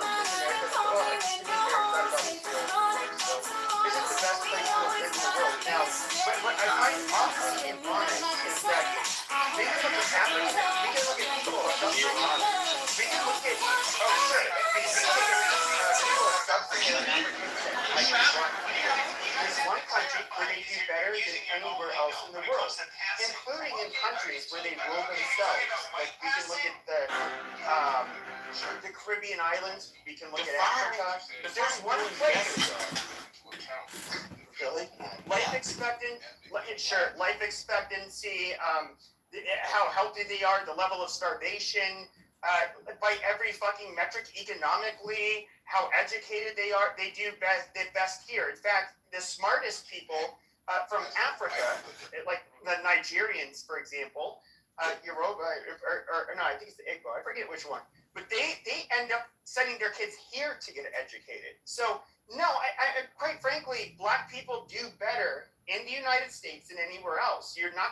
Metrically, you're not going to be able to find a place where black people do better. That's Do you identify as a black person, Pepe? That's irrelevant. Oh, I hear that you judge that it's irrelevant, but it was a question, and I think it stands. We know I'm not black. We know I'm not black, so that's why it's irrelevant. I don't know what you are. That's why I asked. See, you assumed that I was black when you were calling me a nigger and all that. But I didn't call you. I didn't actually. Well, again, in America, the highest percentage globally, they're most millionaires that are blacks. They get the opportunity. Yeah, I think it's fair to say that in America, where people have the ability and capability for social mobility, then yeah, you'll see every demographic raise because America's system that is good because it is constantly destabilizing other nations. So, of course, if you have a mansion and all of your furniture is imported from other houses that are derelict, and you're wondering why people are coming to your house, probably because you spend so much money destabilizing other cultures. Oh, so it's a giant structural white racist conspiracy. Got it. No personal responsibility, no knowledge, no trade, just complaining. I understand completely what you're saying. Well, thank you very little for adding no more value than when I first got here. Congratulations. You guys are literally as worthless as the white conservatives that are clearly have white nationalist meanings, but they're too. Somebody's on a chicken. With what they actually mean. You this black grievance identity that's around third worldism is you're mentioning us dominating other countries. Hold on.